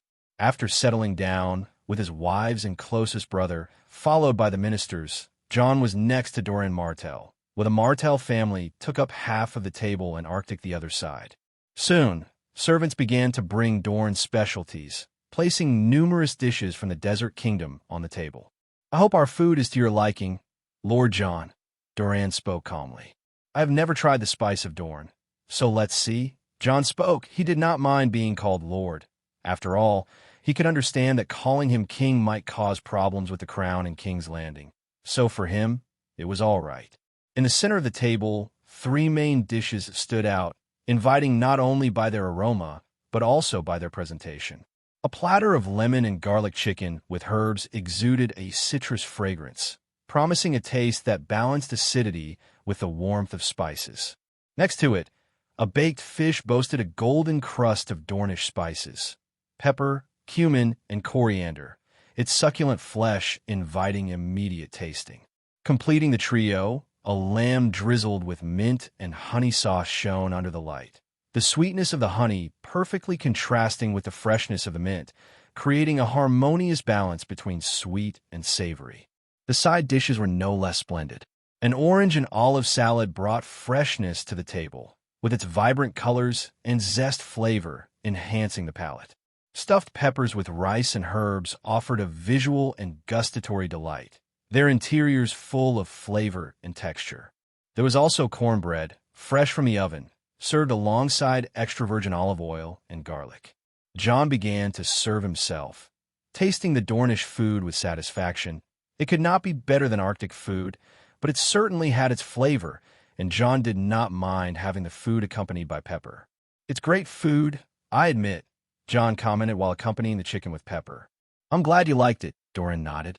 "It's quite spicy," Ygritte said, talking to the women around her. "It is really spicy, but I liked it." Arya spoke up, taking fish. "I also did not mind," Serena commented. Leaving the food aside, "Look at those women looking at Jon," Ygritte spoke to Serena. "It's not the first time this happens. Even in the Arctic the women do the same, especially the single ones," Serena spoke. Both at the table and among the other nobles, women looked at Jon with interest, since he was the main attraction of the party. His wives were also eyed, being exotic beauties for the Dornish, but none of them cared for it. They were disgusted by it. Jon didn't care either, but his wives were thinking something else. However, that Nyra, John is interested, Serena spoke to Ygritte on the side. If she's at least not like that sister of yours. Ygritte spoke, as none approved of Arya Martell. The dinner continued, and Oberyn and Doran's children hardly interacted, as the conversation continued between John and Doran. We haven't talked much about your journey. You must have spent a good time at sea, right? Doran asked, initiating a conversation and wanting to know more about this boy. A bit, Prince Doran. We had some minor issues with a pirate and a storm at sea, but we managed to get through all of that quite well, John said in a neutral tone. That's great. I saw your giants after we said goodbye the first time. I was quite fascinated. I never imagined seeing such creatures. How did you tame them? Doran asked curiously. I didn't tame them. I had to fight with some, of course, John said, ignoring Doran's skeptical look before continuing. I think of it as a partnership between two peoples. I created a land where everyone can thrive beyond the wall, and we all work for these same lands, which today are Arctic, to prosper, so that everyone can live well, whether it be commercially or militarily. We all work toward a common goal. John said these words and tasted the Dornish wine. That's fascinating. Your story is quite inspiring. Have you ever thought you might become famous for doing things no one else has done for thousands of years? Doran asked. Maybe, but the things that end up in books will depend on who writes them. John spoke, looking towards the hall where some people began to dance. Doran fell silent, but said in the end, Depend on whom? John returned his gaze, while the members of the Martell family looked at him at that moment, since their conversation was quite loud. It depends on who writes, whether they are our allies or the descendants of our old enemies. After all, Arctic has no enemies, John said, and Doran raised an eyebrow. This boy clearly was suggesting he would eliminate anyone. Even Oberyn, who was a bit gruff, looked at John with a surprised look. He had to admit this boy was quite brave to say those words. Nyra was silent, watching the words, while Arianne seemed to be having an orgasm with that look. Huh, that's very interesting. Doran spoke with a laugh, but John could feel he was just putting on a social mask now. Anyway, let's continue the banquet with more positive things. Doran spoke, wanting to change the subject. John and the others nodded. What's that? Arya at one point pointed to some nobles on the lower side. They are eating scorpions, Serena commented calmly. And that's supposed to be normal? She asked with a somewhat strange look.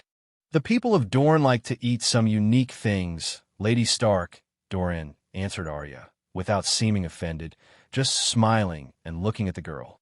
Perhaps you might get used to life in Dorne, he suggested, making John raise an eyebrow. This guy wants to fish my sister for one of his sons? John looked at him for a while, but he had no control over it. His sister was proving to become an extremely beautiful and elegant woman. He was sure it wouldn't be the first time this happened, but his father should deal with it, and mainly Arya, as he taught her to make her own path and would support and defend her in any marriage she would have in the future. As long as she chose a lifelong marriage, then she should choose very well.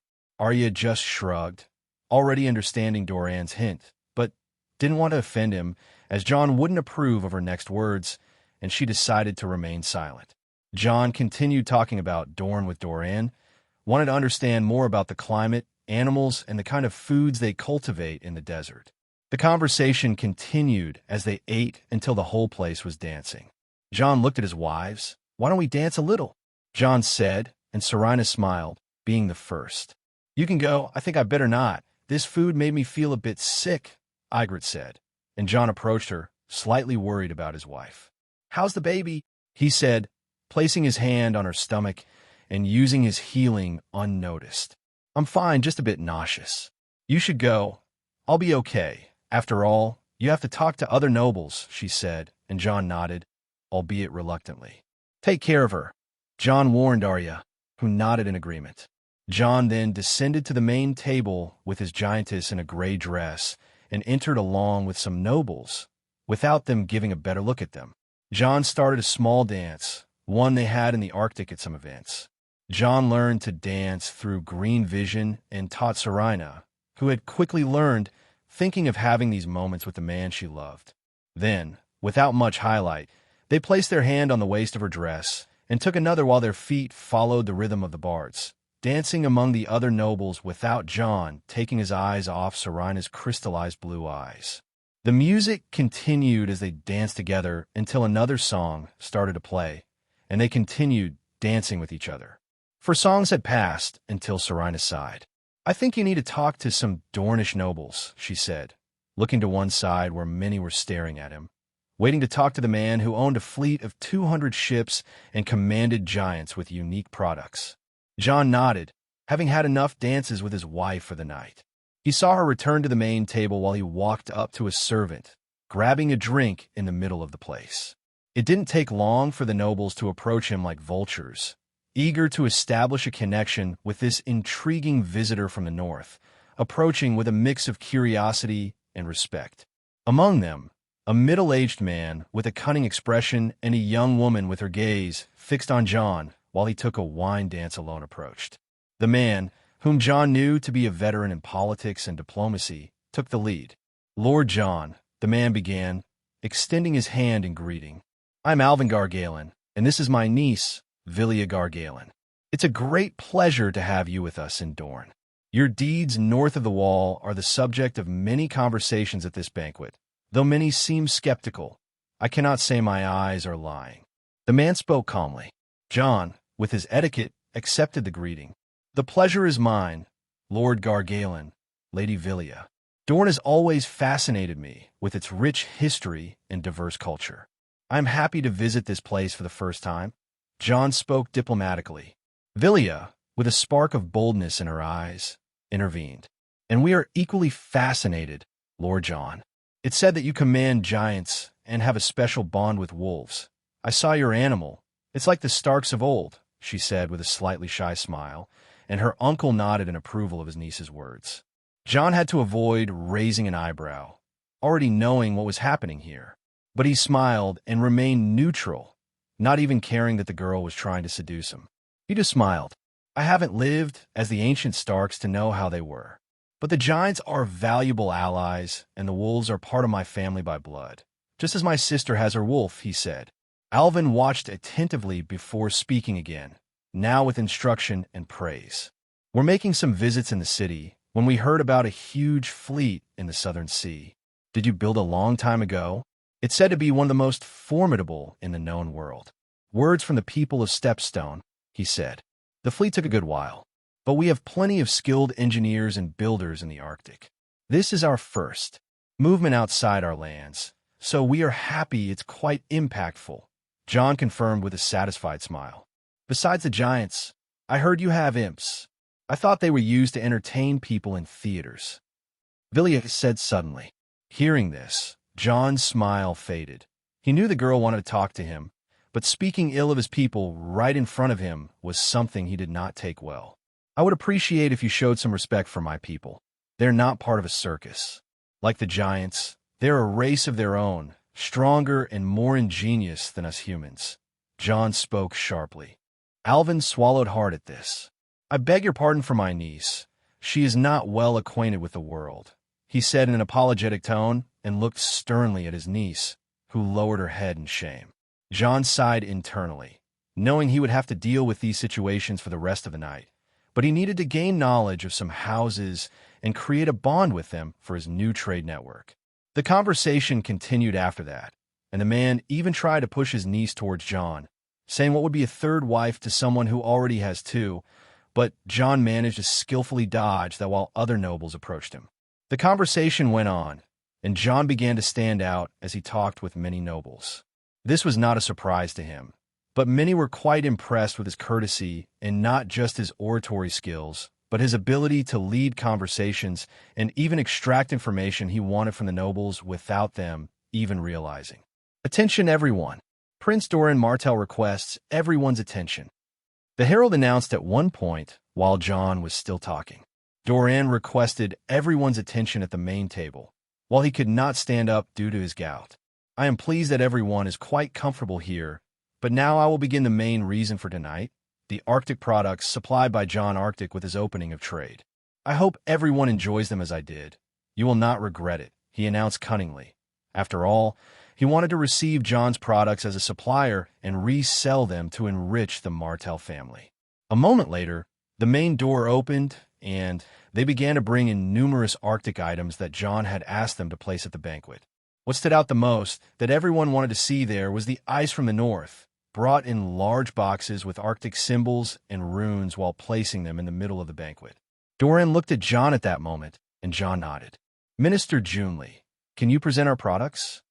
John requested, and Junley nodded. "Yes, my king," he said, and began to move away from the main table with everyone looking on strangely. But Junley was Arctic and called John by his true title. Junley positioned himself in front of the products, with numerous boxes of ice and beverages, beginning to talk about them, while everyone looked on with interest. John was silent at that moment, watching through a window, and after seeing that his wives were talking with Arya while having their own guards, he decided to get some air. Stepping out of the banquet and looking at the constellation in the sky, he breathed in the air that cooled the desert night with satisfaction. While he spent some time doing this, he felt someone approaching, and it didn't take long to feel that feeling as he turned to see Nyra Sand in a purple dress. "You know, I used to look up at this sky a lot when I was younger," she started with a tone of appreciation. John said nothing, just returning his gaze to where the girl was looking. "It calmed me, reminding me of a happier time, even being small, still remembering what my mother was like and her touch," she commented. "Did she die a long time ago?" John asked, already knowing that it might be the girl's true identity. "Yes, when I was 3 years old, something very bad happened," she said with a sad tone. "I lost everything that night." She spoke, but did not elaborate further. "So, you are not from here?" John just asked without looking at her now. "Yes, I did not live here, then I came to live with my father," she said, and John could sense her lie. She continued, "You know, I feel strange with you. Do you feel the same?" she suddenly asked. John was silent for a while before finally speaking. "Yes," he said without turning to her. She turned her gaze back. "You know about the enmity between the Starks and Martells. My uncle is really difficult to deal with, but deep down he has some respect for your father. After all, he fought for his sister, something my uncle regrets not having arrived in time to fight for yours," she said, and John could detect a multitude of emotions in her tone. "I can understand that, but I will not accept disrespect towards me, my family, or my people," John said, looking at her now, showing that he was serious. She was silent, absorbing his words before speaking. "You really are an incredible man, John Arctic," she said with a look intending to seduce John. "I would like to get to know you better. Do you really want to get to know me better, or is that what your father instructed you to do?" John raised an eyebrow, aware that all this was politics, and he had dealt with it all night.